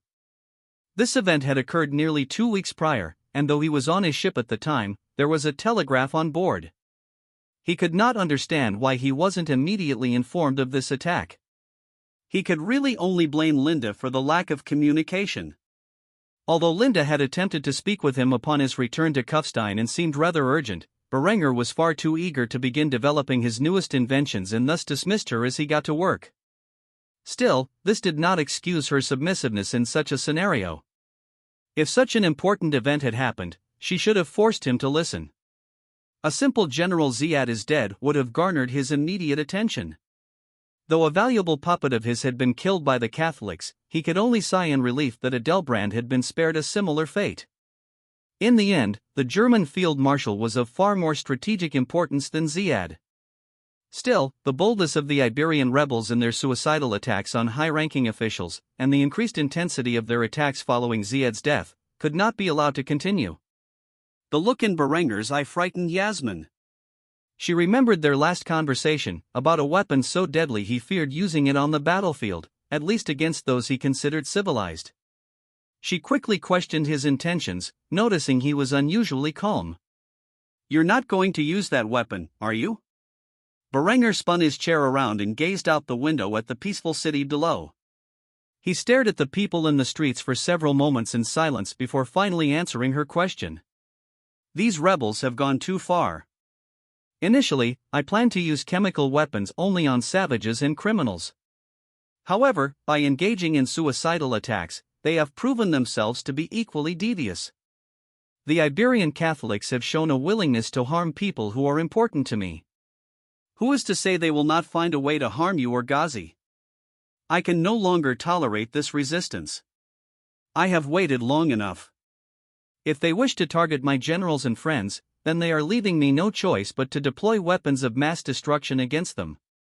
Germany will not allow its ally in the West to fall, and because of that, I must show the Iberian people what it means to resist the rule of the Sultan and the Kaiser. If they choose to side with Julius, then only a painful death awaits them. Yasmin, fetch me Linda. I have much to discuss with her." Yasmin did not question Berenger's tactics nor disobey his orders. She quickly left the room with her son in hand and went off to find the red-headed beauty who was the director of intelligence. Berenger gazed upon his newest pet, which stared up at him with a look of intelligence in its eyes. It shivered as it saw the ugly expression on Berenger's face. This was the look of a man who disregarded the notion that all life was valuable or had any form of inherent meaning. This was the cold stare of a man determined to kill countless people to achieve his goals. The leopard cub attempted a roar, as if trying to communicate with its master. However, Berenger merely looked at Genseric with disdain, as if he understood what the creature was trying to tell him, and responded with a vicious tongue. "What would you know about my struggles? You are just a child." Genseric pouted at this, then rested his head on the pillow. He would not further offend his master with his naive comments. After this exchange, Linda entered the room, wearing a blood-red dress. She could tell Berenger was not in the best mood and quickly spoke about their current predicament. "So, I see you've heard about the incident in Iberia. Tell me what you need me to do, and I will do it."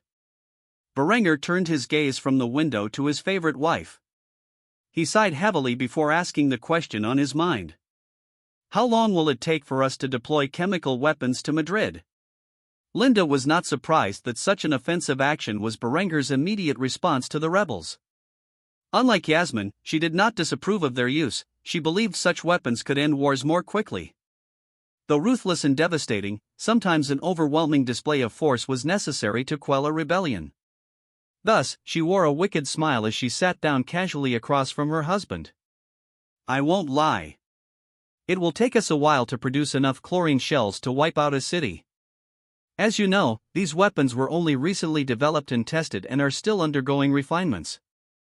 You'll need hundreds, if not thousands, of these shells to produce enough gas to exterminate all life in Madrid.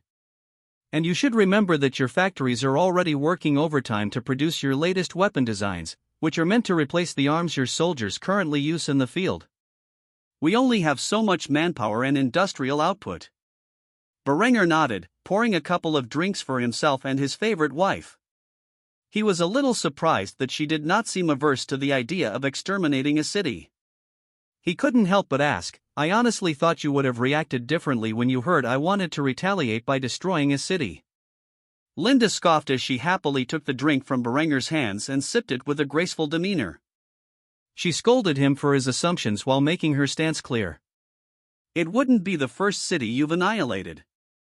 You remember Florence? Honestly, I think these new weapons of yours will be effective at ending the war. Sure, they are unnecessarily cruel, and they will kill tens of thousands of innocent people when deployed, but I don't need to tell you how much we've sunk into this Iberian campaign. We've spent thousands of lives and countless thalers in this war, and yet there is still no sign of victory. At this rate, I wouldn't be surprised if we were stuck in Iberia for another 10 or 20 years. At that point, the cost of propping up Al-Andalus would bankrupt us. So, if we need to destroy a city and kill all its inhabitants to end the war once and for all, I'm fine with it. You should know by now that I'm not like Adela or Yasmin. I don't care about the lives of people I've never met. While I may be heartless to strangers, I am very protective of the people I care about. Aren't you the same way? Berengar scoffed at this but smiled nonetheless. Linda was right. People like Yasmin and Adela, who held the naive notion that all life was inherently meaningful, could never thrive in his position. They would try to save as many people as possible, and in doing so, cause untold suffering. Berengar did not care about the Catholics in Iberia. In fact, he didn't really care about the Muslims in the region either. However, he cared about his people. If he could spare the lives of thousands of his soldiers by killing tens of thousands of Iberian civilians, he did not see a reason why he shouldn't. He was glad that at least one of his wives agreed with him on such grim issues. Thus, he could not help but smile as he gave the order to stockpile enough chlorine gas to annihilate the citizens of Madrid. Very well, take the necessary measures to ensure we have a proper stockpile of the chemical shells. In the meantime, dispatch a message to Adelbrand to enforce martial law. Anyone out on the streets who is not government personnel is to be considered a rebel and treated as such. Linda sipped from her glass and nodded her head before responding with a sultry smile. Of course, leave it to me. With this, Berengar had planned a fierce retaliation for the attack that claimed General Ziad's life.